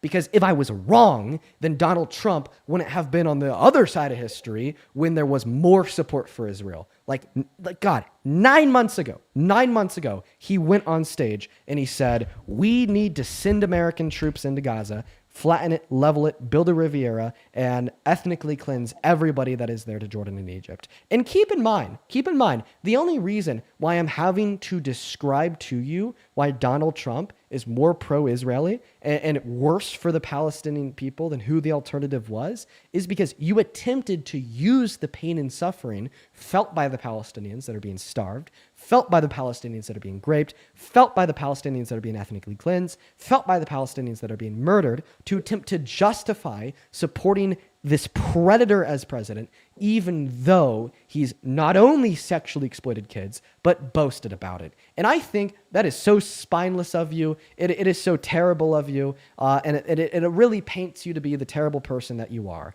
Okay? And trying to find any way to justify your support for Trump, even though he sexually exploited kids, you just respond, well, even though he sexually exploited kids, I'm still justified in supporting him as president because although he's super pro-Israel and wants him to finish the genocide, all these other great countries and great people have put more international pressure on Israel to stop the genocide. Yeah. So again, the monologuing makes it almost impossible to debate, but I understand why you do it. I think you're trying to skate past the fact that obviously both administrations would have been pro-Israel. And another deflection. And your He's claims, more pro-Israel than Kamala Harris. But see, you could say that, but then again, you agree that the unalivings, and you think you haven't looked at the data. This is a correlation causation fallacy. You're assuming that there's some causal relation between Trump and a reduction in the amount of deaths in the Gaza Strip with no good reason. And you think there's a correlation between his words and his actions? Or sorry, you think there's no correlation between his words and his actions? So you think what? Your argument for why Trump is more pro-Israel is because he'll say things like, "Oh, I'm the biggest supporter of Israel. I'm this, I'm that." Whereas we look at the outcomes, and obviously, how do you know that is an outcome of his position? Objectively, what'd you say? How do you know that a reduction in the amount of death in Palestine is an outcome of him? Well, because obviously he's integral in this conflict. The U.S. president, given that Israel is essentially our financial colony and has been for the past ever. So what has he done? What do you mean, what has he done? What has he done to reduce the amount of Palestinians that are dying? That justifies him raping kids? Well, clearly we're not privy to how he communicates with Israel. I need you to be very clear. Name the very specific thing that he's done that justifies him sexually exploiting kids and still being president. Because that's your argument in a nutshell. You told me to stop the monologue. There's the reduction. What's your proof he's sexually exploited kids? The fact that he said so, and then they said so. The fact that he boasted about unconsensually barging into the dressing rooms of beauty pageant contestants, and then the fact that the beauty pageant contestants said that he unconsensually barged in on them. Not once. He said he did this. The victim said he did that. Seems pretty fucking obvious, pal. Not once has he ever talked about exploiting minors whatsoever. And typically when people do that, they are brought to justice, right? So when he went on Howard Stern's podcast, I think he was speaking generally about all of his pageants. My evidence that he did this not just to the women, but also to the girls is the fact that the girls testified to it. Yeah, again, I think it's just a loose argument. I don't think that's loose at all. He said he sexually exploited. They said he sexually exploited. Make it make sense.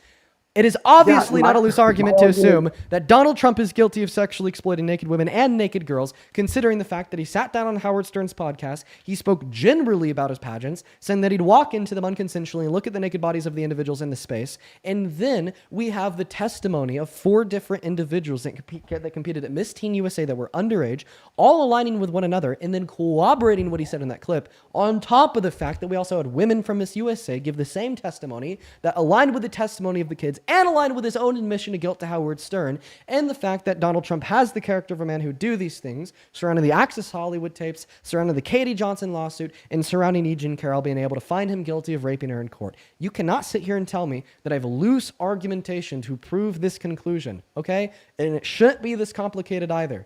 At the end of the day, what makes it simple is the fact that he said he did this and the victim said he did this. Should be case closed for any reasonable person.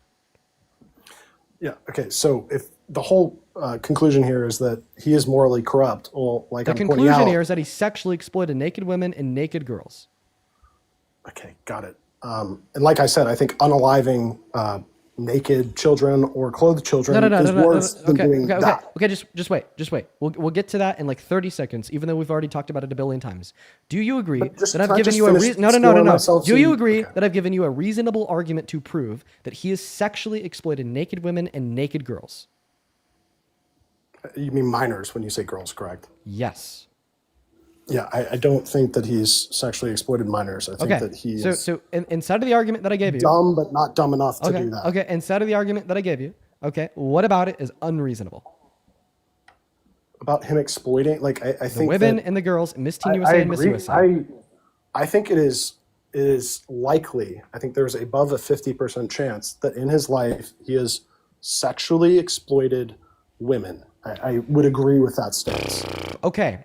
I'm going to go ahead and repeat the argument, and I want you to tell me where I'm going wrong. The reason I believe that Donald Trump has sexually exploited naked women and naked girls is because Donald Trump told Howard Stern broadly that he would do this at the pageants that he owned. And then we had 4 pageant contestants come forward from Miss Teen USA and said that this happened to them. And we've had multiple pageant contestants of Miss USA come forward and say that this has happened to them too. Then we also have the corroborating facts of his character to prove he doesn't care about consent, like what he said on the Access Hollywood tapes, like the fact that E. Jean Carroll was able to find him guilty of raping her in court, or like the fact that he's best buddies with Epstein, sending him letters depicting the naked body of an outline of a girl with the statement, "May every new day be another wonderful secret." What about my argument as unreasonable to That's not reasonably unreasonable. prove? I totally. Okay, I so then you totally agree get your that I've reasonably proven that he sexually exploited naked women and naked girls. I don't think proven is necessary there. I think you're making a reasonable argument for why you think he did that. But again, that first. Okay, the so first why don't you segment think of that everything I argument- just said amounts to it being proven? Because one problem there is like the first segment of the argument is like something he loosely said on Howard Stern. I think when people are, I mean, I don't think he drinks, but when people are in an environment like that, maybe they say things that they think the other person will view that, say things that they didn't actually do. Not saying that he didn't walk into this dressing room and look at naked women. But again, if you're just trying to prove to me that he's more.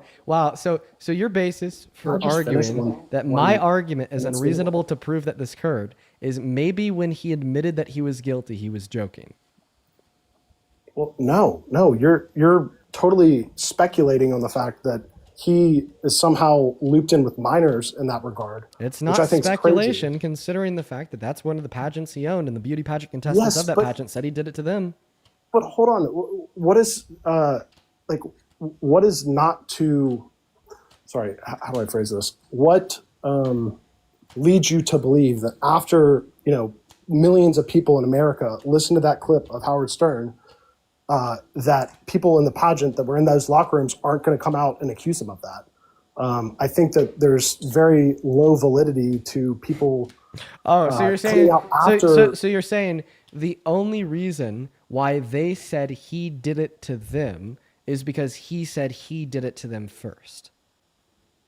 Well, I mean, that definitely is a variable in that that's absolutely a variable in that equation, but I don't know why you're trying to make me an apologetic to this. Like, Dude. all I'm saying is I agree Dude. that he is morally corrupt, but at the same time, I just pointed out that the other candidate mass unalived children, which I think is worse. Yeah, I told you. We'll happily go over Palestine for the billionth time once we can conclude if it's reasonable I agree, he's morally corrupt. to believe that Donald Trump sexually exploited women and girls.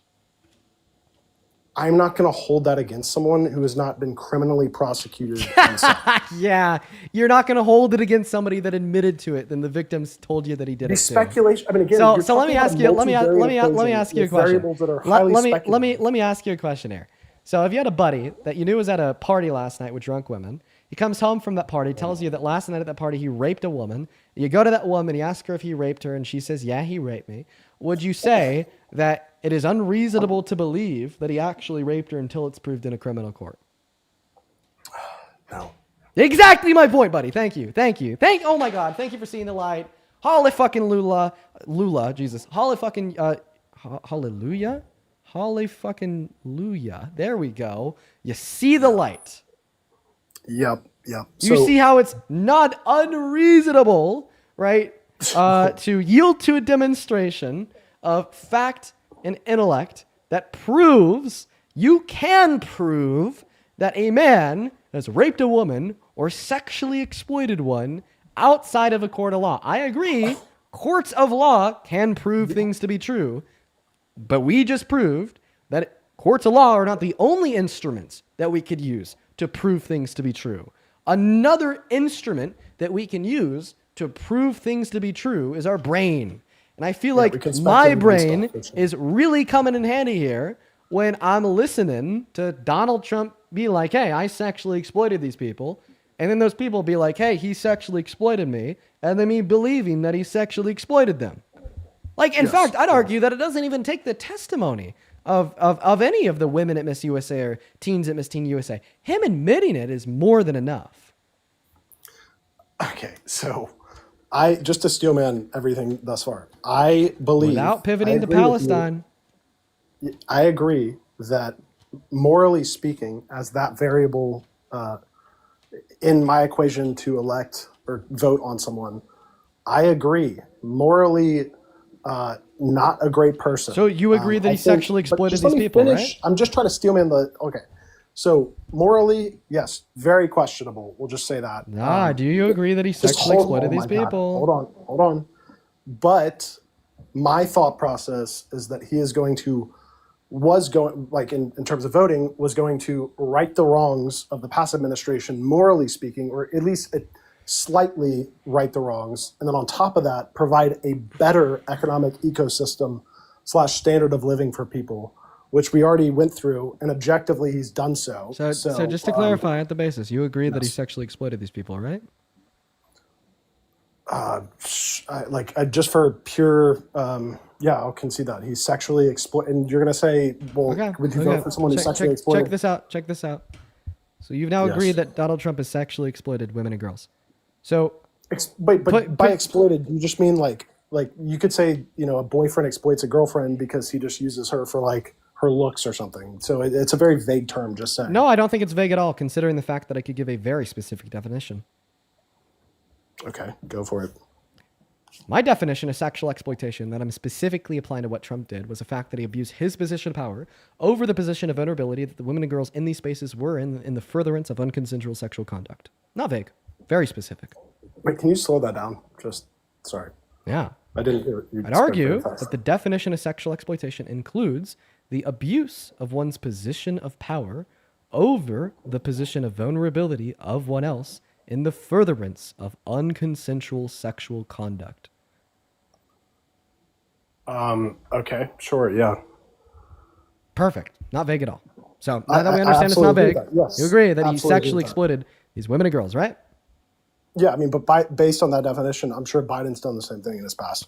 Okay, all right. Well, I don't know. I don't think you could prove that, but Biden wasn't running for president. Kamala. Oh yeah, Kamala Harris is. So see, that's the thing here. When I gave you Trump admitting to it and then the women testifying that he did it to them, you called it speculatory. But then when it's about Biden, you're just going to assume that he did it with no fucking I'm also reason at all. speculating, Like that just is, we have the same level of evidence that Biden sexually exploited girls So it's a to the extent that wash. Trump So did. it's a Oh, wash. yeah. So when did Biden said that he'd sexually exploit people? When was Biden think proven to have Smith- raped I a think woman in that- a civil court? When did Kamala Harris hang out with Epstein knowing what he was doing to the girls? When was Kamala Harris found civilly liable for rape instead of a civil court? When did Kamala Harris say that she'd sexually exploit these women? Bro, you're a fucking joke, dude. Oh my God, you are a laughable fucking joke. No way you're gonna sit here, like you have to be kidding. No way you're gonna sit here and tell me that we have just as much evidence to believe that Kamala Harris is guilty of sexual exploitation,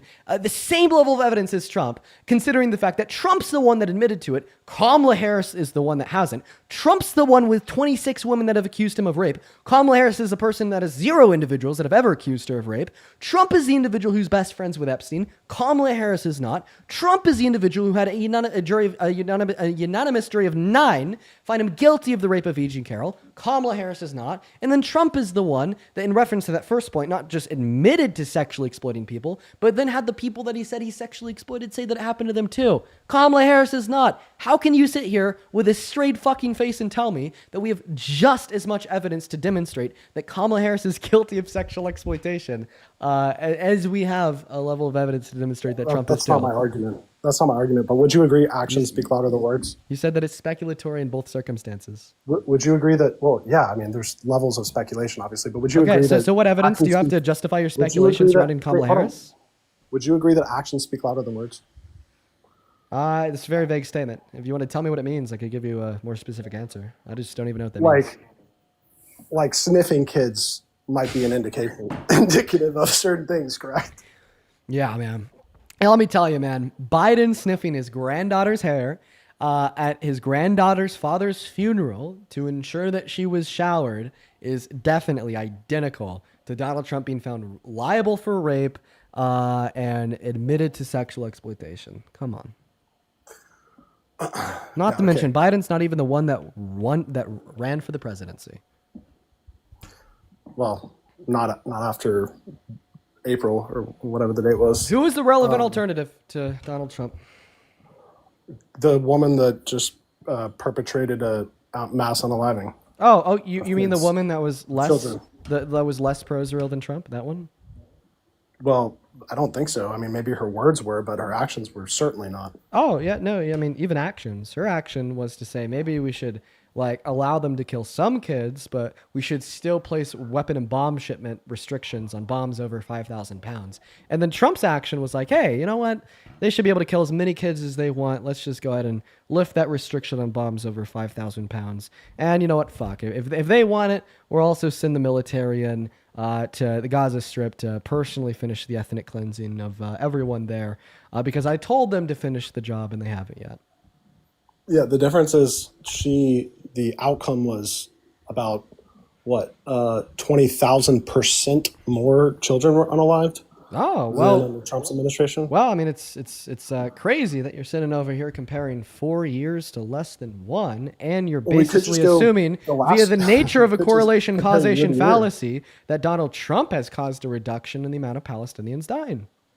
Well, it's not a foul. Again, even like comparing economic systems. Oh, yeah, when you don't know how to respond, go back to talking about equities and bonds, right?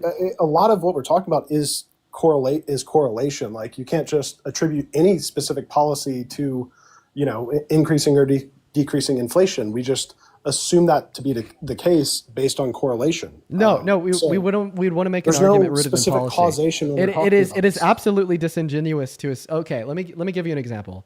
Is it disingenuous to assume that because Biden was president when we had a 9% level of inflation that he caused that inflation? Well, if you're reducing, is that? No, I don't know why you're laughing here. No, because you're either about to say yes and prove that you're a pseudo intellectual, or say no and prove yourself wrong. I gotcha. No. Clearly, we wouldn't attribute that 9% inflation to him. But wait, but why? Correlation causation fallacies are apparently justified, bro. No, I'm saying the fact that you would argue whatever policy led to a decline in inflation would be the same fallacy you're talking about. You can't specifically attribute any anytime you're like, oh, well, he implemented these policies and this outcome happened, well, it's always going to be correlation, not causation. No, but the question would be, can you like reasonably demonstrate that the policy caused that outcome?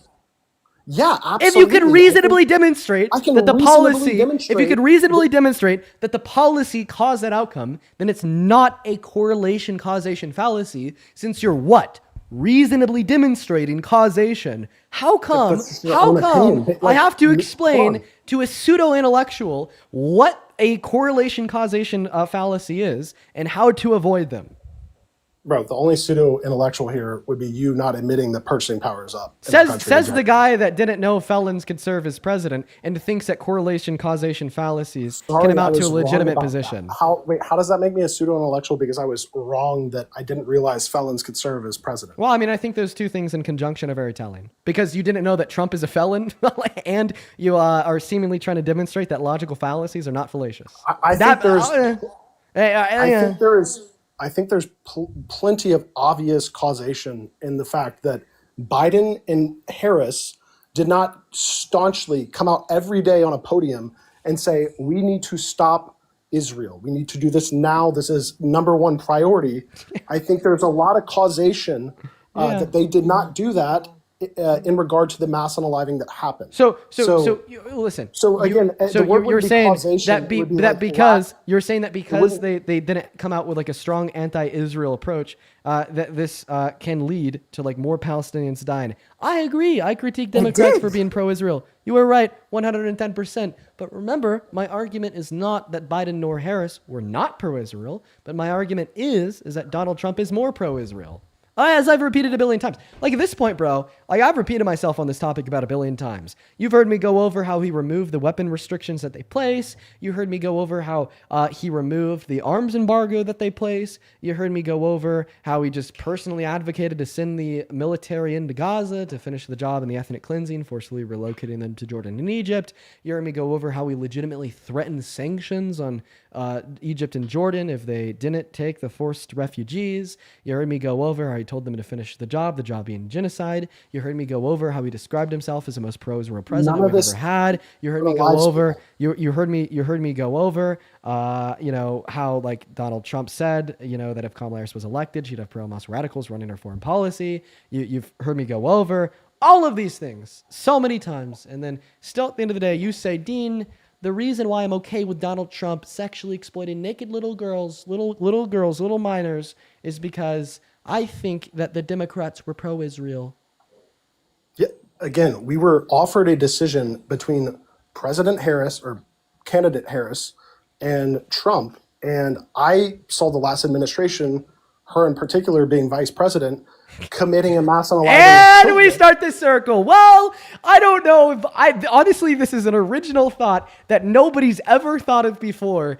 This moment, maybe why you still should have voted for Harris, even in consideration of the pro-Israeli policy of the Biden-Harris administration, is the fact that Trump was more pro-Israel than they were. Just maybe. Have you ever considered that? Have you ever considered that thought?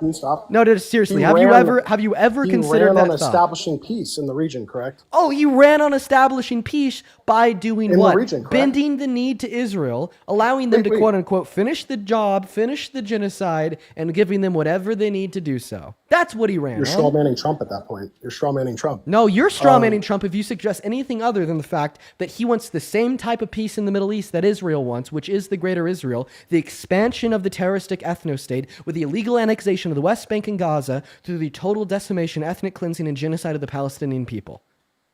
Dude, no offense, but you're just ignoring facts. So he ran on peace, and what has happened? The same type of peace that Israel wants. Can we agree that the peace? Can we agree that the same kind of peace that Donald Trump wants in Palestine is the peace that Israel wants in Palestine?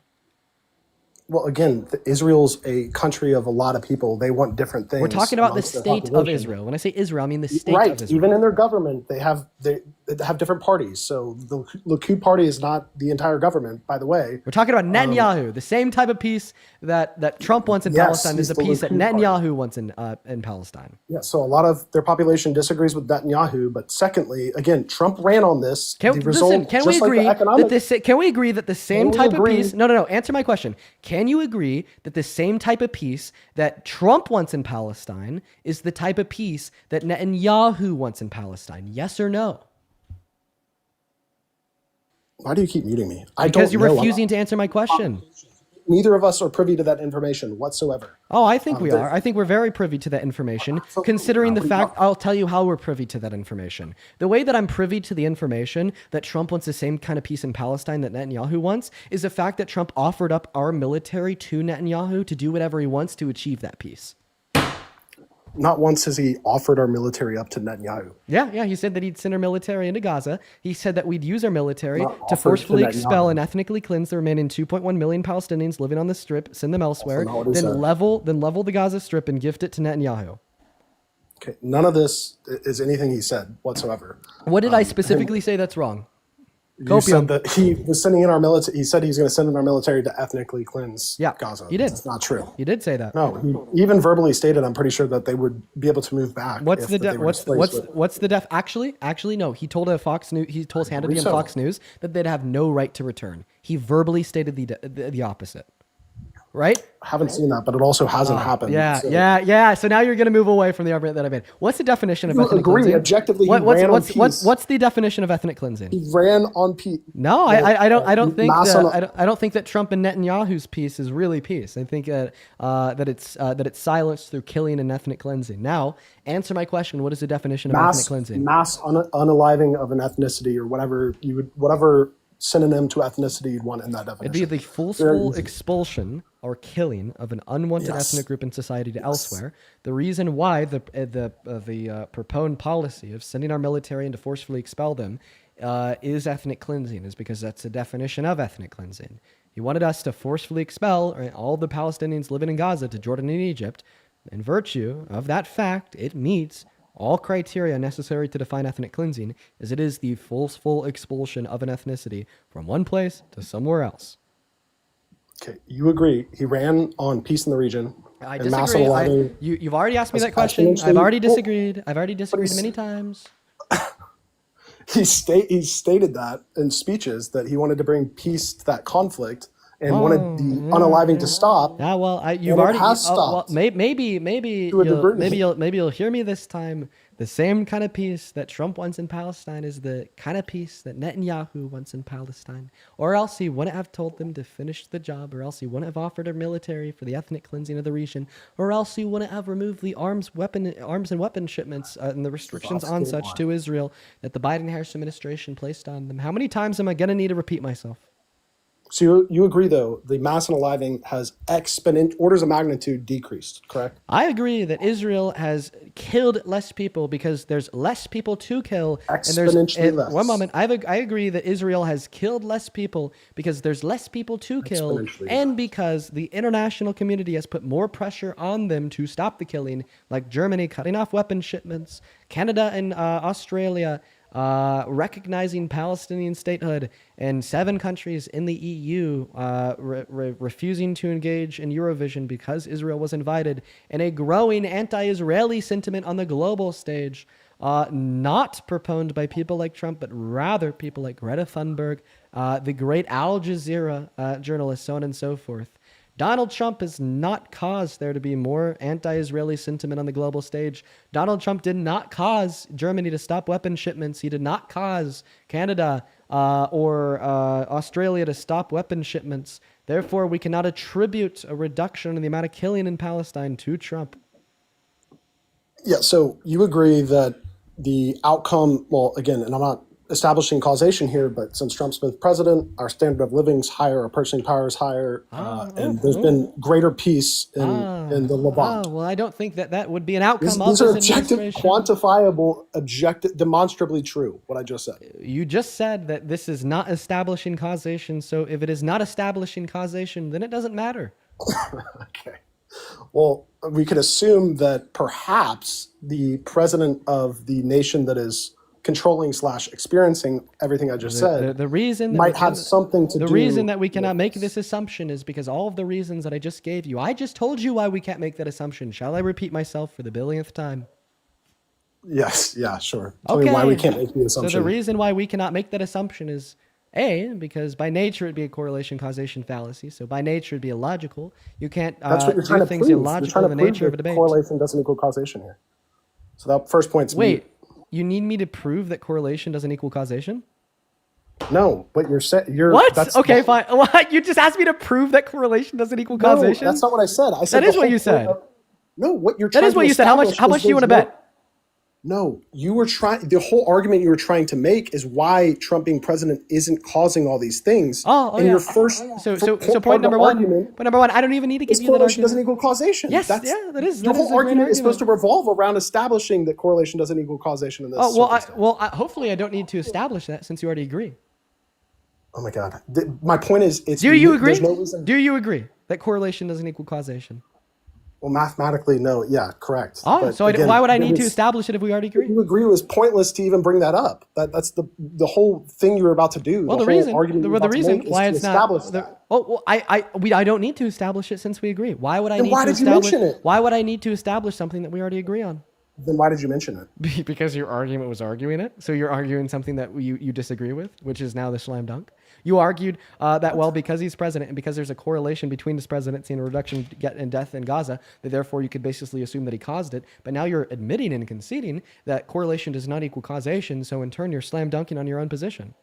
No, I pointed out correlation, correct? And you said... But does correlation mean causation? You said, I'm about to establish why there's no causation there. And then so I think that you're misunderstanding me. So I wouldn't need to establish why there's no causation. You would have to establish that there is causation. Well, I could point out why his policies mechanically yield a higher standard of living, which I already did. Oh, wait, I thought that we were talking about less death in Gaza. Because you use the fact that there's less deaths in Gaza to justify him sexually exploiting kids and still serving as our president. Nope, didn't use that to justify it. Yes, you did. You said, I'm okay with still having a guy that has sexually exploited kids serving as our president because he's better for Palestinians. Can we just say adults? Because I don't think he's ever said anything about minors. Oh, okay. Well, I mean, I'll just go ahead and redemonstrate why it's reasonable to believe that he sexually exploited minors for about the billionth time. The reason why it's reasonable to believe that he the reason why it's reasonable to believe that he sexually exploited minors is because he won on Howard Stern radio show. He broadly spoke about all of his pageants. He said that he had sexually exploited the pageant contestants there. Then we had 4 different pageant contestants from Miss Teen USA say that he did exactly what he admitted to in that clip to them.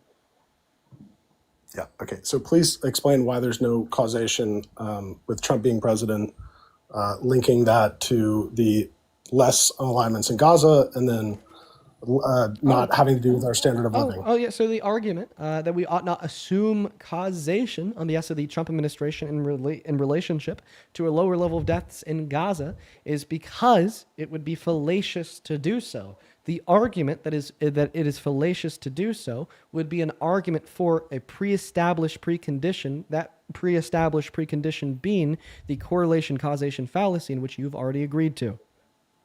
Oh my God. Would you like me to break that argument down into the premises and a conclusion? It wasn't an argument. Yes, it was. You're going in circles. Wait, what's an argument? Hold on.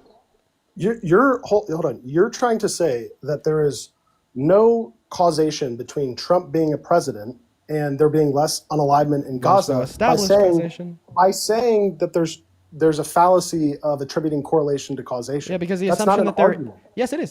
So do you know what an argument is? It's not. It's circular. Do you know what a syllogism is, sir?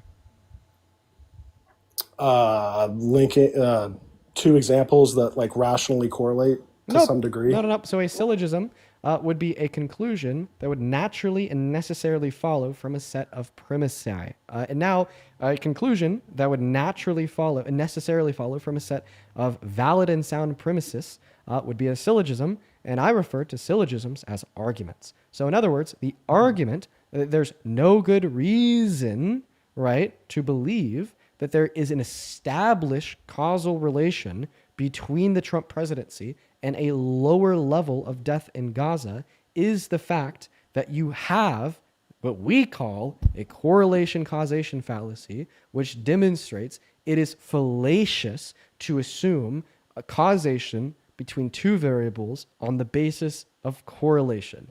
And because it is fallacious to assume causation on the basis of two variables having a correlation, you would therefore have to prove that causation exists in order to reasonably believe that causation exists. And because proof for causation existing can't be a correlation, and the only argument you've given for causation is correlation, therefore, you've offered no proof of a causal relationship existing. And because you've offered no proof of causation existing, you are thereby asking me to prove the negative of your claim to be true instead of you proving the positive of your claim to be true.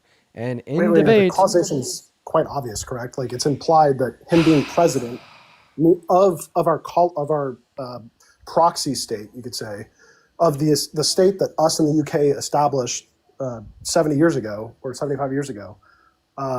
There is an implied causation there. The fact that he is president in communication, obviously with their government every day, perhaps. So what communication did Trump have with Israel that led to a reduction of the deaths of Palestinians? Obviously, we're not privy. Like I said, Tim, 15 minutes ago, we're not privy. Obviously, wait. So you're saying that we're not privy to the evidence of causation? Idiot, fucking idiot. We're not privy to the evidence of causation, but it exists, bro. Okay. So then if you're privy, then what was that? No. It's not. So no, the causation wouldn't be the fact that he's president. The causation would be like what he's doing as the president in directed foreign policy in Israel. Well, you know that he's president. You know that he communicates with Israel. How is he using that position of the presidency to reduce the amount of individuals dying in Palestine? Well, most likely it's via the communication that we're not privy to. Obviously, so we're not privy of the evidence of causation. Got it. Well, then hold on. Then how are you establishing that there's no link between him being president and unalivings going down? Because we're not privy because we're not privy to the evidence of the contrary. Okay, so then we just disagree. Yeah, but like you're like, hey man, we're gonna agree to disagree on the basis on if a correlation causation fallacy is truly a fallacy. Well, again, your assumption is that Kamala is no. My assumption is that I only believe in things that I have evidence for. I only believe in things that I have evidence for. Is that a fair assumption? Wouldn't you think that total like a death toll would be evidence of our support to Israel? No, dude. Oh my goodness. We've already gone over this time and time again. I'm actually not going to explain it to you again. I hope that you have a great rest of your night. I don't know why I'm torturing myself. Honestly, I think the only reason why I kept that guy in the line was just to like build my own tolerance of dealing with bullshit. like honestly, I think the reason why I did that was just to get better at dealing with frustration. I should really cut myself off when I have to repeat myself 43 times. I think I counted 43 times I had to repeat myself. No, that was great. Natisha, thank you so much for the $24 over on PayPal. Appreciate you so much for the love, Natisha. Natisha with a 43, with a $23 on PayPal says, in my opinion, these pseudo-intellectuals are more dangerous than the 3 brain cell guests that are usually up. He is being intentionally dense about Israel by focusing on one statistic without considering the wider context. Really shows his colors. No, yeah, definitely. I think that pseudo-intellectuals are like very, very, very, very harmful.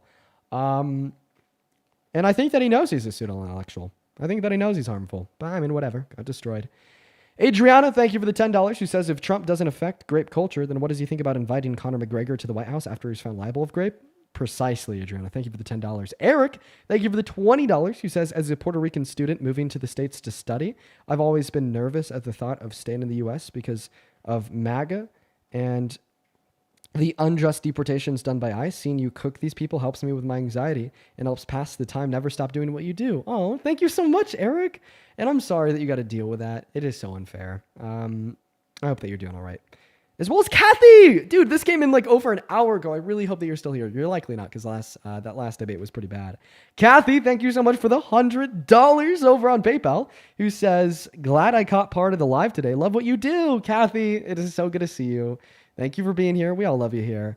Thank you so much for the $100. That is so incredibly kind of you. Huge shout out to Kathy down below in that chat, as well as Linda with a 5, Chloe with a 3, and then Sonny, thank you so much for the $15.